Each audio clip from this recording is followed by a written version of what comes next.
All right, everyone, we should be live. Let me fucking get that out of my ear. I've got to be able to hear some background noise too, or I'll be driven stir crazy. I might try to keep it downtoned a little bit because, of course, it is the middle of the night here. Even though these walls are thick, I don't want to inconvenience anyone.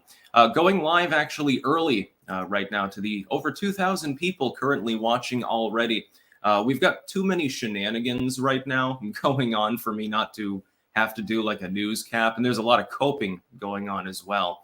Sleazy is not with us yet, but he will be later on. I'll bring him aboard when he gets aboard. I think he said, I think an hour from now or thereabouts, I should be able to get him on. But I wanted to do this first. Make sure to take the link and share it out far and wide. This will be your go-to midterm show. Anyway, we've also got to share this out. Haha, yes, indeed. We have another tab open. This is the People's Pundit. We'll be monitoring this throughout the night, probably for about 4 hours. But I wanted to get to some other funny stuff first, because there's a shit ton of news coming in. First and foremost, apparently Guam has been flipped to the GOP. It's a territory, so it's not necessarily that relevant, but it's definitely interesting. If you can flip Guam, you can probably flip quite a bit. We've also, I'm going to read this out verbatim. The New York Times sort of gets it at the moment. Elections and anxiety often go hand in hand. Here are some evidence-based strategies that can help you cope. 5 ways to soothe election stress. It's because it's very, very stressful sitting there scrolling through Twitter if you're frenetic and messed up. Try 5-finger breathing. Trace the outside of your hand with your pointer finger. When you trace up, breathe in. And when you trace down, breathe out. Yeah, it's really going to reduce stress. It would drive me crazy. Cool down. Plunge your face into a bowl with ice water for 15 to 30 seconds. I took a bath earlier. Does that count? Only I had that heat cranked. Move. Even a walk around the block can offer some relief for an uneasy mind. No shit. One problem about this hotel room that I booked specifically to prevent any possibility of swatting, actually, because that's become a political persecution tool. One problem is there's no deck here, actually. That's the only thing that I have to complain about with this room. It's very luxurious. The bed, by the way, I did manage to get a nap earlier, which is the only reason that I'm half functional right now. That and the 3 espresso shots that I drank. But anyway, it's a problem because I'm used to going outside regularly. Like every hour or so, I just go and I putter around in the little back courtyard at our house because I like fresh air. Breathe like a baby. Focus on expanding your belly as you breathe, which can send more oxygen to the brain. Ironically, Tai Chi teaches you how to be a belly breather. I managed to master this years ago. It does pay off dividends. Limit your scrolling. Consider plotting out specific times when you will look for election updates. I don't have that luxury because I've got a fucking live stream. Anyway, keep in mind my Twitter DMs are open. If you see any crazy shit going on, please do try to get that to me. By the way, I probably shouldn't be listening to myself over in this other fucking tab. I will not be able to, by the way, get to all the super chats. I won't be able to do that because it'll be impossible because there are going to be guests aboard. Sleazy will be there. We'll be doing Bantz. Mainly, of course, this is just looking at the election news. Already a bunch of crazy shit, though. We've got voting machine problems around the country, notably in Maricopa and parts of Pennsylvania. Apparently, in one county, they ran out of ballots or some shit like that. Breaking. In Luzerne County, Pennsylvania, a judge just ordered the polls to stay open till 10 p.m. because voting machines literally ran out of paper. By the way, all of these problems on election day itself favor the Democrats because Republicans tend to go to the polls on voting day itself. They tend to be voting right now. It's like a 4-1 in some parts of the country, to be clear. Massive, enormous degrees of turnout for the GOP at the moment. Someone you may know, for the Pizza Fund, thanks a bunch. Yes, tomorrow I'm conking out. I'm going to take a long bath. I'm going to start up Fallout in the morning, and I'm going to play video games for like 8 to 10 hours while eating pizza or sushi or some shit like that. It's going to be great. Also, you've got a massive power outage apparently in Los Angeles right now. So the Young Turks stream actually is not there. The Young Turks are going frenetic. Somebody on Twitter, get me an update on that. Are they still down? Like they don't have a fucking generator or something? That wouldn't be environmentally friendly, I guess. Mississippi is using paper ballots. Yeah, it should be voting in person only, universal voter ID, and it should only be paper ballots. You want to use an electronic system for actually filing the ballots, that's fine. They should all be hand counted. We did this for hundreds of years without issue. Even before the internet and shit, people knew what the election results were the next day for the vast majority of races. Somehow, a half a dozen states in the country now resemble the third world insofar as their voting efficiency goes. Yeah, there's nothing wrong with this. This is how you have... I've seen Cope from Elizabeth Warren and others, I think AOC and others, right now is that this is a good thing. The fact that you don't know the results for 3 or 4 days is proof that the system is working properly. It's not proof of inefficiency. It's not proof of honk honk or anything like that. This is how every vote gets counted fairly. That's their new cope. Yeah, it's great that we are incapable of running an election in a normal manner like literally the rest of the developed world. Isn't their big thing, hey, well, everyone else in the developed world has more gun control than us. We should emulate them because it works. Why can't we emulate their voting system? We're one of the few developed nations in the world that has the kind of mail-in voting that we have in the United States anyway. Most nations don't allow any mail-in voting unless you're like an expat or a soldier or something like that. That's the way that it should, or an ambassador. You happen to be overseas and on a ship or something. That's fine. The absentee ballots. Again, that system worked well for over a century. Why did we need to change things? They used COVID as an excuse for it. They said, well, there's a pandemic. People have to stay at home, so we need more mail-in ballot access. And then once the pandemic ended, at least as a state of emergency measure, the new voting system never went away. Yeah.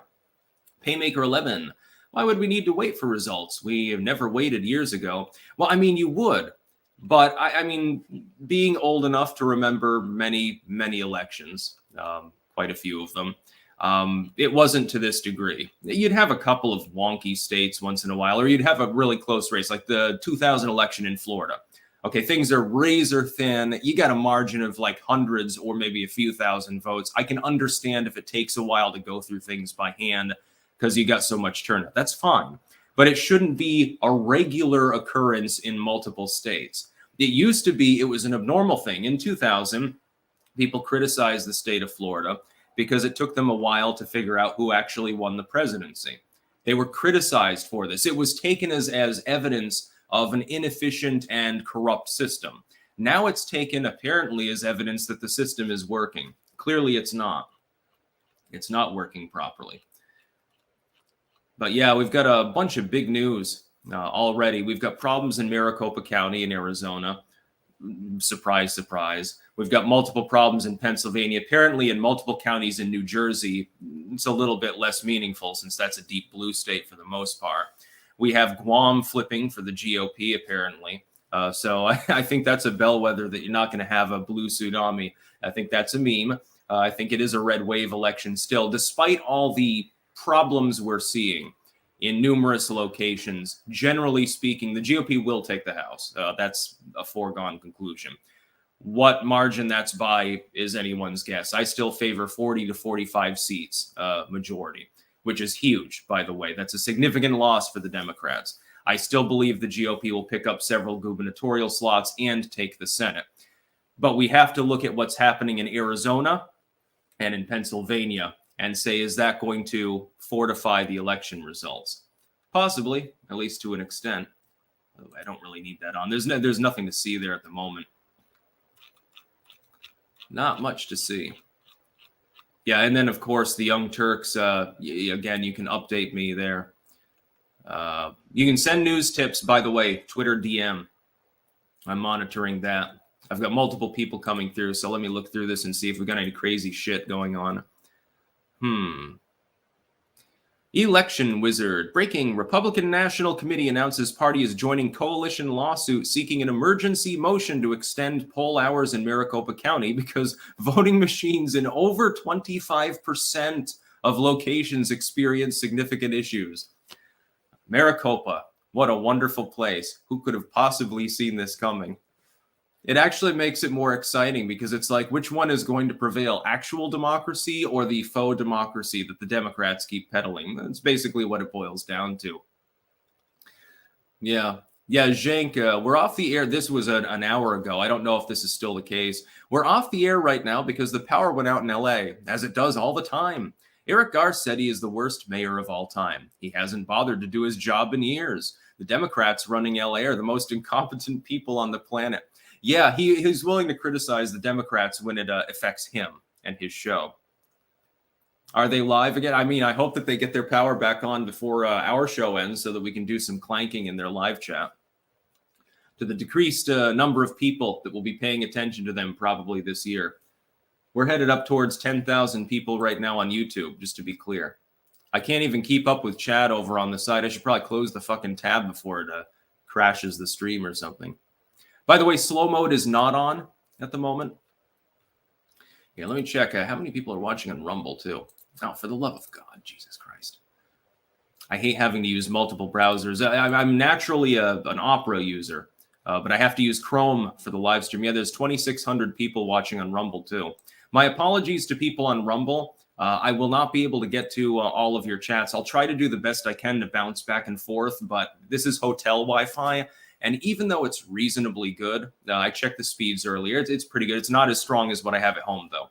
And I don't want any problems because this is going to be a legendary night. I'll be carrying the show for a while then, and then Sleazy will get aboard, and it's going to be a good time. We've got 4 guests lined up. One of the surprise guests never emailed me back, and I think Ramsey is doing his own stream. He mentioned maybe doing a crossover thing, but I can't even, I think, physically do that while I'm actually doing my stream on hotel Wi-Fi. Again, I don't want to crash anything. So we'll see if he comes aboard for a bit. I don't think so, though. Astro PDX on Rumble. Be good to boomers. We invented this shit, son. And Tall Person, a bit of good news. I voted for Zeldin. My normally apolitical mother voted for Zeldin. And my anti-Trump aunt voted for Oz. Excellent. That's good. By the way, I will be taking multiple breaks tonight. You've got to understand, if you're in the United States, for you, it's, hey, it's a happy afternoon. It's a happy evening. Yay, live streams. For me, it's, hey, I'm starting at, close to midnight here and be going until the wee hours of morning. Then I'm going to pass out at some point. Yeah, by the way, Clankdom is very close to 500,000 subscribers on YouTube. So again, if you share the stream out, we can probably clinch it tonight while we're live. That'll be a celebration. Seth Harris, fallout predictions for key elections that swing in Dems' favor, i.e. Arizona governor or Fetterman v. Oz. Again, my oracle, because I was unwilling to make a prediction for Fetterman v. Oz in Pennsylvania, of course, Senate seat. I flipped a coin. The coin favored Mehmet Oz. But we see some honking going on in the state. So I remain ambiguous on what happens there. In Arizona, they are clearly trying to stop Kari Lake by any means necessary because they're fucking terrified of her. Will it work? I don't know. If she manages to squeak by and get into office anyway, despite what's happening currently in Maricopa and other parts of the state, you can look for her to be a presidential contender in the future. And she's definitely more MAGA than like a DeSantis. I would favor her over DeSantis as heir apparent if Trump doesn't run. By the way, he'll be making a major announcement, he says, on the 15th, so in 1 week exactly. I have a feeling he's going to announce his presidential run that day. Salty Ironworker, thanks for the 150, bro. I got nothing today other than I'm really happy to be here. Looking forward to the guests and can't wait for the clanking. So with that said, good luck tonight, my friend, and on with the show. Yes, thank you very much. Oh, the Young Turks is back up, according to Lapco92. Spoons at the ready. Yes, don't pay attention to them right now, though. We'll be clanking after the show. There's a whole bunch of shit going on. I'm still monitoring my Twitter DMs for any crazy news. We got Ferris Alfanic, Daily Watcher. Keep doing what you do, and God bless you, bro. In Jesus' name, even though you don't believe. I still appreciate it. 10 years ago, I might have made a sarcastic joke about that. I sort of got past that edgy mode. Now, supposedly, I'm a far-right Nazi, according to some people. Make sure to share out the link either to YouTube or Rumble to everyone that you know, though. And also, if you haven't voted yet, please go make sure to get in line if voting is still open in your state, if you're in the United States, which most of you are, because YouTube, of course, is not going to notify people of this live stream. It's going to be hidden. If someone's searching for midterm live streams 4 or 5 years ago, Clankton would probably be on the top 10 list. Now it's hidden behind MSNBC and Fox and shit like that. So, fewer people will probably be tuning in as a result of this. Princess Sticks, NBC is saying no red wave. Why? Because they're stupid. Nate Rivers, I think Carrie Lake is going to win in such a landslide, it won't matter what they try. The polls don't bear out her winning in a landslide, but they do bear out her winning. Now, we'll see what happens. Let's see. Oh, yeah, the Young Turks is now live, apparently.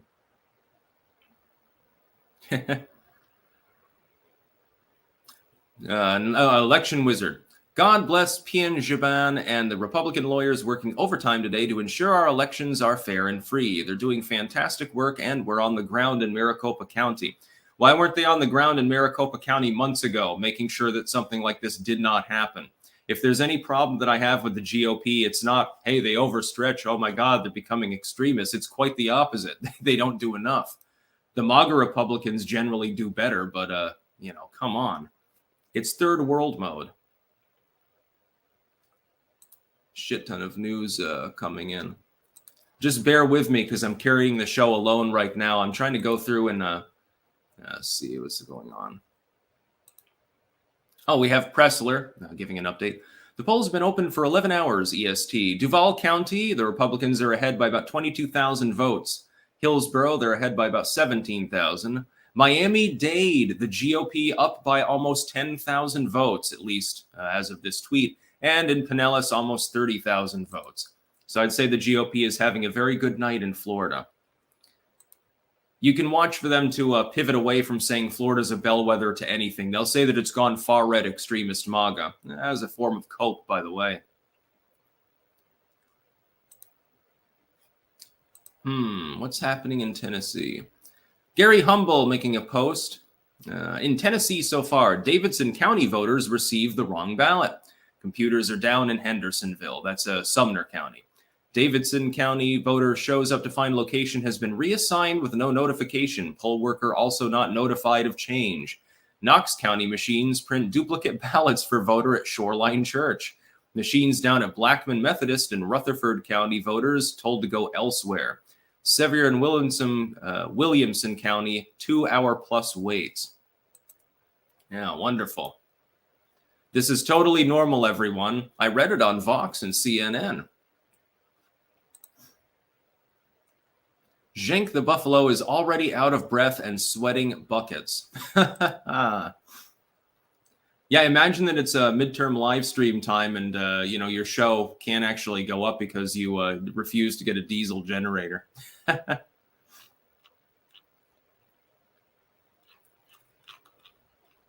Tom McMorrow, extremely cautious optimism. Yeah, that's basically what I'm thinking right now. There are multiple problems going on right now. There is honking going on, to be clear. You got to understand, though, it's only taking place in a few states because most of the states that have been involved in activities in the past, again, we're on a YouTube live stream, so we have to tread carefully with our language usage. Most of those states have taken steps to defortify their system. That's not the case in Arizona. It's not the case in Pennsylvania. It's partially the case in Wisconsin and in Georgia, and then Alaska has problems. Elsewhere, everything's fine. Yeah, the Young Turks apparently have banned the term clank in their chat following the last midterms, which is hilarious. You can use permutations of clank. You can use an I in place of the L. You can post a spoon emoji. You can replace the A with a 4, etc. I guess they're already losing it.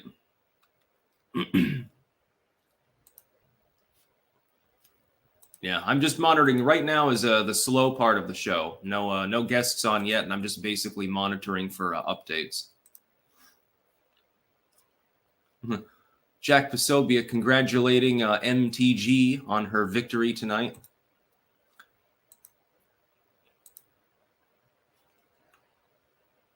Breaking, Republican Senator Tim Scott and Rand Paul win re-election. So, breaking news, Rand Paul has won against, what's his name? The dude who barely campaigned except on Twitter. What a fucking goddamn surprise. I'm wondering, let's see here. Oh, that's not what I want. How the hell are you supposed to see it? All right. We're not getting an update here, I think, yet. Got any good house results? There has been a critical error on the website. Oh, no. What are you doing? Well, fuck. Well, that sucks. All right, here. Fucking. I guess we won't be using the People's Pundit website. I guess we're going to have no choice but to use fucking Politico.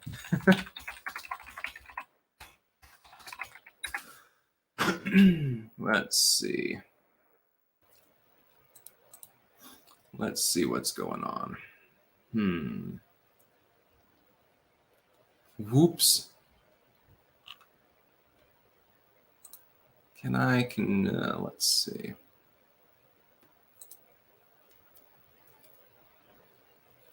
Jesus fucking Christ. Yeah, see, this is why I like to get things organized beforehand. Because the People's Pundit thing that I was going to use just went down. Peter Welch has been declared as the winner for the Vermont Senate seat. No surprise there. In South Carolina, Tim Scott, it's called for him. Rubio is ahead of Val Demings. Oh, by a slightly underwhelming margin, though. I have expected he'll pull ahead throughout the night as some of those red counties, they take longer to come in. I don't know if this is live updating what I'm seeing here, though. Yeah. Oh, we do have some results from certain U.S. Senator from Georgia, Warnock and Walker. Warnock has 70% of the vote. It's probably based just on Atlanta. I guess they came in early. Hassan ahead of Bolduc for the U.S. Senate, New Hampshire. Again, these are very preliminary numbers with virtually none of the vote actually in. That's with 0% of the vote in. So that's probably one county. It's like maybe Dixville Notch or some shit like that.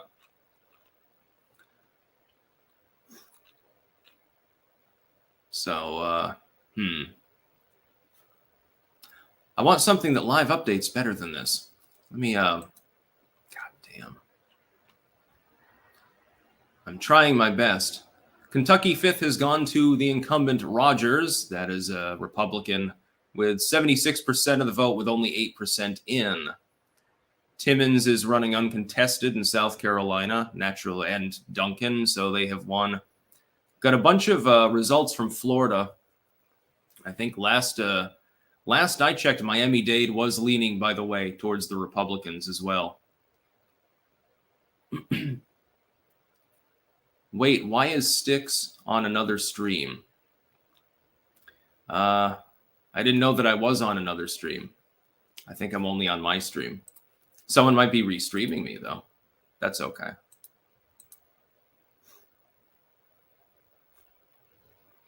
Alex Damon, I know it's early. Clackamas County says they will delay significant election results until 6 p.m. Wednesday. Thoughts on Oregon currently? Honk honk. That's my thoughts about much of what's going on at the moment. Yeah, I guess that, I guess on the Young Turk stream, I guess Jank is going crazy or something. He's probably just trying to get more people to show up. He realizes that they're bored with his boring coverage. So he decided to grope Kasparian there live on stream or something, maybe. Gokai Silver, Clank, glad to finally catch you live. Merry Crimson Tide. Yes, with 10,000 people watching at the moment on YouTube. Okay, apparently Jank is losing his marbles or something. So I'm really quickly going to go in just a second.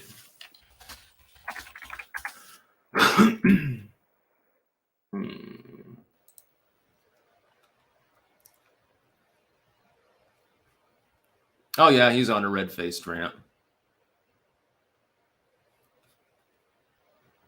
Oh, I see people clanking over in the Young Turks chat. I would gladly share that in a tab, but there's no way for me to do that without breaching copyright. Yeah, he's literally sweating right now. He's all discolored from rage. Just imagine he reads chat. What the fuck is going on? I don't understand.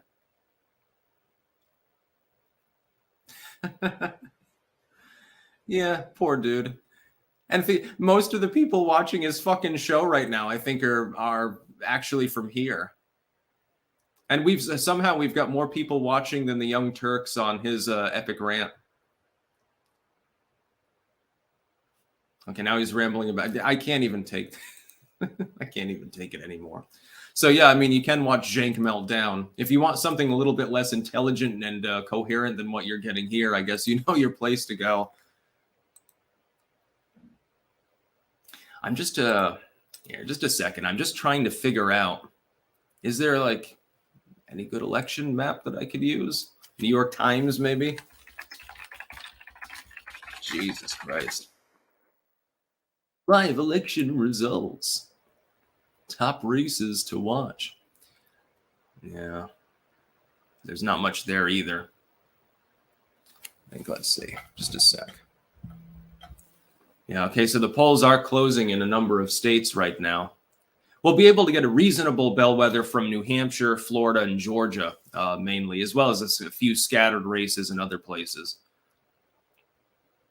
Rubio's currently up in Florida. Warnock is up in Georgia, but again, that's with 8% of the votes in.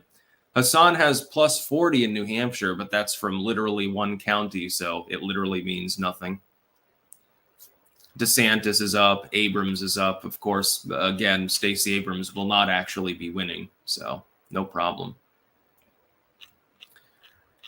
Yeah, I guess people are busy invading the shit out of the Young Turks right now, which pleases me greatly. Just make sure to share out the link to our live stream. Mountain Man, there are spoons and clanks all over the Young Turks live stream. Yeah, it's just like it's a 2018 Redux at the moment, I guess. Half of his viewers are from us. Imagine 2 people would be watching him if it weren't for us mentioning the Young Turks in this stream. Let me make sure here. Yeah, I don't know what we're going to do about the live map thing.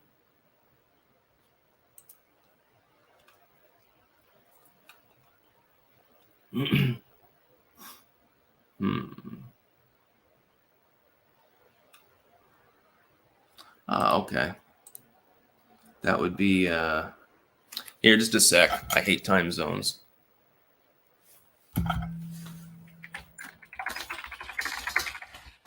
Just a sec. I got to respond to an email, actually, with regards to a potential special guest.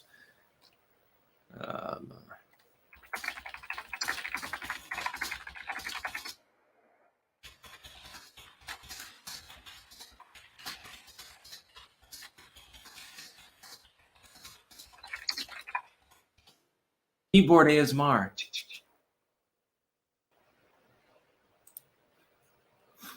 Nice. Okay, so we may actually have an extra guest board.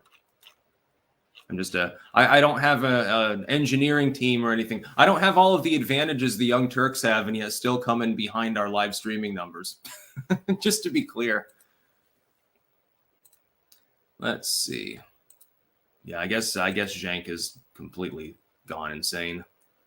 Alexander Curry never mentioned my super chat. My apologies, but when you have 10,000 people in chat over here, it's impossible for me to keep up with everything because I also have to try to find fucking Jesus. I'm losing my train of thought. I'm losing my marbles. I'm going to turn into Joe Biden. I'm just trying to find a good election live map. Somebody DM me on Twitter with a link as the People's Pundit is down and Politico looks like ass and isn't updating properly anyway. CNN's John King, stay off social media, people. If you're trying to figure out there are really issues with voting, trust your local officials and trust us here. Yeah, didn't you say that it was illegal to read WikiLeaks releases at one point, CNN? I seem to recall that. Lots of lies from that network. Fuck your local officials.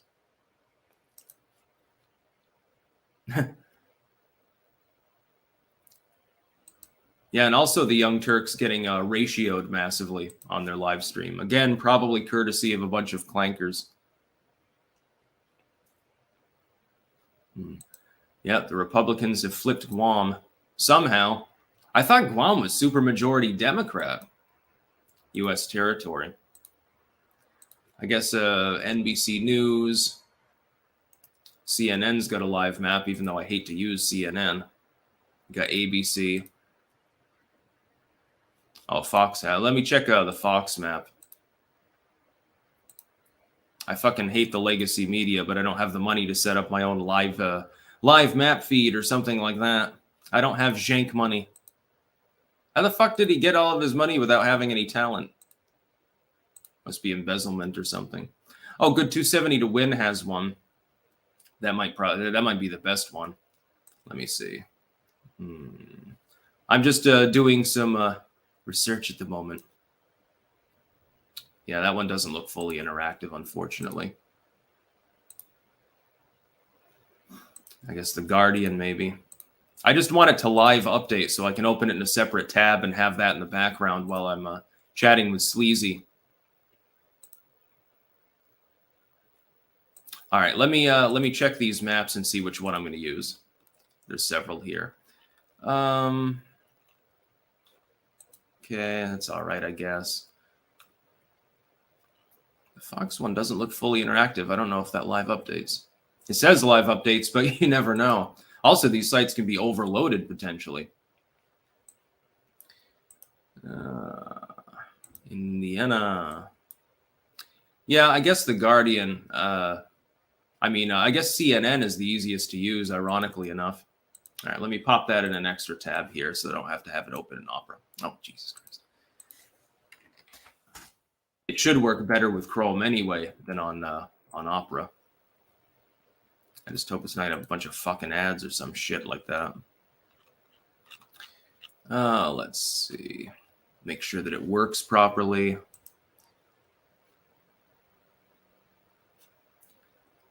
Bolduc is ahead of Hassan with exactly one county in. 26 votes to 16. Very meaningful. Yeah, I guess I'll use CNN's, ironically enough. Let me put that on there. Share a Chrome tab. Senate midterm results. Ta-da! The Young Turks taking a break. Chuck's going to have a heart attack. Florida goes red. Yes, we've got some preliminary results. It's going to be a couple of hours before we really know anything about what's going on here. Just to be clear, these are very, very early results with like 1 or 2% in many cases. New Hampshire is going to be a bellwether, but it'll be a couple of hours probably until we sort of know what's going on there. I suspect that Florida will be deeply red. Georgia will be closer to 50-50. So, oh yeah, Google has a live map. I'm definitely not using theirs. Google would probably punish me for using it anyway. You know, we are dealing with a hurricane down here, says Defying the Meta. Oh, another one?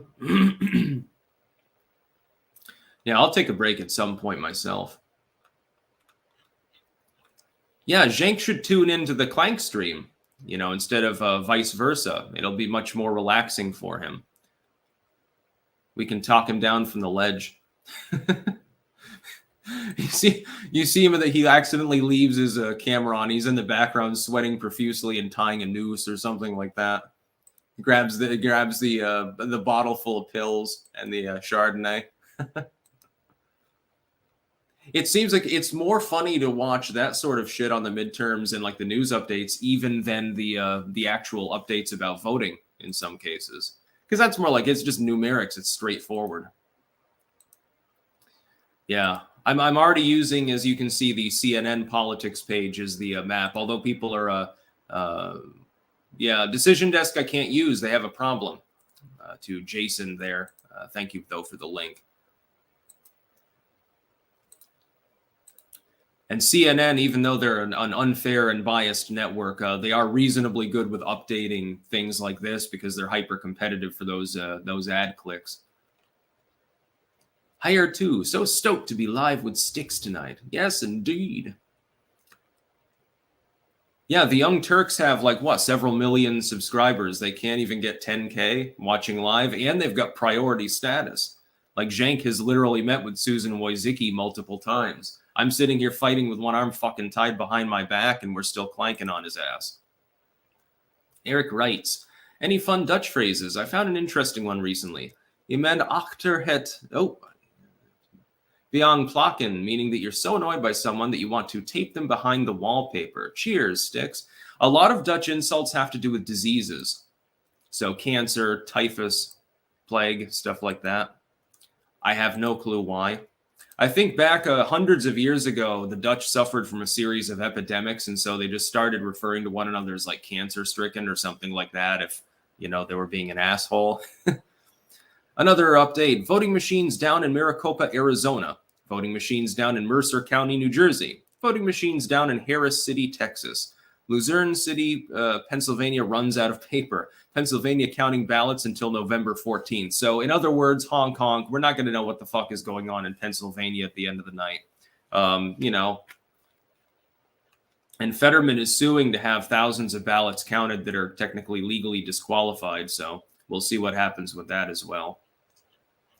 If you're in, I don't know, Pennsylvania, I think the polls are still open right now. If you're a Pennsylvanian, you should be watching this on your phone while you're in the polling place. We need to go back to paper ballots, like in the good old days. Back when it was easy to tell who won the election, despite the internet not existing. L.A. Thorne, how hard is Dutch for English natives? A lot of the grammar sounds similar or is identical. That's one good thing about it. I'm not very good with the I, you, they sort of thing. It's harder for me to parse things together, but I can generally read Dutch at this point, at least on a basic level. Partially because I go shopping, you know, and so I know all the foods. I know what pasternak is and shit like that. I know what bitterballen is. It's delicious, by the way. Smear some mustard on that shit. You don't need ketchup with bitterballen, although I suppose it might be nice. Yeah, the grammar is very different between Dutch and English in some ways, but a lot of the words themselves, they're very similar. Okay, Pennsylvania has ended. Let me check.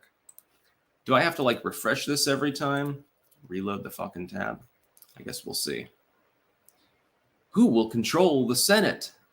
36 seats not up for election, 29 for Republicans. See, they're counting a hell of a lot of the lean red seats as being toss-ups.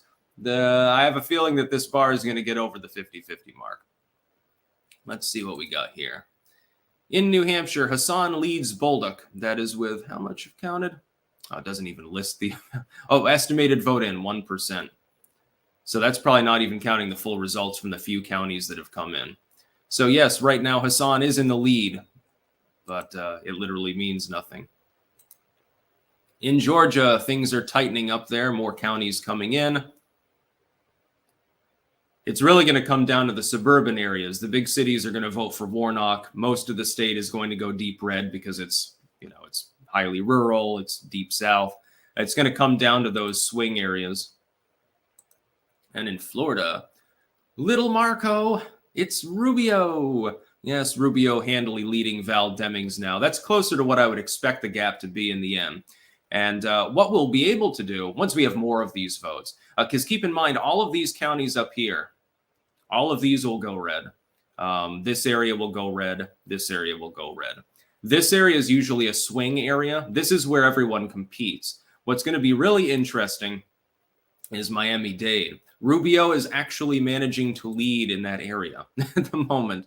By the way, we should probably check if we're getting, you know, Senate results. Fucking Jesus Christ. Just a second here. Oh, okay. I could make that a little bit more obvious up there. We need to see the House races. The Republicans have netted 11 House seats so far to the 3 for the Democrats. How interesting. Takes a little bit longer for that to load. So that's split. We're not going to be looking at many individual House races. House races that will determine control. All of them. All the seats are up, dude. And so far, you've got basically no votes in, or at least tabulated there. People get so stuck on the Senate and gubernatorial seats that they've been ignoring the House seats as well. All right. What have we got here? Yeah, Stacey Abrams leads Kemp. Again, though, that's because all of these big cities have already counted a bunch of results. No shit. Yeah, Stacey Abrams is winning in Atlanta. I'm surprised about this. Not a big deal. Yep, DeSantis is way out ahead of Charlie Crist, and that's with 44% of the vote in. Again, look at Miami-Dade.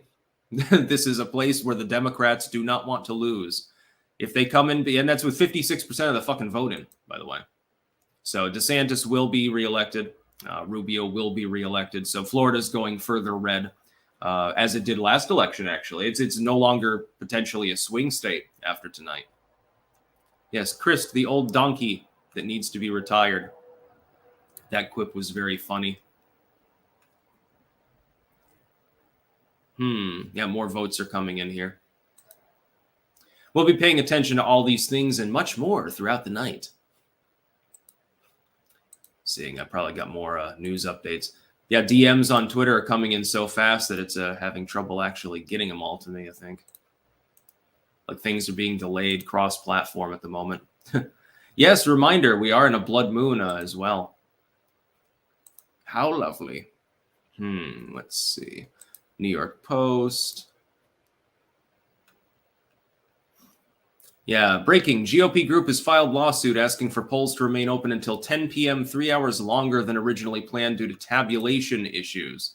And that's for Maricopa. I think that's an extension on an extension, actually, at this point.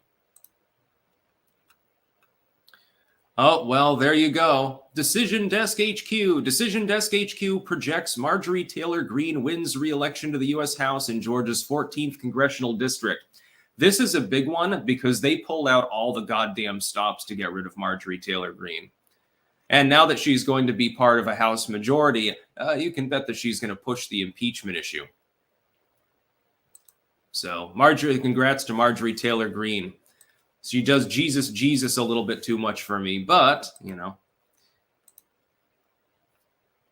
Yeah, watch. Audible gasps from the MSNBC panel when they first saw the early returns from Miami-Dade County. Yeah, it looks like a red wave has begun. Miami-Dade shouldn't, I mean, even if the Republicans carry it, it shouldn't be going that red. Not by that margin, not by a long shot. It's almost double digits. That's Miami-Dade. If that carries across the rest of the country, I guess we can scrap the 2.5 gap that I've been predicting. It'll probably be more than that. Old school Steve, Michigan needs a red wave. Yeah, at this point, there'll be a red wave, but there is honking going on. You have some issues right now in multiple states, notably Arizona and Pennsylvania. I haven't gotten any intel on any problems in Wisconsin, though. And as far as Alaska, I don't even know if the fucking polls are open there yet. So, yeah, we're getting results in from other states now, but Florida is a big one. God, look at that. Now it's with 61% of the vote in. DeSantis leads by almost double digits in the Miami area. The Young Turks team is blocking people now. Well, they're going to have a fun night because we've got a lot more people than they do, apparently. This is why I think a lot of people buy subscribers or some shit like that. Like, I mean, you can't justify having millions more subscribers than someone and getting half as much engagement. And we know that the legacy media sites like on Twitter, they've bought most of their followers. They have no engagement at all. Look at Xinhua News sometime if you don't believe me.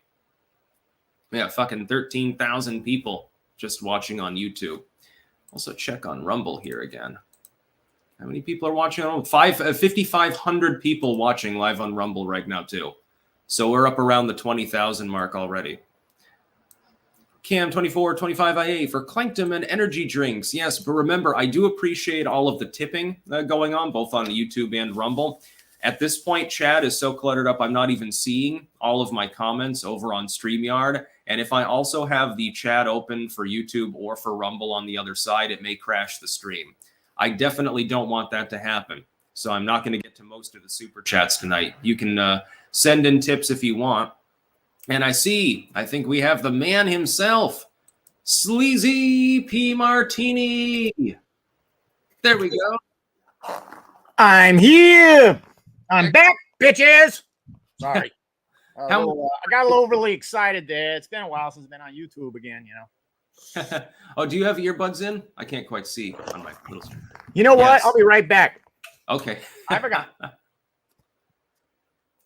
This is an important step in the process to the live stream. We don't want any echo issues.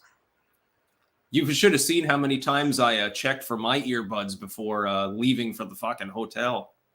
So yes, we have Sleazy P Martini aboard. BW Sticks, I sent you 2 super chats. Do you think Abrams will lose and Lake will win? Yes, I officially predict both of those. I'm confident, very confident that Stacey Abrams loses to Kemp. There's no question in my mind. It might even be by double digits. I predicted that. As far as Kari Lake, based on what's happening in Maricopa, it's going to be closer, but she does have the advantage in most of the late polling. We're beginning to see massively higher than expected GOP turnout in vulnerable areas of the country. So my thought is that likely Kari Lake will be elected, despite the shenanigans going on at the moment. Do we have any new numbers from here? Oh, yeah, Sununu's ahead. We know that Sununu will win re-election. Sununu is not the greatest governor, but he's not anywhere close to the worst either. Go back to the Senate map. Do we have more Senate results? Yeah, you've only got 3% in for New Hampshire. Thankfully, New Hampshire tends to get the results compiled fairly quickly, so you don't have the issues you have in some states. Rubio is now 10 points ahead of Val Demings, with more than half of the votes counted in Florida, by the way.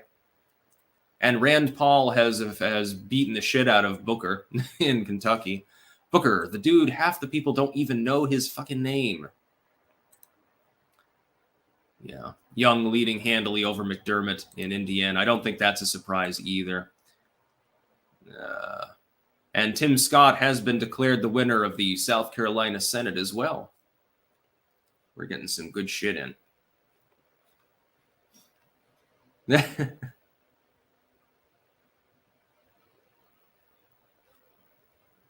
We're both tech boomers.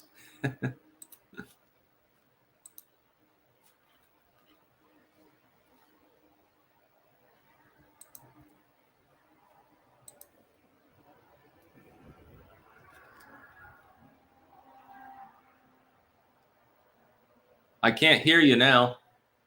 It might be trying to use that as your microphone. You have to check your settings.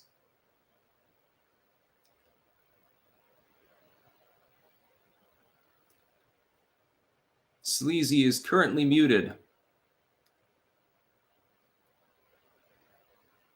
Nope. Tech difficulties in real time.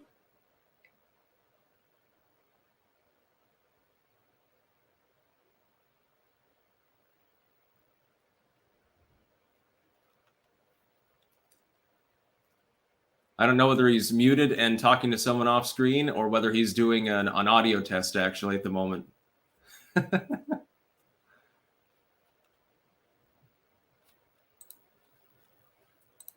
New news tips, I think. That's the Rand Paul story. DeWine has been reelected in the state of Ohio, the Daily Caller calling that, by the way. No, Michael Martin, we didn't get a chance to test this earlier because I had already gone live because there was so much crazy shit going on. We have the best midterm live stream.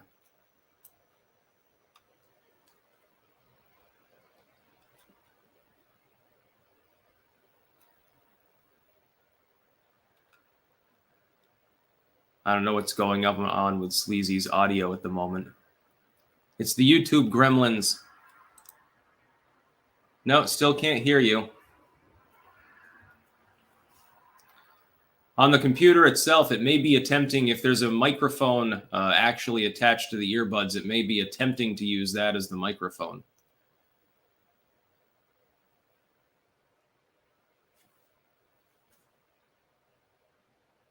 Nope.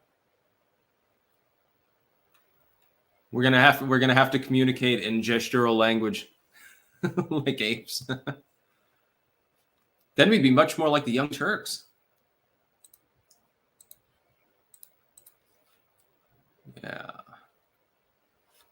In the meantime, let me pop that over there. Oh, no, that's not what I want. There we go. That way people can see the epic map. We're starting to get a few more results here. Hassan V. Bullduk, with almost no results in. Oh, I can hear you, I think. You can hear me? Yeah, I can hear you now. Weird. Yeah, okay, whatever. As long as it works. Did you disconnect your earbuds or something? No, I went into settings through the StreamYards. Nice. And, so, well, welcome to Crack and Clank, everyone. This ought to be interesting, right?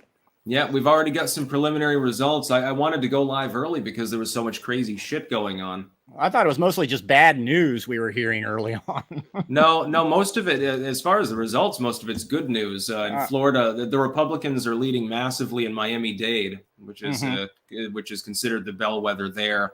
Rand Paul has been reelected, Tim Scott, a few others. Not many results yet, though. I had to use CNN's politics page here, unfortunately, because the decision desk one went down.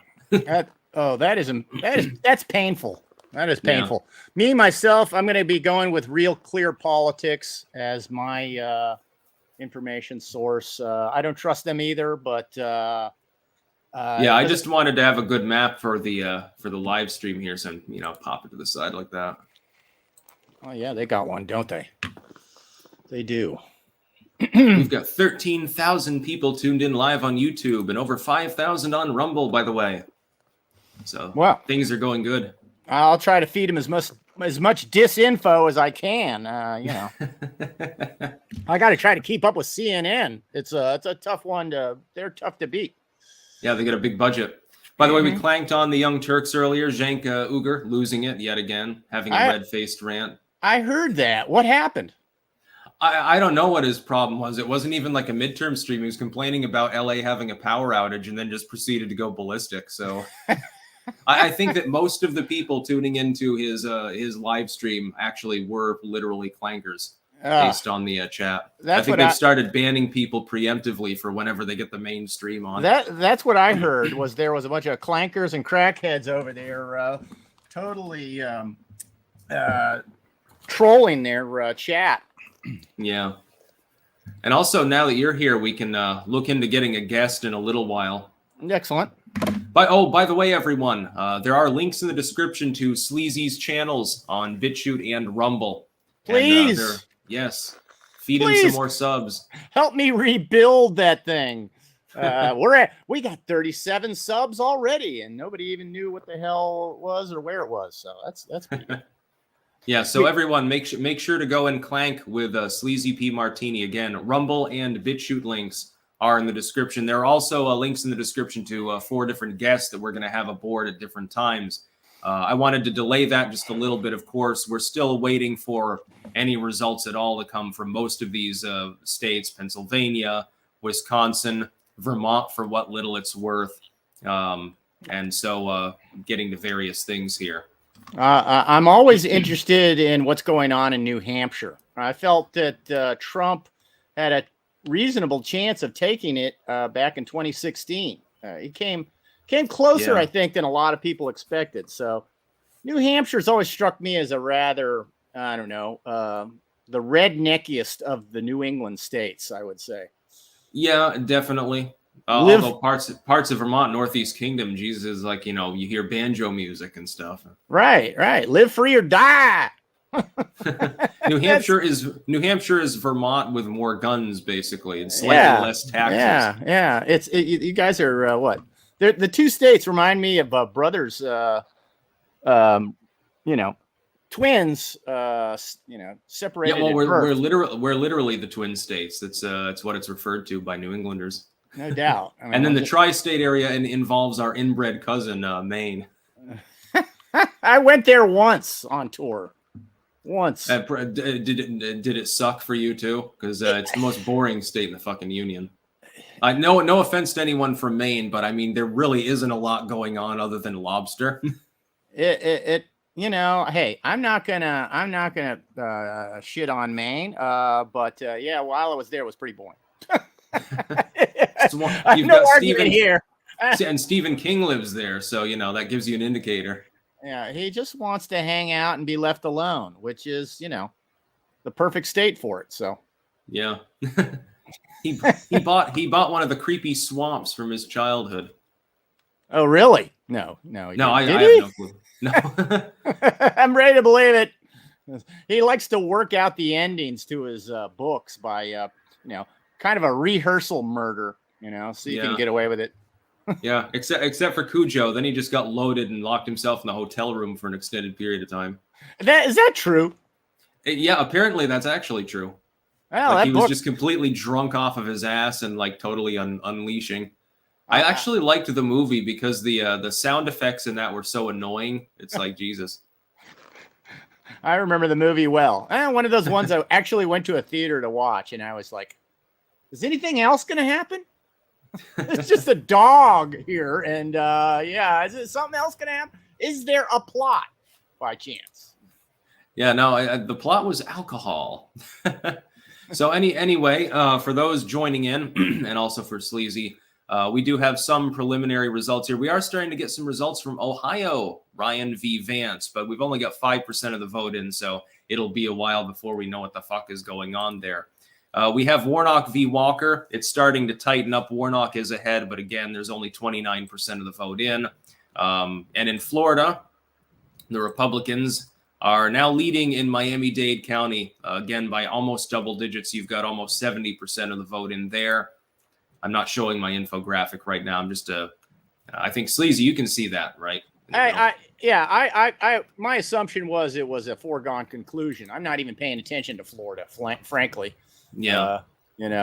But Miami-Dade is important because usually that one leans blue. Yeah. Right now, it's almost double digit for the GOP, and you've got a significant proportion of Miami-Dade's what? Old Hispanics, old Jews, and black people, basically. So that's as blue as blue goes. And the fact that they would actually turn red is it's got to be a bit of a warning sign. I'm sure the Dems know that. Yeah, I'm still paying attention as well if people DM on Twitter, but I'm also trying to converse in a coherent manner. I'm trying to not make this the Young Turks 2.0. Let's have breakdowns, shall we? Yeah, we're multitasking here. I'm just going to warn everybody. If the Democrats do better than expected, I'm going to get drunk. And if the Republicans do better than expected, I'm going to get drunk. And if neither of them basically perform as expected, I'm going to get drunk. So I'm just putting that out there.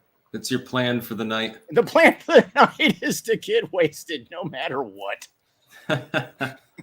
Good philosophy. Yes. Yes.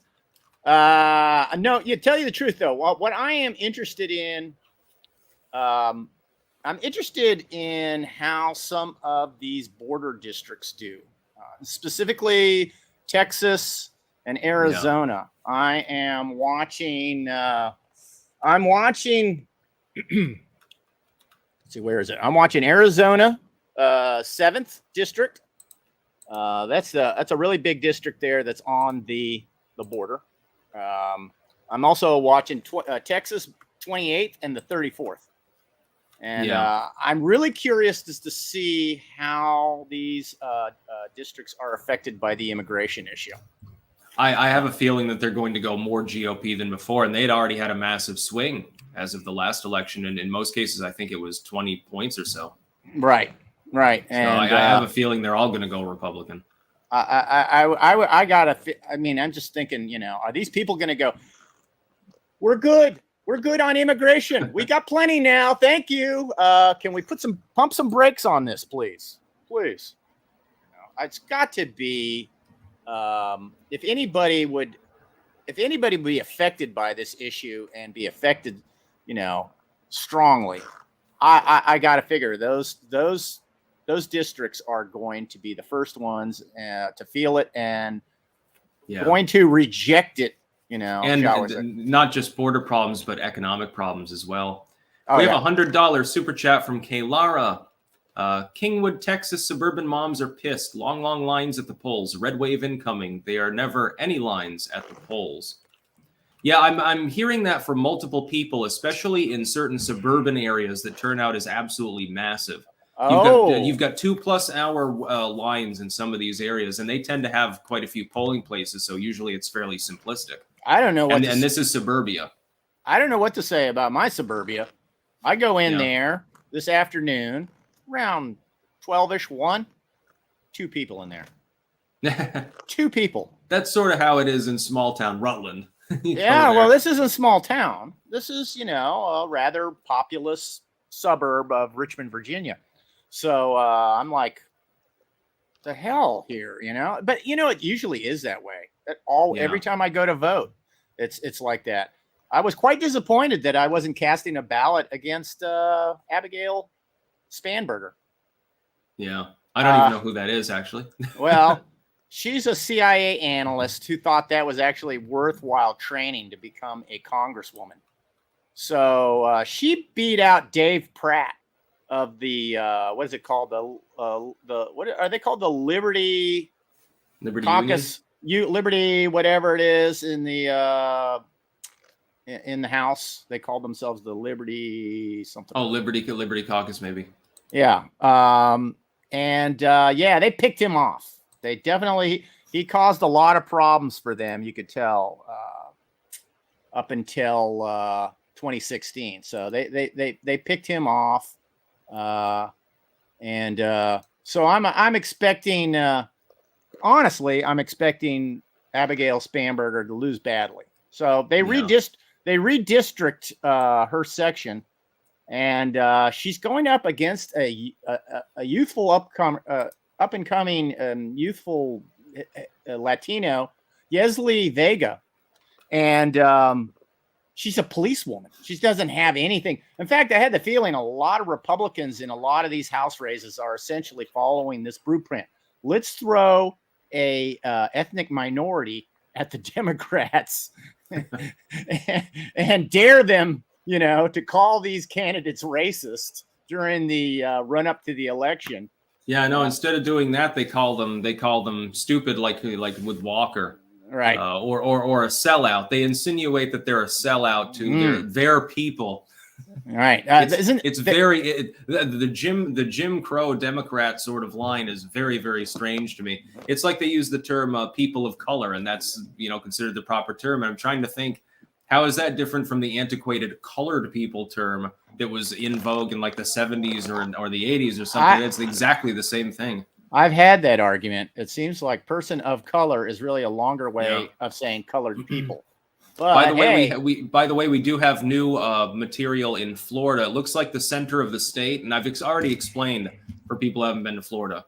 This area from St. Petersburg and Tampa, that area over to Orlando, that particular corridor is the swing part of the state. Mm-hmm. Right now, it's all going red. There's no Democrat wins there at all, and Miami-Dade is going red. Right now, DeSantis is 15 points ahead of Crist, and that's with 2/3 of the votes in. These outlying counties that you see up here, those are all going to go red. And these counties here are marginally swing, but based on what I'm seeing, it's fairly obvious DeSantis and Rubio will win. By unexpectedly large margins, by the way, giving us a potential bellwether for what's going to happen tonight. If that holds true, you'd have at least a 2 or 3 point swing in favor of the GOP in the final results. I found that I couldn't help but find it a little humorous to hear Trump endorsing Rubio. It would have been funny. It would have been funny if he had a bottle of water at the time and started splashing it around. Just to recall great old days. I mean, he was so ruthless during the debates, calling him Little Marco over and over again. I guess that's politics, man. Somebody calls you a cocksucker. It was incredible. And then he insinuated that Trump had a small penis. So did he start that? Yeah, it was Rubio that started it because he insinuated that Trump had small hands, and the insinuation is he have little hands. Something else is small. And then Trump got up on stage and said, "I guarantee you, there's no problem. I guarantee it." I guarantee it. It was the first Republican debate, and then Rubio broke down as well. You remember Chris Christie caused him to have a robotic malfunction as well. I think the third debate. Well, you know how Trump debated this claim was he sent a dick pic to the entire Republican Party simultaneously. Ending all debate. Stormy Daniels didn't say that he had a small penis, just that it was mushroom shaped and very hairy. Hey, some women like that. I don't know. Some of them like it that way, then some of them like it bent. I don't know. I think she used the term Yeti pubes. Yeti pubes. Oh my God. Well, this is the kind of political coverage you'll never find on CNN. Exactly, and that's why we outcompete them. Mm-hmm. Yep. Old legacy Somebody media saying dying. Stacey Abrams won Arizona. She's running in Georgia. She has not won because there's only about 40% of the voting in. I'm going to admit it. I am worried about Pennsylvania and I'm worried about Arizona. Those states, I think that, well, first of all, Arizona in particular for Kari Lake, because I think there's too much at stake for the deep state to let her, because she's already vowed to essentially look into the elections of 2020. And the other thing is she's so well spoken and combative with the media because she was literally part of the legacy media. I think they genuinely worry that she's going to mount a successful presidential bid. Yeah. And what they're worried is that the first female president will be a MAGA Republican. Mm-hmm. It would completely devastate them if that happens. Mm-hmm. Well, MAGA anything will devastate them if it happens. That just basically they've made that perfectly clear. I think that they would fear her far more than they would fear DeSantis. I think they're almost as afraid of her as Trump getting back in there. I would too. To be honest, nothing against DeSantis, but she's just that much sharper when it comes to dealing with the media. He's good. She's better.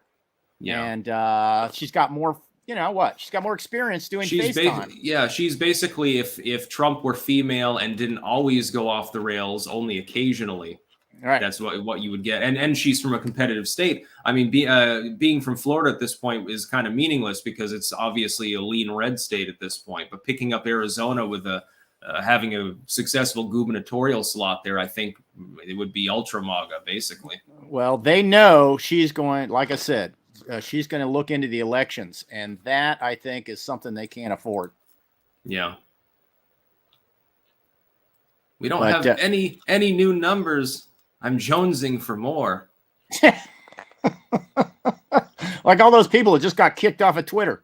I'm jonesing for more. Oh, well, did you see? It was terrible news. Whoopi Goldberg, she has left Twitter. I'm so devastated. I don't know how I can stay on the platform anymore without her wit and wisdom. I know. I guess you're just going to have to watch The View. Oh God. That'd be fine if I believed in watching television.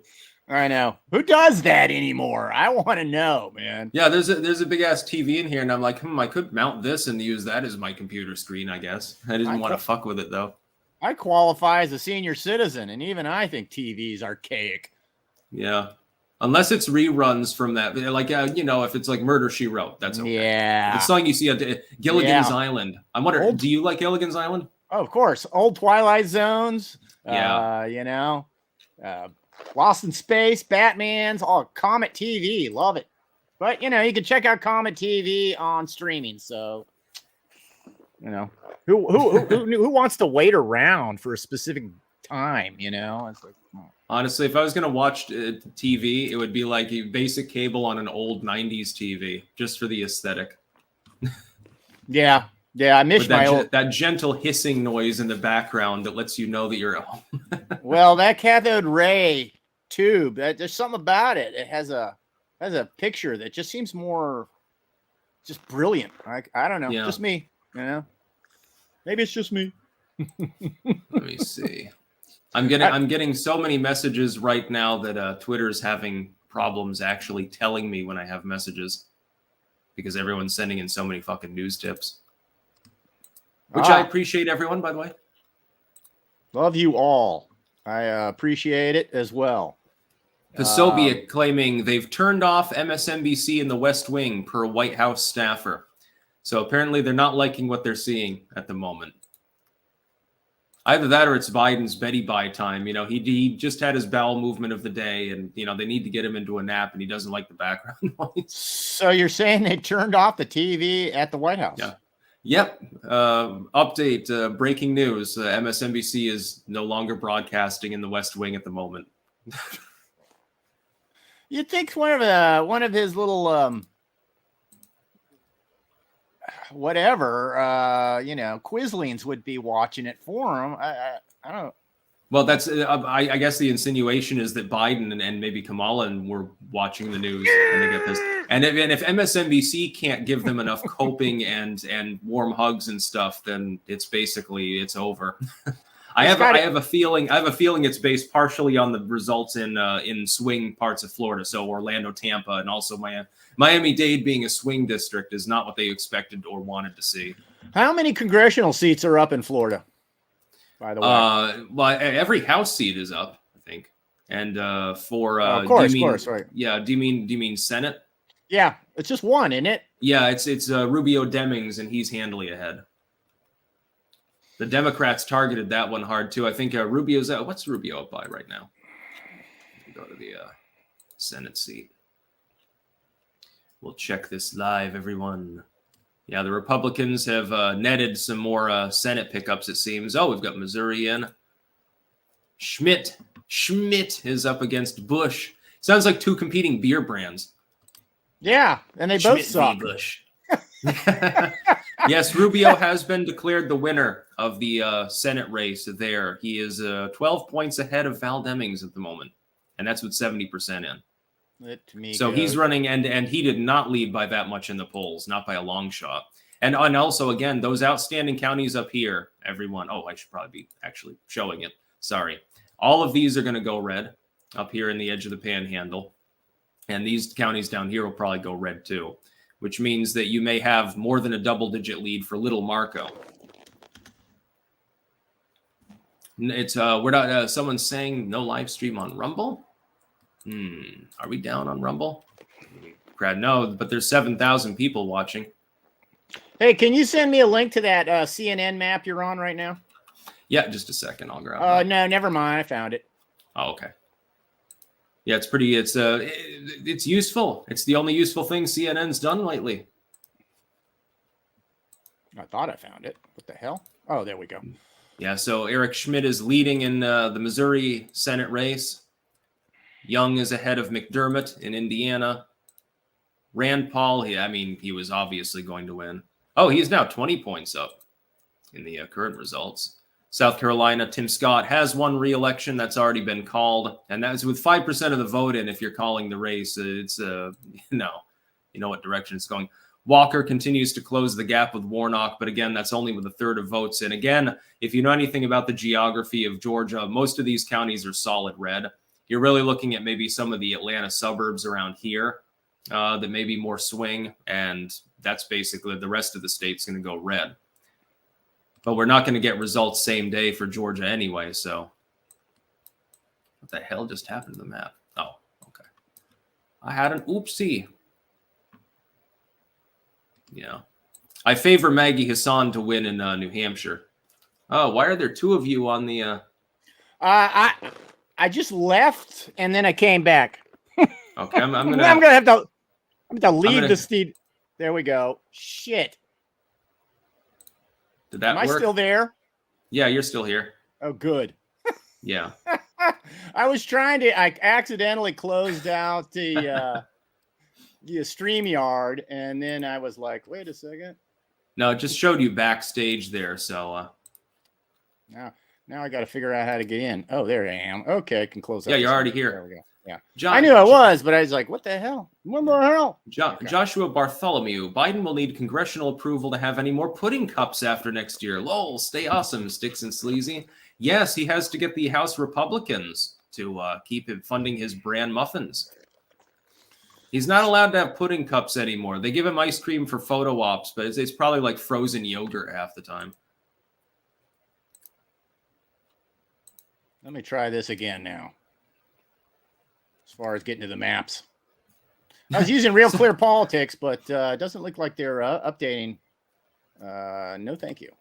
No, thank you. Ryan Saavedra is reporting South Carolina U.S. Senate candidate Kirstel Matthews, Democrat, has deleted her Twitter account after losing.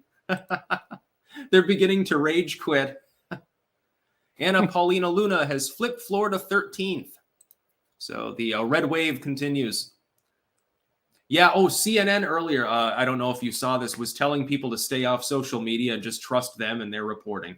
And I think that's because they don't want a bunch of Democratic voters to kill themselves tonight. Well, I'll say this, at least when with looking through the Real Clear Politics matchups, surprising amount of them had no polling. Yeah. I thought, is that just because of this website? Real Clear we have no aggregated poll, no accepted poll as far as RCP standards for instance, Palin Peltola. And that's potentially a game-changing race. It's fucking Sarah Palin, but also you've got the Democrat backed by the Republican counterpart from the other race, Murkowski, along with Liz Cheney. Alaskan politics right now are a total mess. We have one aggregated poll showing a 50-50 between Murkowski and Shabaka from 2 months ago. So we don't know what's going on in Alaska. I can't help. Hey, that's just me, but I can't help but think that's intentional. I'm just sorry. I see some of these races, they have like 7 or 8 different polls. A lot of them I've never even heard of, Well, the funny part is some that weren't even particularly close, like Kemp v. Abrams. Everyone knows the aggregate was approaching double digits, but they kept pulling the shit out of it. Same with DeSantis v. Christ in Florida. The only one that they kind of backed off of Abbott, O'Rourke, I guess they didn't want Beto to off himself in despondence. I can't wait to see Texas results for their gubernatorial race. That's what I'm looking forward to most of all, I think, tonight. Really? Because Beto O'Rourke will have lost a presidential contest, a Senate contest, and now a gubernatorial contest. 3 elections in a row. I'm mainly interested in the Senate, obviously, because that's going to be the toughest house to win. Top of my head, I'm going to say 52-48, which is nothing special because that's basically what the mainstream media kind of is hovering around there. Yeah. I think it's 52-53. You think it's 52 to 53 for the Republicans? Yeah, I think that it'll be a pickup of 2.5 seats, so either one is equally likely. Mm-hmm. And I think it'll be 3 gubernatorial seats for the GOP. So, what is the any progress on Pennsylvania Senate? Fetterman, no, we don't. I don't think we're not gonna know tonight because they've pushed back the balloting. There's Fetterman suing over certain rejected ballots. Mm-hmm. So I'm sorry, everyone. We probably will not know what the hell is going on in Pennsylvania. Well, we were warned. We were warned, weren't we? Oh yeah. Oh yeah. We do have some preliminary results, but keep in mind, these are probably just the early voting totals. So Fetterman up with 84% of the vote. Yeah, that was just like Hillary. I remember we're approaching North Korean levels of voting efficiency, by the way, in some parts of the United States. That was 2016. I watched that happen. Hillary was 80-20. And then I said, yeah, well, that's Philadelphia. Wait till the rest of that redneck state finally checks in. Because I've driven through there. Right now it's Pittsburgh and Philadelphia that are giving, I'm assuming, the early voting totals. So that's about as blue as it's going to get during the race. That's it. In fact, I'm willing to bet those are the only 2 districts he's going to win. Oh, no, there are probably the capital. Yeah, you're right. One more. The Scranton area and possibly up in Erie, I would say. In It's Erie. funny. There a lot of the state is actually like total redneckville. Yeah, I know. Country. It's the Amish have become more politically active actually over the last few years. Well, they should, because politics is they can ignore politics. You can't ignore the consequences of ignoring politics, and even the Amish have to acknowledge that. I personally enjoy politics. Some people find it boring. I never found it boring, but I do find it maddening and depressing. Yeah. Beto O'Rourke is ahead of Greg Abbott, but again, these are Dallas results and including early voting. If you're only getting 52% in Dallas and its outlying areas, that's probably not a good thing for Beto O'Rourke. Based on the Florida results, I'm thinking if that carries over into Texas, and I think it will, that Abbott will win by 12 or 13 points. I think he'll easily get into the double-digit margins. I have no doubt. By the way, there are so many people asking if it's really you from Guar. Yes, that is actually Sleazy, and yes, his hair actually is real. The suit is fake. The hair is, I can attest. It's just layers of hairspray all the way since the 1970s. You don't understand though, Sticks. That's an inside joke. See, I have to respond to that myself. The question is, gee, do you really know Guar? And I say, yeah, I know Guar. I'm their fucking manager. Yeah. It's uproarious laughter when Guar fans hear that. They love that. But, to anyone else, it's whatever. So how is I'm curious. JD Vance, Tim Ryan, the Ohio Senate. He was up by 8 in polls. He looks to just completely crush Tim Ryan, but who can be sure? Yeah, well, right now, Ryan is up. But again, most of those results are coming in from like the Cleveland area. All of these counties that haven't weighed in at all, those are all going to go red. Yeah, wait till the Juggalos show up. They'll put JD Vance over the top. I think that Vance in the end will win. It's not certain, but it's fairly likely, I think. I think New Hampshire is still going to be the big bellwether. Hassan Bolduc. The problem is you've only got 9% of the vote, and Bolduc's way behind. But again, to people who haven't been to New Hampshire, if you look at the Concord area, if you look at some of these counties over here near Hanover, and if you look at the Seacoast region, those tend to be blue. Everything else in the state, you go up north in New Hampshire, it's literally nowheresville. It's 100% fucking Republicans. It's one of the reddest areas in the country. This whole core of the state is red. The southern edge tends to be red unless you're near Nashua or Manchester.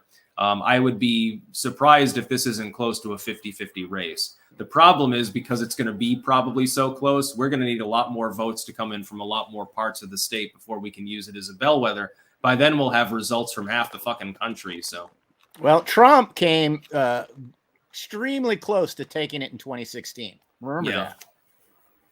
Lol, video default 144p for Potato Vision. And apparently some people are having difficulty with the Rumble stream. That is probably because how many people are currently watching us on Rumble? Yeah, there's about 5,800 people watching. So, Rumble doesn't have quite as much processing power as YouTube. So, our apologies. Yeah. How about an update on Hochul versus Zeldin? New York. I don't think we have anything. Nothing. I can check. I don't know if we have anything from there. The more civilized, the more wealthy, the more advanced, the more. It doesn't matter, However, I don't get it. I just don't get it. It seems like the higher the state's working budget, the less they are able to count votes. Yeah, we don't have anything from New York for some odd reason. Yeah, well, Texas is nice and efficient. It's funny, can't every state just be like the states that actually know how to run an election? It's fairly easy. Yeah. How about Brazil? At least they got their votes done the same day. The first surprise of the night is actually that the GOP has flipped Guam of all places. I know, it was ridiculous. It's like, oh shoot. You know what? I bet you Trump sent him a couple of crates of spam. Those Polynesians, they love spam. Yeah. Hey, I'm going to take a quick break because I've been going for an hour and a half solid now. I didn't know that. Yeah, no, I went live almost an hour before you came aboard, actually. Okay, because so there was too much to cover that I had to get through. You're Things taking are a little. getting, things are already getting crazy. You are going to take a little tinkle. Yeah, I'm just going to mute and stop my cam. You can continue right. talking here. Yeah, you carry the show for a few minutes. Maybe like 5 or something. What happened, crackheads? Our favorite philosopher is gone temporarily. He'll be right back. Let's all go to the lobby. Let's all go to the lobby. Let's all go to the lobby and steal ourselves a vote. No. That's election. It's election fortification, folks. Election fortification. That's what we call it here. I'm expecting a lot of election fortification tonight. I'm going to be straight up. I'm going to be honest. I'm top of my head. I'm going 238 Republican House. And I'm going to go 52 Republican Senate. And governors, that's pretty much in the bag. We'll keep 30 of those or so, but who cares ultimately? The only governor races that really matter are the ones in states where there is election fortification issues. So I'm really interested to see what happens in Arizona. It's a shame that we can't have an answer on that before the show's over because. I can't believe. I think they'll do anything to keep her out of there. She's a real danger. She's a danger immediately, and she's a danger down the road as well. If Trump, whether he wins or loses in 2024, Kari Lake in 2028 is a real danger to them. They just they can't let that happen, and I'm worried that they'll do anything they can. Well, what Sleazy? Like anthrax envelopes dropped off their campaign headquarters. So that sounds par for the course to me. You can't see the chat. I can see the chat. I'm just not answering. Is any chats for me? Should I any clank and gore? I love you guys. Keep up the good work. Thank you, David Klein. Brian Stevens, clank. This is all for you guys solely love sticks. You don't love me. Love me too. Zukatin. What would it take for a third party to win the presidential election? It'll never happen. Not in our lifetimes. Honestly, and I've had some in-depth arguments with people about this. The idea that we need a third party or multiple parties like Europe. I hate the idea. And the reason why is because third parties have a tendency to bring fringe issues to the forefront, right? For instance, the Green Party, making global warming a big issue. Generally, when you only pull 5 to 10% of the vote, that's all you deserve if you're making fringe issues, basically your major part of your platform. However, when two parties are neck and neck, trying to form a, shall we say, a collaboration, whatever you call it, then basically you have to pay lip service to, fringe viewpoints just to get that little tiny 5-10%. And I'd rather have a no party system like George Washington and some of the founding fathers originally envisioned, rather than a multi-party system. I think parties are stupid. I think it should just run on your issues, and that's that. Hey, Sleazy, I'm going to grab the link here, and we're going to try to get V, I think, aboard first. Okay. Since he's on European time. Can you send me that link to the CNN map? After all, I'm having issues locating that. Okay, I'll get that reason. for you. Or am I just not understanding how to Well, work I'll it? post it in chat, and you can take it from there. All right. That's not what I want. Let's all go to the lobby.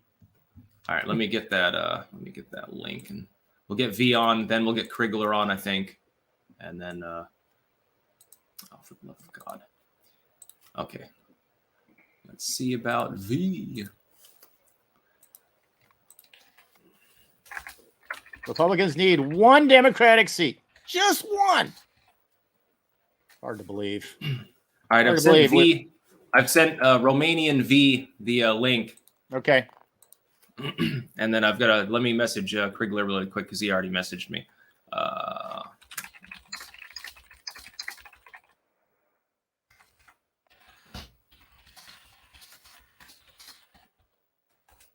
So we'll get V on, and we'll get Adam Crigler.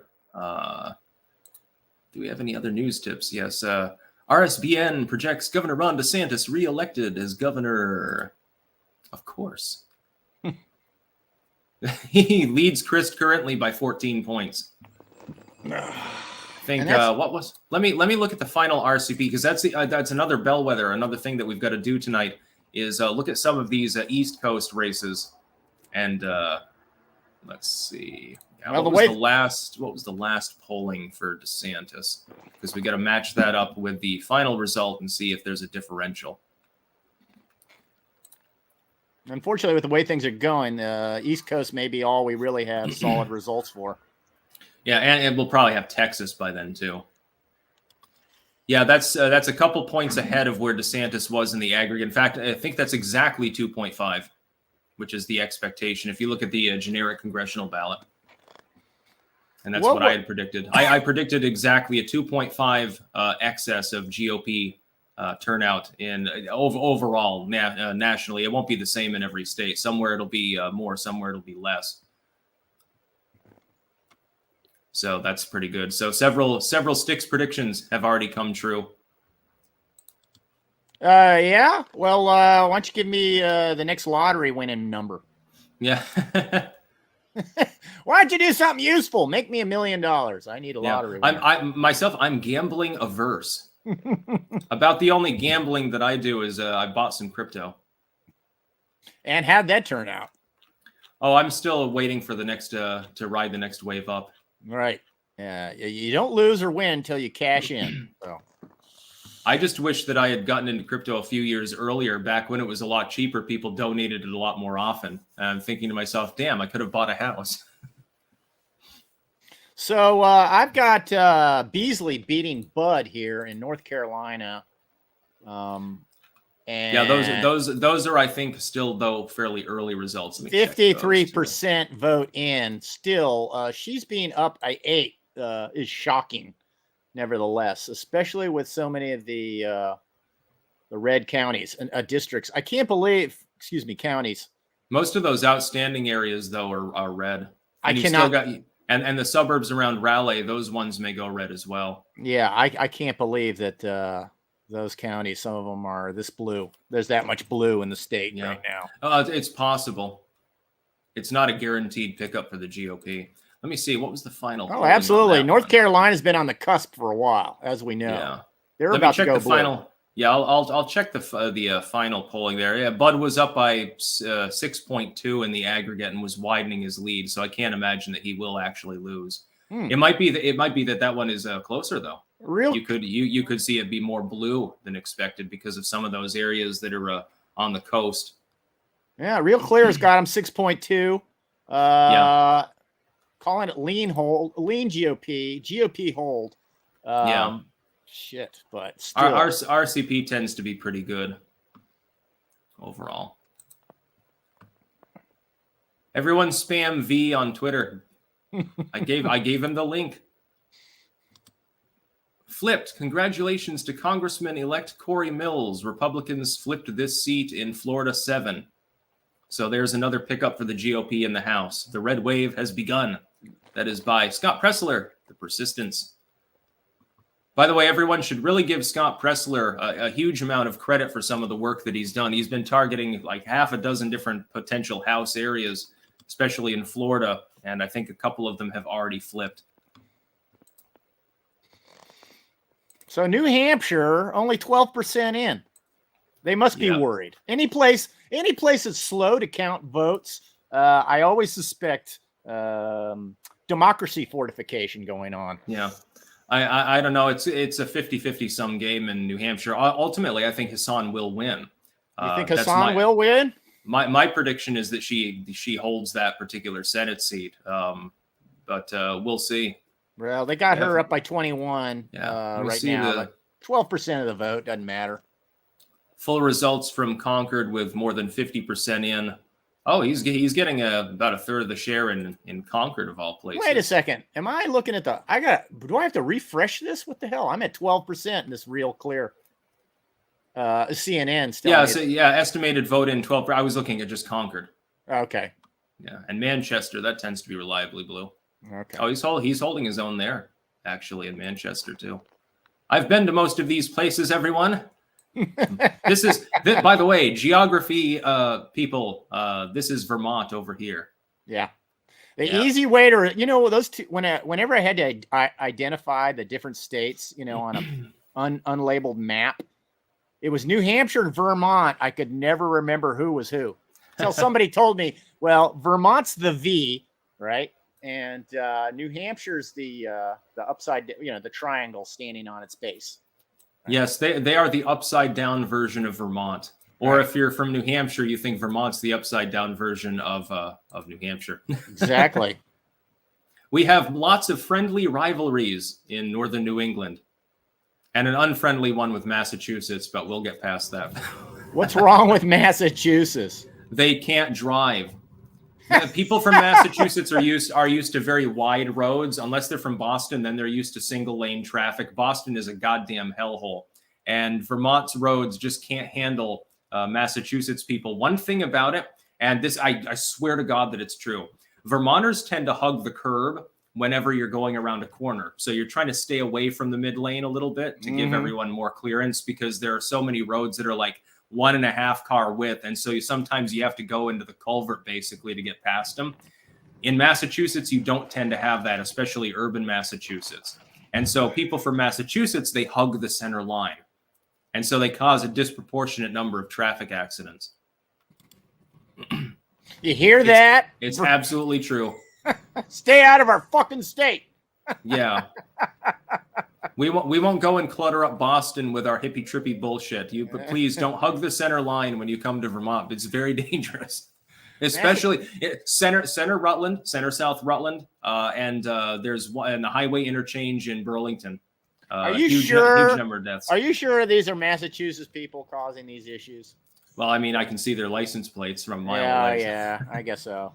Vermonters tend to be very cautious drivers. New Hampshire's fine. Maine's fine. New Yorkers and people from Massachusetts, not so much. Maybe it's just the more likelihood of doing a lot of urban, urban By the way, more commutes. Results. People who do a lot of urban commutes get aggressive, I would say. We've got more results from Texas, and Abbott is pulling ahead now. You got to keep in mind that other than some of these big cities, everything else in Texas is red. What's really going to be interesting is down here in the Rio Grande Valley. And we've got V aboard. We're going to add him to the stream. Oh, excellent. Hello, V. Sticks. Thanks for having me. Yay. Yeah, he's got his animated V. So I'm interested in two people tonight. I want to see what happens with Mr. Fetterman. Yeah. It's a very interesting story. And Mrs. Carrie Lake. Well, we probably won't have any clue what's going on in Pennsylvania with Fetterman tonight. We're going to have very preliminary sort of results there. We might know about Arizona. I mean, is Carrie Lake the lady which on live television, I believe it was a national show, said that she's not going to read any of it because it's all lies, and then she quit?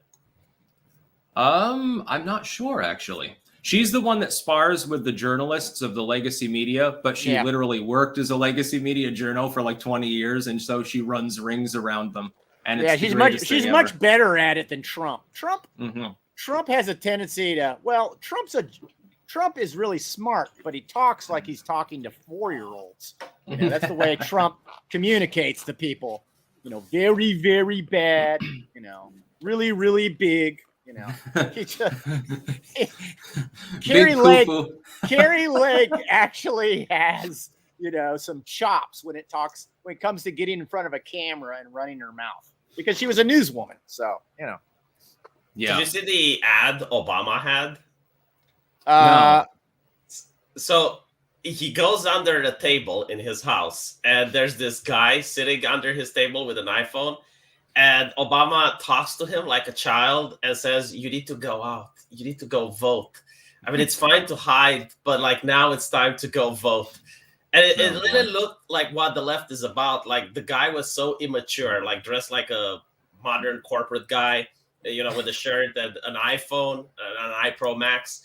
And Obama is talking to him like a father. It's like, you need to go because women's rights issues, because abortion, like we need to codify Roe v. Wade. You need to get out from under the table. I can give you a link to that if you want. Well, that's what the Democrats are trafficking right now, is their message, which is hysterical fear. Exactly. That's their platform is basically, you should be afraid of the other guys. Orange man bad, which is like, yeah, fucking what decade is it? Jesus. And abortion. Also, that was another thing that I wanted to analyze, which was that when they talk about abortion being a big issue, and I mean, it's a middling issue as far as importance, but there are a lot of Americans that care about it. They don't even bother to explain to people that some of those people that really care about abortion want it banned nationally. And the reason that they care about it is because they're far right. It's not quite as big a number as the number of people that want like Northam abortion, but it's comparable. It's still in the double-digit range, and they don't even take that into consideration. Well, that'll be some of the turnout that we see tonight. Well, everything is described in absolutes, right? Yeah. So basically, they're talking about they're gonna take away the gay right to get married. It's like, where? How are you gonna pull that off? You're gonna actually, in this day and age, pass a law to ban gay marriage? Okay. I don't think the Democrats understand that there are plenty of right-leaning independents like myself. If they were to target gay marriage, I would be absolutely against the Republicans. I'd be tempted to vote for the Democrats if they tried that. I am sure based on, you know, if you did any kind of polls, that's a death knell for your campaign the moment you brought it up or even introduced that in legislature. Things are tightening, by the way, in Georgia between Warnock and Walker. With 43% of the vote in, Warnock leads now by only 5 points, 5.5 points. I would point out that most of those outlying areas with no results, those will be going red. It's definitely going to be a tight race. Where did it start out at? Warnock was way ahead, but that's because Atlanta came in first. Yeah, of course. Of course. So V, I wanted to get this. What do you predict for the night? First, GOP House pickups, number of Senate pickups, number of gubernatorial pickups. I think it's inevitable now that they take both chambers of Congress and take several gubernatorial seats. What's your over-under? Well, I'm just looking at the two people that I mentioned. I don't know like the entire politics of the United States because I'm from Romania. But what I do notice is that the press is very aware that we're not going to get all the results tonight. Yeah, they say that we can wait for weeks. Now, I'm unaware of any other country where this happens. So that doesn't happen in the gypsy elections? No, like we just have to show ID when we vote. Apparently, the communists had this system in place, and it's very racist. You know, like when you went and you showed the QR code to your waiter during the pandemic, we do that when we vote. And we vote on a piece of paper. Like, it's not, like a machine or something electronic. And the only exception is if you're disabled or if you're in the military. They send an armored truck with 4 guys that carry a big metal box with a slide and like many locks. And you put the stamp on the piece of paper, and then you put the paper in that box. And those guys are from the government. They're not from the postal office. I have a proposal to make. Okay. This is the way I would like to see American voting operate like this. First of all, you don't need any software. All you need is the optical scanners that you run the ballots through. I think that basically the vote totals should be visually viewable. I mean, viewable real time. You know, there's no reason why that old man who slips your ballot right into the optical scanner. There's no reason why a number isn't being recorded isn't being released. You know, to the by the precinct immediately, and that number being passed on right on up to the state and the national level, and the media should have it as well. It should be real time. There's no reason why it couldn't be. And there's no need for software. It's just a machine that counts, 1 for Biden, 2 for Trump, 1 for Biden, 2 for Trump, until the election's over. In certain states it'd be 1 for Trump and 15 for Biden. Well, whatever. We have a $50 super chat from Brian Stevens saying clank clank. By the way, everyone, I do apologize if I don't get to your super chat, but there are 14,000 people watching on YouTube, thousands on Rumble, and we're having a conversation with a guest, plus going through all of the political maps and shit. So it's a little bit on the chaotic side. Yeah, just like a real U.S. election, I'd say. Absolutely no difference. Yes, this is the Maricopa County stream. Isn't Maricopa the place where the elections are the most safe and secure out of the entire U.S.? Yes, they have They're the most fortified. Yes. The most fortified. It's literally it's as heavily guarded as Fort Knox or Alcatraz. Clanker code, heavily fortified. It's so sad that we're not allowed to talk frankly about what's happening in certain parts of the United States right now. I think we are talking very frankly about things. Yes, but to have to use language creoles, it's like usually language creoles prop up when there's persecution going on. It actually makes it fun. You feel like you're in a little club, and you're talking about some.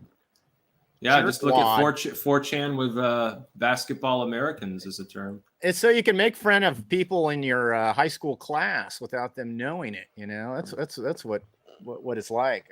And V, what time is what time is it there, V? It's you're 3:30 a.m. Oh, you poor dude. Yeah, but I have a question. If Fetterman wins, do you think he will be able to vote properly? I actually talked about that the other day, which is that because of his verbal problems, yay and nay sound rather similar now, don't they? If they do a verbal vote in the Senate, there could be a problem.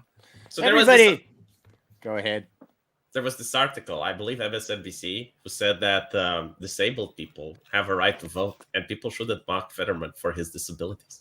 They've been posting that for the better part of a goddamn week, and they're pissing so many people off by doing that. By insinuating that John Fetterman speaks for everyone who has any form of disability, whether physical or mental. Well, at least it's not going over so well. At least they're admitting he is disabled. So we're making progress here. Oh, well, they covered it up. Like, initially, they didn't want to. They had the doctor, which is still not fired, for saying that apparently, like, the man is 100% fit to run. All he has is aphasia. That's it. No long-term damage. He'll be fine. I'm curious, like, if you get all those journalists and you put them in a plane and you get a pilot that suffers from the same disability as Mr. Fetterman, if the journalist would be happy to fly with that particular airline. Because apparently that person is fit enough to lead a country. Like, surely they can also be fit enough to fly a plane, right? Well, I mean, a mentally damaged person is the president. So yeah, exactly. I guess there is a precedent. That's where I was going, is that this basically lays precedence to keep Biden in, even if he fails, he gets 25th Amendmented. Yeah, imagine Fetterman. Are you going to pick on handicapped old people as well? Imagine that Fetterman's in there. Joe Biden will look sane by comparison. He'll have fewer gaffes. They'll probably trot Fetterman out every day to deliver like a State of the Union of that day of the week, just to make Biden look better.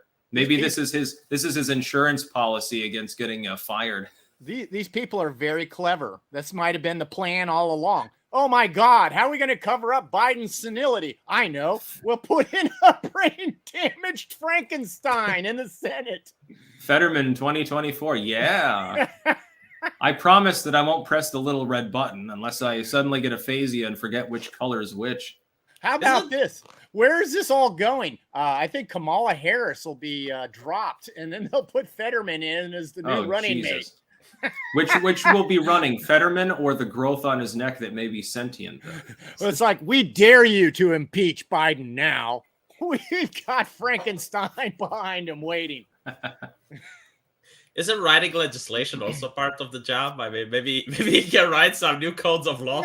No. See, what happens is these guys all staffers do that. Yeah, they have handlers come in. In fact, some of them don't even know what's going to be put in front of them next. You know? Yeah, I mean, imagine, we've got to pass it before you can read it, like with the ACA or something. People in Congress typically have a limited role in actually crafting legislation these days. But yeah. I mean, the bigger problem is that Fetterman won't even be able to understand what he reads for very simple bills. He has aphasia, so it's going to be a problem. And I think the Oracle predicted that Mehmet Oz would win that seat, though. I literally just used a random number generator and to take some guesses, because for that race, it's so close to 50-50. Mehmet Oz is a little bit ahead, and there's higher GOP turnout. But then you have honkening going on. You know, we'll just use that particular term for the YouTube stream purposes. So, I mean, I have no clue what's going to happen in Pennsylvania. Mm-hmm. There was another lady that I wanted to watch, but I don't know if she actually managed to win. Apparently, she has an OnlyFans. And there are pictures where you can see her womanhood, which she is very proud of. Mm. And she basically says that sex work is real work. So she wants to run as a Democrat. Oh, interesting. I know Rachel Dolezal has an OnlyFans now, which shocked the world. And there was also that twerking lady, which, by the way, very talented, twerked upside down. Well, they were claiming that Lauren Boebert was an escort and fucked Ted Cruz at one point. And it's funny because the real scandalous stuff is all coming from the Democratic Party, but they tried to make that into a fake scandal too. They're very sex positive among liberals. Is AOC running now? I think, yeah, but she's basically unopposed. I mean, she's in a far blue district. That's hard to believe. She couldn't get primaried. I guess not. I would think that somebody, all you got to do is come up with a Republican candidate who has more victim check marks, and then probably could beat her. It's like, let's get a person of color, lesbian, pansexual. I don't think it works like that. Handicapped. And then by the way, not to interrupt, but we do have breaking news. Kemp has overtaken Stacey Abrams in the gubernatorial race in Georgia, with most of those outstanding counties are solid red. So no, this is a red mirage, according to the media. Yeah. This is part of the red mirage. Abbott has now supplanted O'Rourke. And other than Houston and Lubbock, most of the blue parts of the state have already been accounted for, at least in part. So Abbott will be reelected. So we're 3 for 3 as far as those supposedly close gubernatorial races on Clanks. Did you know that Stacey Abrams appeared in Star Trek? Yeah, she appeared as the president of the Galactic Federation or something. This was after president of the Earth. That's right. This was after her political career. She was well into it, correct? It wasn't like, something she did long ago. They knew that she was going to lose over a month ago. I analyzed an article. They did a co-post. I think it was on Slate. And they said, well, even if Stacey Abrams doesn't win, because they know that she's not going to win. They looked at the fucking polls. She's done so many other things. She's a leading BLM activist, a leading voice for people of color, and she's written several books. Jesus, man. But she's never managed to win for political office, is basically the cope. And Star Trek was always political. Well, yeah, true. I remember when they got Bill Clinton in Star. Oh wait, that never happened. Well, the Tribbles, I guess those are political too now with Tribble Social, the Occupy Dems page. Which, by the way, I got a tip off earlier that some people apparently had a glitch where they were seeing other people's DMs. To give you an expectation of how well run that fucking site is, and keep in mind for years they were rambling about Gab having issues. Oh, by the way, did you see the journalist at the blue check marks going to Mastodon and getting a very warm welcome by the denizens of that particular website? Yeah, watching them try to flee like rats is great. Like, imagine blue check marks on 4chan and dial that to 11, right? And they were so innocent. I can't show you on YouTube because it's problematic, as they would say. But they were received very well, especially Taylor Lorenz. I mean, she had a lot of people that wanted to talk to her. Oh God. Yeah, when journos go on to 4chan, maybe they get radicalized. I'm just imagining. I'm imagining somebody like Taylor Lorenz. They go to 4chan. They like, okay, I'm going to spend a week using politically incorrect, and I'm going to get a big scoop about hate speech on the platform. By the end of the week, when they show up back to work, they've got a Nazi uniform on or something. Unironically, there was a feminist who made a documentary about men, and at the she wanted to make infiltrate the big town, the MRA communities, and just write nasty stuff. And by the end of the documentary, she became an MRA. So that can happen theoretically. Like you can't get radicalized from joining a different group. Many such cases. Now, V, I'm gonna kick you Okay. because I got to get Crigler on. Any final thoughts though? I still want Fetterman to win just for the lulz. Like I'm really curious. Like what? Holy fuck, dude! Like I want to see the. We're trying to save a country here. Okay? I'm not interested in lulz anymore. I know it's funny over there in Romania to watch us, but watch right us now suffer. we're trying not to fucking kill ourselves. So if you don't mind. But Bucharest would get the bomb too if something pops off with Russia. So go to your nearest Catholic church, pray your ass off that Frankenstein doesn't win, if you don't mind, and no lulz, please. Otherwise, the Black Sea will glow in the dark. Take care, V. Sorry, I went off there for a second. Oh, he left before I got a chance to kick him. Damn, there goes that meme. All right, yes. I'm gonna send the link to Adam Crigler here. Okay. I am wondering though, what's going on with Connecticut? The Senate race I was interested in because you have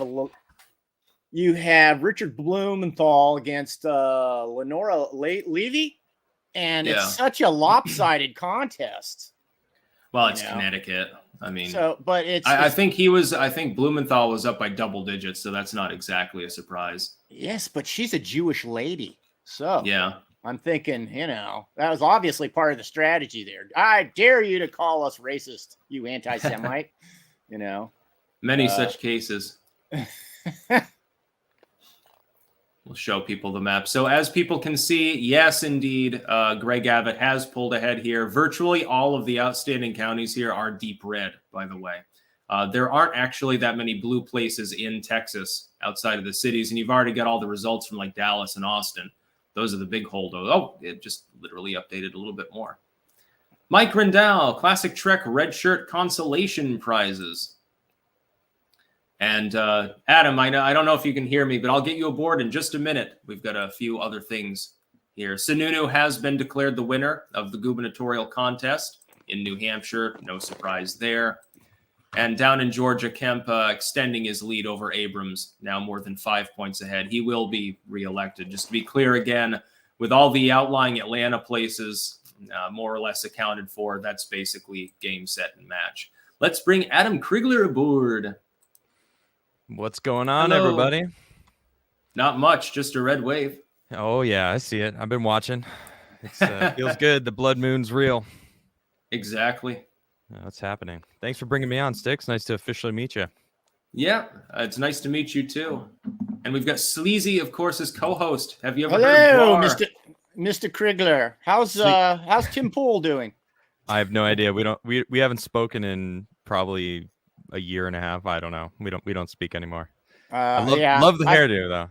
I don't even know the backstory about that myself. That was sarcasm, just so you know.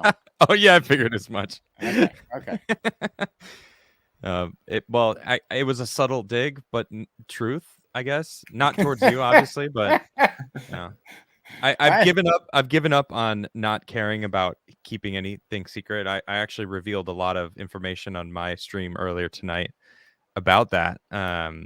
See, a lot of people want to know why I was fired from the Timcast show, and I mean, I revealed some juicy information on my stream, and I think I might continue because it felt good to kind of get it off my chest because I've been protecting him for no reason, and I have no reason to.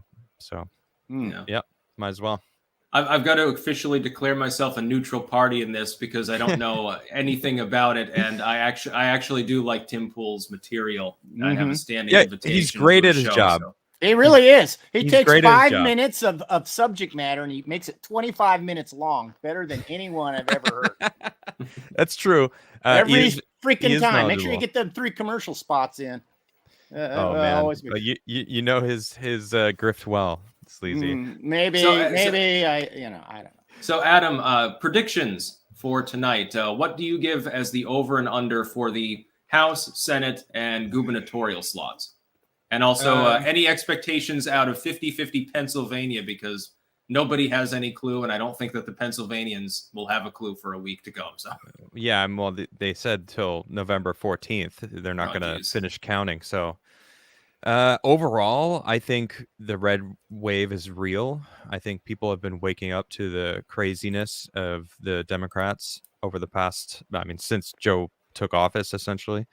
So I think it's going to be a pretty big shift. I think Obama lost 38 seats in 2010, right? Trump lost 20. I don't remember exactly how many he lost in 2018, but I think that we're going to see somewhere in between there. Not as bad as Obama, which is surprising actually, because I feel like Biden has done a significantly worse job than. So you think it'll be in the House? It'll be in the 30s? Yeah, maybe like 20, like a shift of 20 seats. Because I've got it at 40 to 45 in my expectation. Really? Well, you definitely are way more involved. I haven't been paying. You're a pessimist. You see the glass as 1/3 full. No. I don't focus. I've been kind of taking a step away from politics, not away, but just a few steps back more, because I realized, to really fully grasp politics as a whole, you have to study history. You have to know who everybody is, and it's a lot of work. And I really like science. I like talking about space stuff, and so I've kind of geared my show to, I talk a little bit about politics, kind of like the pressing stuff that's happening. I'm right there with you, man. It's tough to talk politics all the time because yeah. So I don't know. I'm, I know that you're much more versed in this instance. So I know you're pretty on point with it. So I hope you're right. I want you to be right.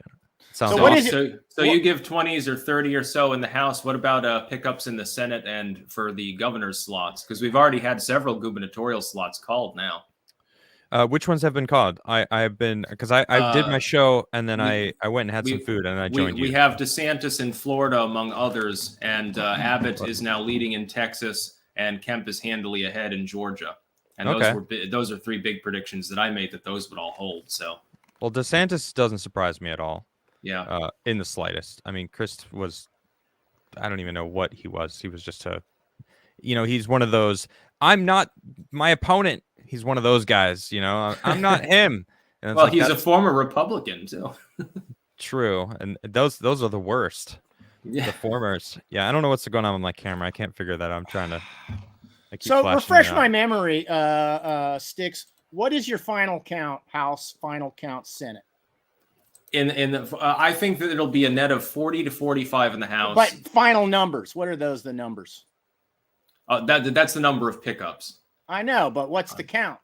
235 to ish, yeah, ish. And in the Senate, I think that the GOP will have 52 to 53 at the end of the night. That's what I'm thinking. Some people are thinking 55 or something, but I can't really bet on either Arizona, where we see some problems, in Maricopa County, perhaps. Yeah, certainly Pennsylvania, I think, will be fortified. I couldn't buy into the tsunami.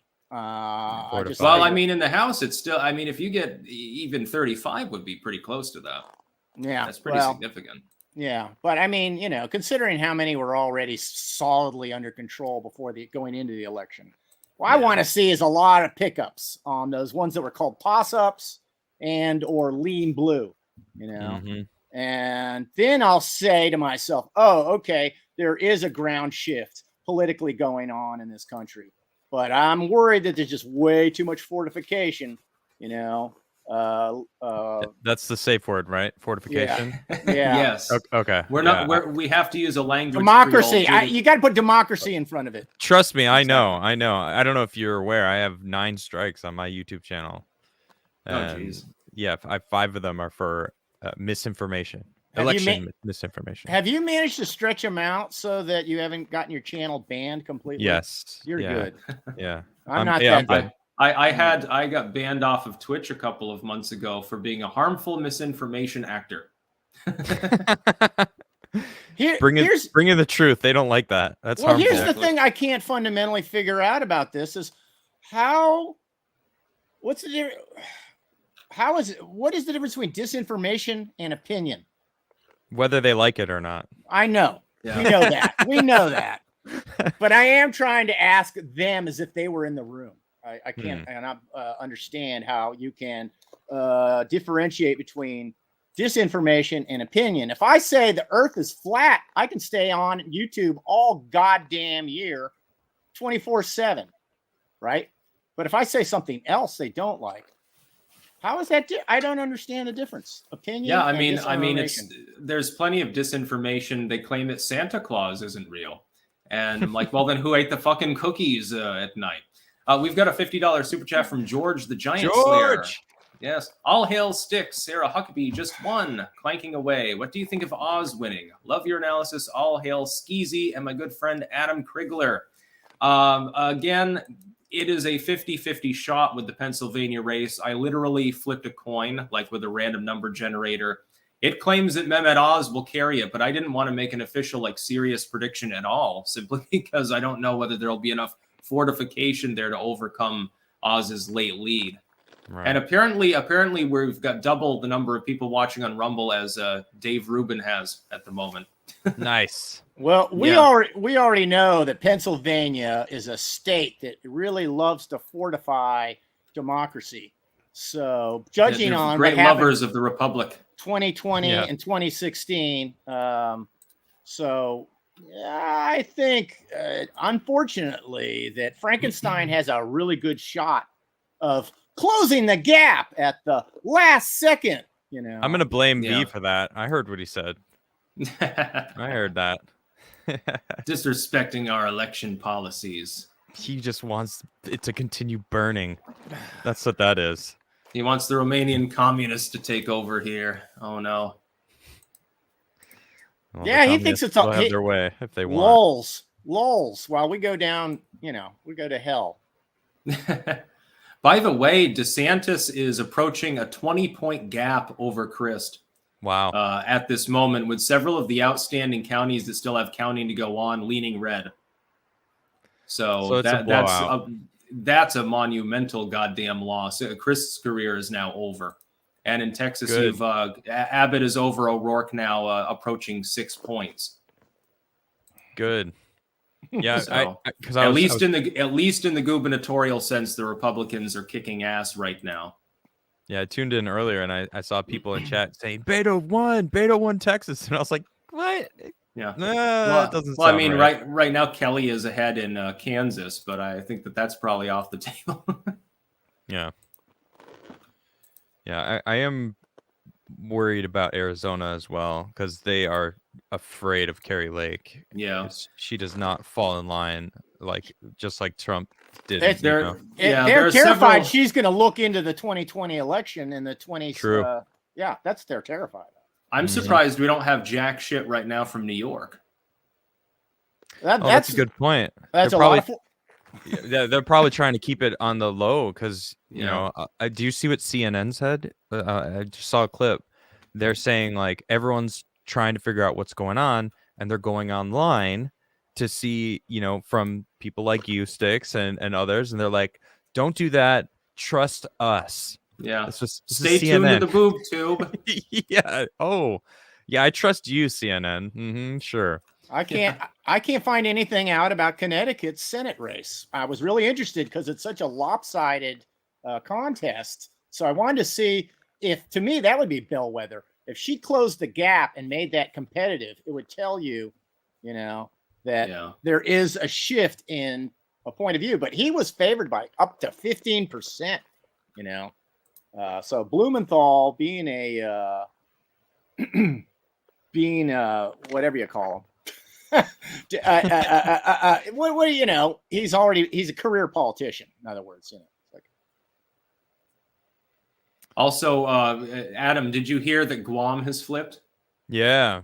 First time in 30 years. First House delegate election in Guam since 1993. Now, give me a civics lesson there, Sticks. He's not allowed to vote. It's a non-voting territorial position, but the fact that it flipped anyway is fairly significant. Guam's just a little island. It's basically a military base with a largely Asian population and tends to lean quite left. So what is that representative's responsibility? Literally just giving opinions and overseeing it. Overseeing what? The opinion? Just sort of being a monitor. It's sort of like with DC's positions. I see. By the way, we've got several other big super chats here. Another from George the Giant Slayer. George! Sticks. Yeah. Sticks, what did you think of Trump telling DeSantis and sending the GOP rhinos a message to stay out of 2024, saying he knew a lot of dirt just as much as Ron's wife? I did not hear that particular one. I think that the feud between the two of them is being astroturfed, and Trump is amusing himself because I don't think that DeSantis will actually run. And from Fox Chase Racing, sending $200, by the way. Thank you. Making a Sleazy P martini and saying Crigler with a hard R at the same time. Nice. Yeah, Sleazy's got to get his booze out. He's got to get loaded. Yeah. Now you mention it. Holy crap. All my friends called me Crigler. Crigler? Crigler. Or Crigger. depending how close you are. Clankler at the moment. That's funny. Cheers! I'm gonna have a little whiskey as well. Because why not? I got my MAGA hat on. I haven't worn this thing in a long time. I've got my drug of choice right here. What is that?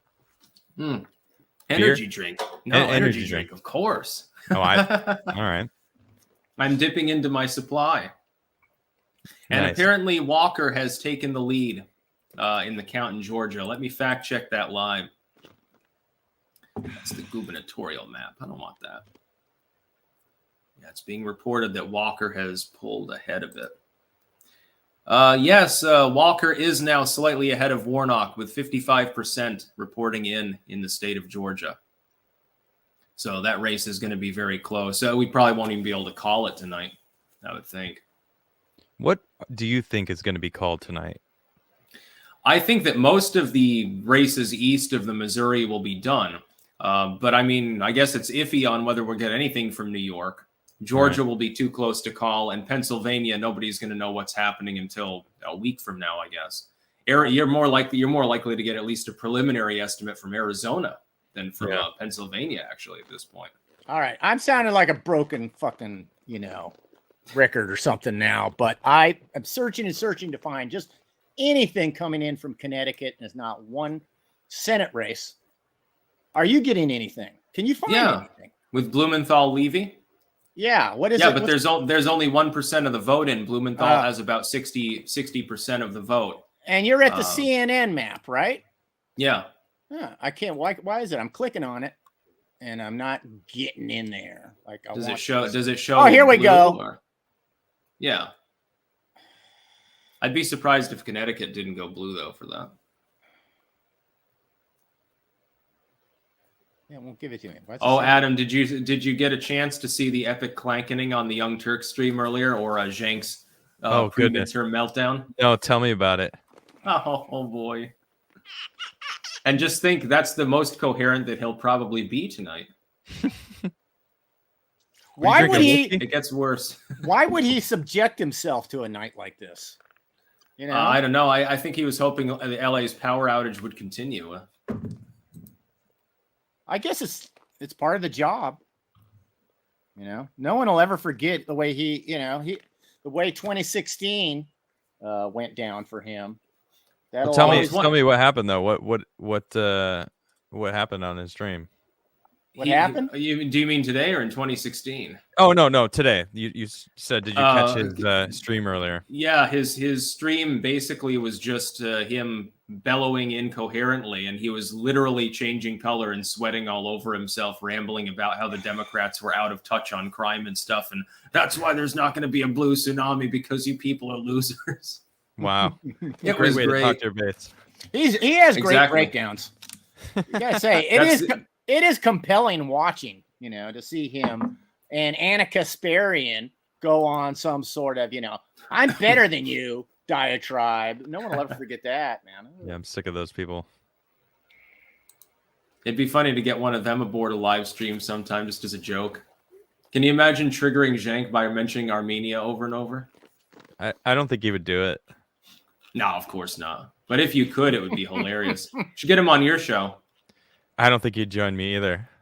Why not bring up the bestiality? That's what every real the hard-hitting horse- journalist would bring Horse up. cocks? Why? What's with your obsession with horse cocks there, Yang? Are there any other animals you prefer? Do you just go to the horses because they're more common, they're more obtainable? Mm. They're more, you can reach a horse easier.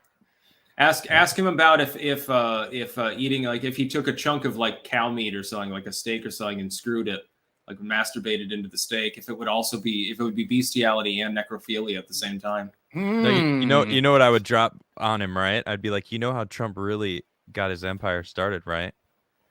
Well, you see, his great grandfather, back when he first came to the States, he was making food for the miners, and well, it froze. The only way to eat was to cook horse burgers. So the Trump empire was built on cooking horses for the miners. This is actually real. This is a true story. It is? And yeah. And and he'd probably like, why are you telling me this? What is this? What? Like, yeah, the specialty, and of course I'm making this part up. The specialty was the horse cocks. They would fry it up with a special sauce. They put yogurt on it. No, I don't know. Serve it with pickles like a bratwurst. His It's tasty. Have you ever tried it? He probably has. By the way, the South Dakota Senate seat has been called for Thune, but that's not really competitive. I did, by the way, find that Connecticut Senate race. I'm sorry. I don't know why, but I'm finding the CNN getting around on the map very cumbersome for some reason. Virginia District 10 called as a Dem hold in the House. RCP doesn't have a whole lot of called races here. Some of them have been called by other sites, and here they're not for some reason. I think Bud has pulled ahead in North Carolina, by the way. Let me check that. It's interesting you're using CNN. You find that that's accurate to use? I don't trust any of their reporting, but it's up to date generally speaking. Yes, Bud has pulled ahead slightly of Beasley for the North Carolina Senate. That would have been a big pickup for the Dems. Yeah, would have. Fuck, I'm so worried about North Carolina's about to go blue any minute. Yeah, no, I think it'll stay red. Warnock has pulled back ahead of Walker again in Georgia, however. Again, though, most of those outstanding counties are deep Republican territory. So, Adam, I got to get the next guest aboard. Any final thoughts? I'm enjoying this red wave, and thanks for having me on. I really want to reconnect and interview over on my channel. Excellent, yeah. And I saw that you posted in the description. Definitely go check me out. Although I have been streaming more on Rumble than on YouTube because I can talk about the fortification process a little more in detail. So it really does feel really nice to be able to do that. And thank you for having me on. Yeah, it's been great. Yes. Peace out. All right. See you guys. All right, everyone. That was Adam Crigler. And yes, as he pointed out, there are links in the description to his sites, YouTube, and also his Twitter page. And so you can go and check him out there. He's also on Rumble, which I don't think that I knew, actually. We've got new results from Texas. Abbott pulling ahead further of O'Rourke. He's now about 7 points ahead. Again, most of those outstanding areas will go red. Kemp is 3 points ahead of Abrams right now. So again, he will retain his gubernatorial seat there. So far, it's kind of mixed results, but the House, I think, quite a few seats have already flipped in favor of the Republicans.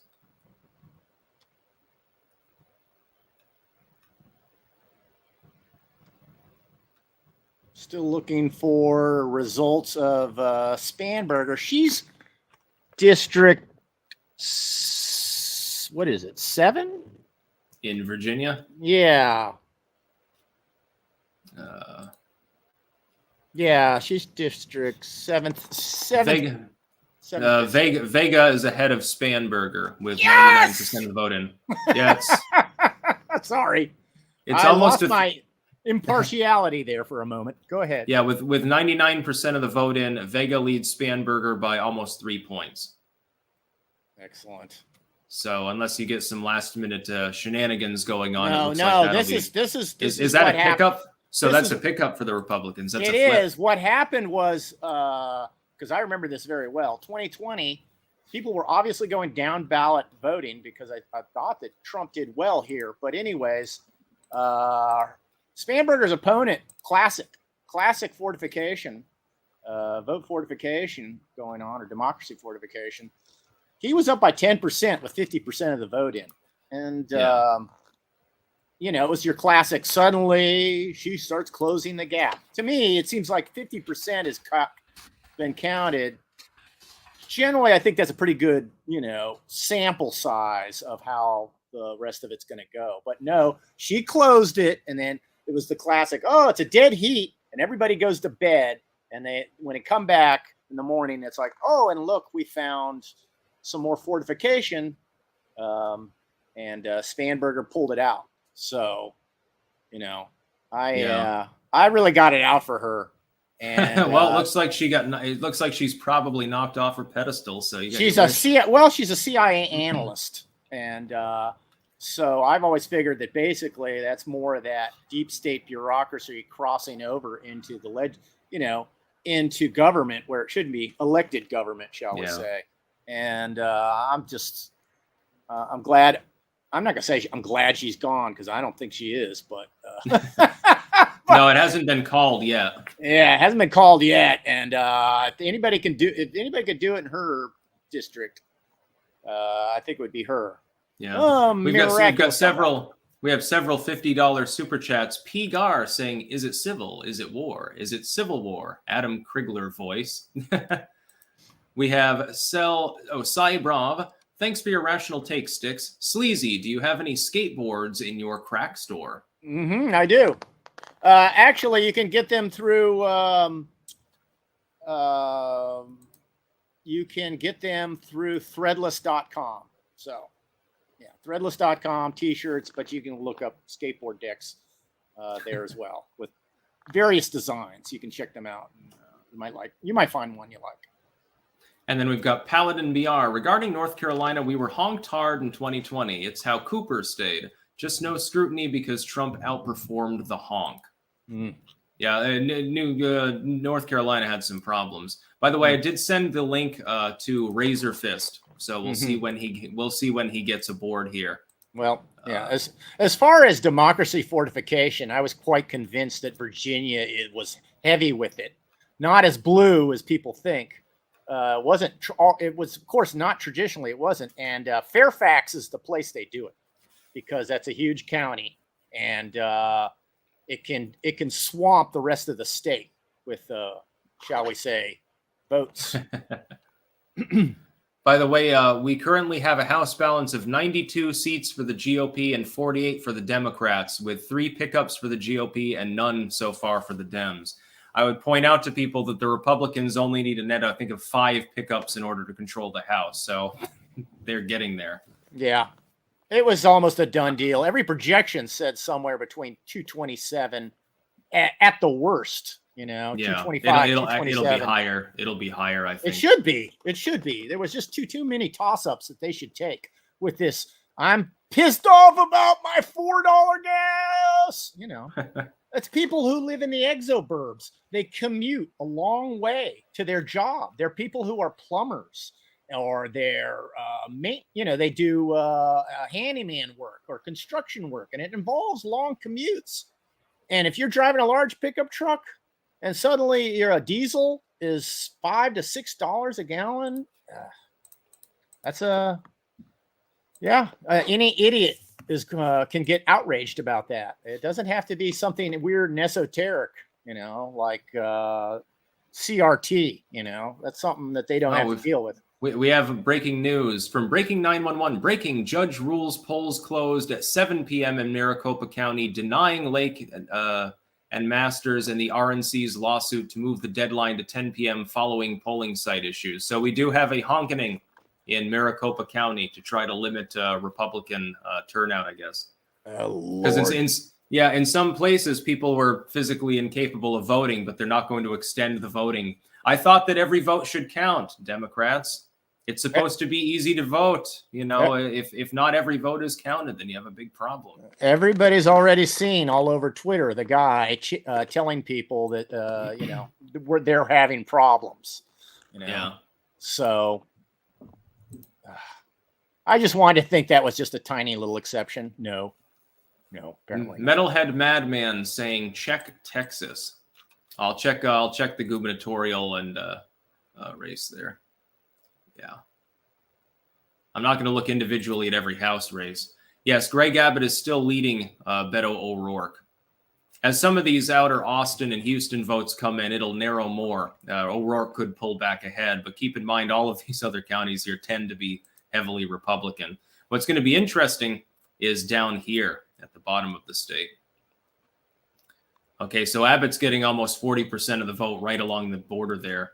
He's almost drawing even in Cameron County with Beto O'Rourke. That's a pretty good indicator that there's going to be a red wave in Texas as well. And we have Jordan B. As a Nevadan local, you should check out the Nevada polls on RCP.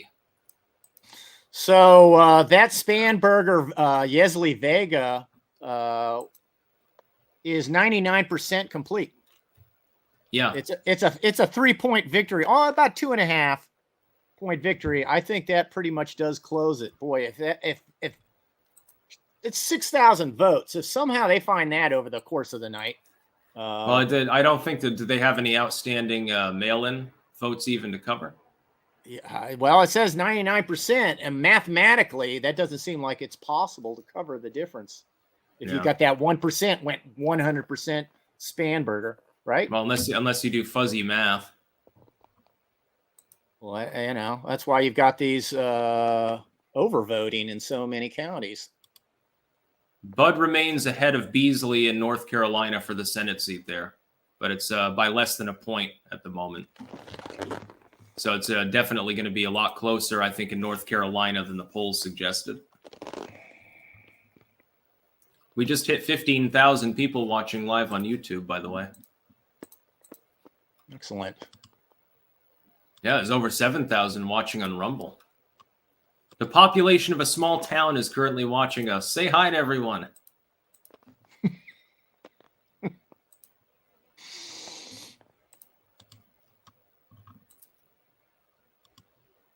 Oh, J.D. Vance is slightly ahead of Ryan now in the Ohio Senate.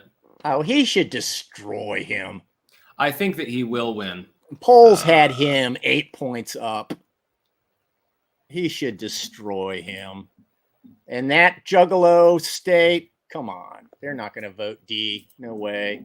It looks like Vance is doing fairly well in the areas that tend to be more suburban. Mm-hmm.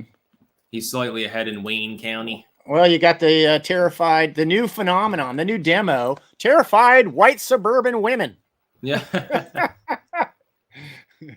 Terrified, or also mama bears, as they're calling them too. Yeah, they are actually blaming. They preemptively started blaming white suburban women for what's going to happen in the midterms. Yeah. So there were several basically being female no longer a victimhood defense anymore. Yeah. You're going to have to throw something on top of that if you're going to hide behind that. Tom Baldwin sticks his southern drawl.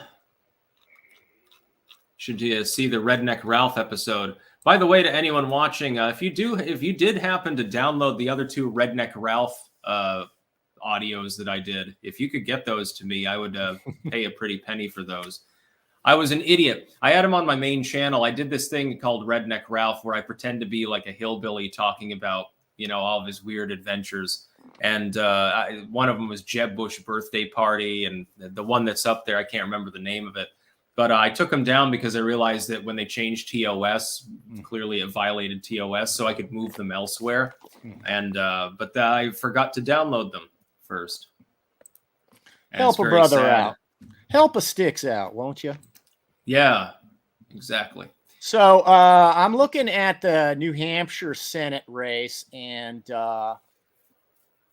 just my democracy fortification bells are going off because only 28% of the vote is in, and Hassan is up 57 to 40, 57% to 40%, and obviously there's going to be a lot of rural counties to come in. Yeah, those tend to come in later. I mean, most of the they results come in right now. They come in redder. So I can't help but thinking that they're fortifying. They're figuring out how to fortify, but make sure New Hampshire's defortified. If Bolduc loses, I talked about this the other day. It'll be because he pissed off the libertarians, and the Free State movement is based there. Really? Yeah, they control several points of the vote, and in a 50-50 race, that would be. So what did he do to do that? He claimed that a libertarian protester at one of his rallies, who was shouting questions about supporting the war in Ukraine, claimed that the dude assaulted him. If you look at multiple angles of it, clearly there was no assault, and Bolduc actually pulled back on the initial claim less than a day later. So he's got all the libertarians gunning for him. They're openly threatening to throw that race and destroy Bolduc. That's stupid. I don't agree with them, but it is true that Bolduc should not have claimed to be assaulted by a person who simply brushed up against him. No. That's not a big vote getter. A line. Yeah, he fucked up. And he had the tailwind behind him. He was 50-50ing it almost with Hassan after being double digits behind a few months before, and then he decides to do the stupid thing. So that's well, we'll see. I think he can pull it out. I mean, it's possible. Only it's a 1.5% gap in the polls. Yeah. So to me, it'll definitely be very close. If there's an outsized Republican turnout, he probably wins anyway. But we don't know if that'll happen, in every single state. Certainly, it's happened in Florida. Florida right now is looking deep red. Look at this. Rubio's up by 16 fucking goddamn points over Val Demings. That's almost twice what he led by in the final slew of polls. I mean, little Marco got Miami-Dade by 10 points. Well, or nearly so. I would assume I wonder how the Cuban population, and in particular the shall we say the people who are in the social, service industry, and specifically the amusement park industry, love the fact that he didn't shut down their fucking jobs. He didn't close down Universal Studios. He didn't close down Disney World. Hell, Disney World probably told him not to. But with almost 90% of the vote in, DeSantis won over Christ by almost 20 points. Should have been more. Yeah, but that's almost 10. That's almost 10 fucking points ahead of the final. Yeah. That's huge. That's a good overperformance. That is. We're starting to get some other Evers v. Mitchells, or Michaels as some call him, in Wisconsin. Evers is ahead, but that's with 1% counted. We'll be carefully monitoring those results. And Whitmer ahead of Dixon as well, but that's with 11% counted.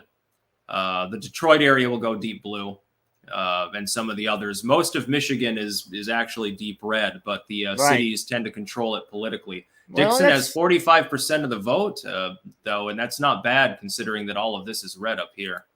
Yeah, most of the Rust Belt is like that. There are really a lot of people living in rural or exoburb areas.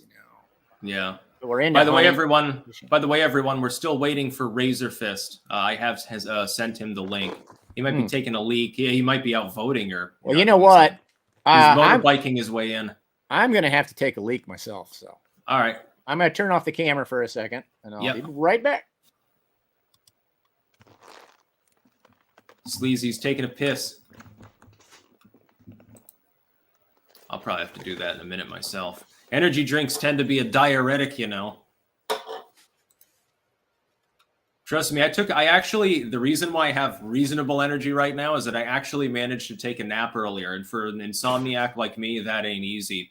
I managed to conk out for about an hour and a half to 2 hours. So that's what I'm talking about. We've got so much to talk about today. Also, I want to check Twitter. Reminder, if you see any interesting political news, anything related to honkening, long lines, or exit polls, etc., and it's on, you can always DM me on Twitter. My DMs are open for news purposes. So I'm going through that briefly here. The GOP does have numerous House pickups already. They are marching their way towards controlling the Senate. And all three of my predictions with regards to supposedly competitive gubernatorial races, it looks like they'll come true. DeSantis has absolutely plowed Christ under. It's a 19-point gap. Abbott's ahead in Texas. Kemp is ahead in Georgia. They'll pull further ahead, in my opinion. So I'm still checking for news updates. Oh, Project Veritas Action just dropped a video, I guess. Breaking, Republican Texas GOP Governor Greg Abbott has defeated Democrat Beto O'Rourke from Election Wizard, who is usually fairly reliable. Yep, Fox News has projected that Greg Abbott will win. Now we just have to wait and see the differential. And I don't even like Abbott that much. Yeah, he's like a Ted Cruz. He's a missing link Republican. He's not quite a neocon, but also he's not, you know. He's got rhino-ish tendencies. Yeah. You know. He's reasonably pro-gun. So on that, right. I mean, but he wasn't a lockdown. I think the big thing is he wasn't a total lockdowner. Here's the thing. You've got these states all over the country basically being sanctuary this, sanctuary that. Why can't Texas ignore the federal government and do something about the border on their own? He kind of started by stacking those shipping crates there, which is stupid. Because I think that was Arizona. Oh, was it Arizona? They would start. That's Arizona. With Texas, they have they do have border vigilantism in Texas. Yeah, well, you're thinking Arizona, but they laid metal, little fencing. I'm sure there's a lot of that laying around in Texas. Or hell, why not just take some money out of your budget and start working on that? He could have done that, you know. I did not get any kind of feeling like he was interested in fortifying the Texas border after Biden came in office. Yeah. I mean, he let it run rampant. He let it go crazy. By the way, with the governorship in Pennsylvania, Shapiro is totally outpacing Mastriano as expected. That polling had widened in favor of the Democrats over the last few months. The Republicans having pulled support from Mastriano. So it looks like the Democrats will hold the gubernatorial slot in that particular state. That's a shame. In Pennsylvania, it's Fetterman's got about 60% of the vote with 18% in. Most of these outstanding areas are red. Again, this is probably going to be a fairly close race. They're looking for a red mirage tonight where Oz will seem ahead, but then the mail-in votes will come literally a fucking week later. So I still believe that Fetterman is likely to be elected, which means it'll be hilarious. There's a consolation for the situation. Kills me. Kills me. I hate it when people get blackpilled and they're like the U.S. is doomed because not every race goes their way. I see that all the fucking time.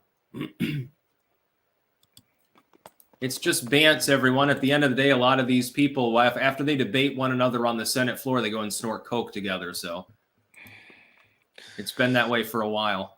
Well, that's the way my dad seemed to. That was his attitude towards elections. I'll never forget it. I mean, you know, being a career CIA guy, I should have known. I know now, but when I was back then, I said, "Dad, are you going to vote?" Because I was unusually enthusiastic and interested in politics, even as a kid. And he just kind of looked at me like I asked him about Santa Claus. You know what I mean? Like that kind of just that kind of a smirk. Aren't you cute? You know? And then I roll, and then he came up with something like, "Oh, I'm busy," or some shit like that. I can't remember what, you know.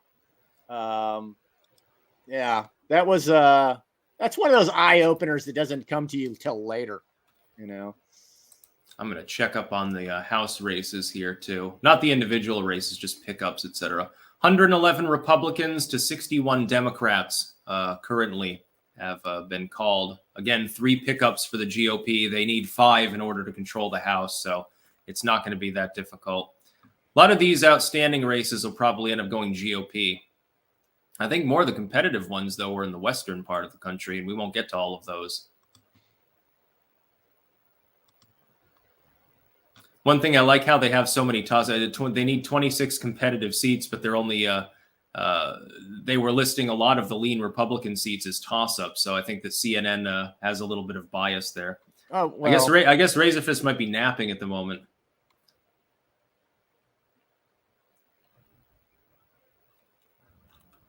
People asking where Razorfist is. Don't worry, we will be razoring it up.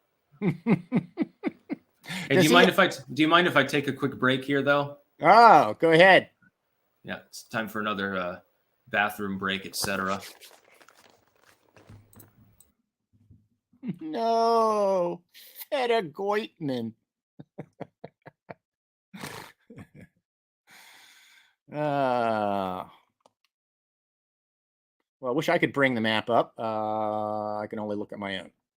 Sorry, I can't control that aspect. Can I? Let's go in the super chat. Sticks, use the Reuters map. It's better, says Ralph Nesbitt. You know what? I'm going to go to the Reuters map myself. Jordan B.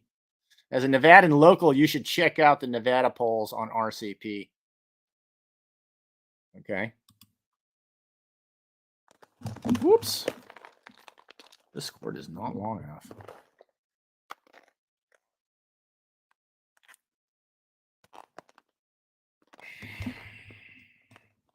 Shall I go Senate polls?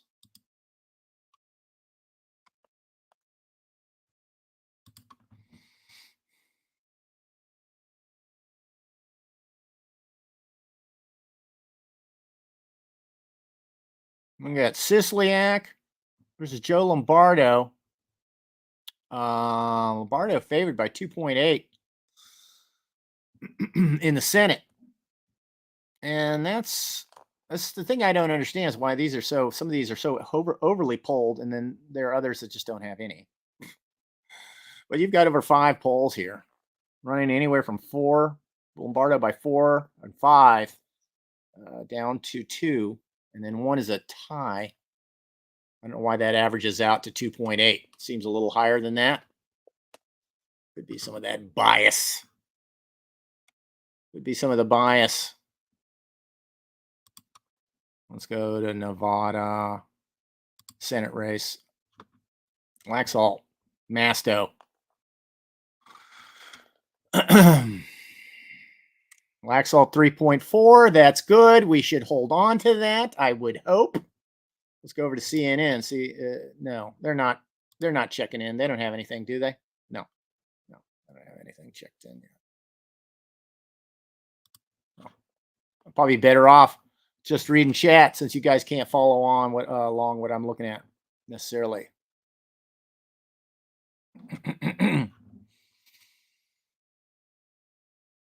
112 Republicans, 65 Democrats. That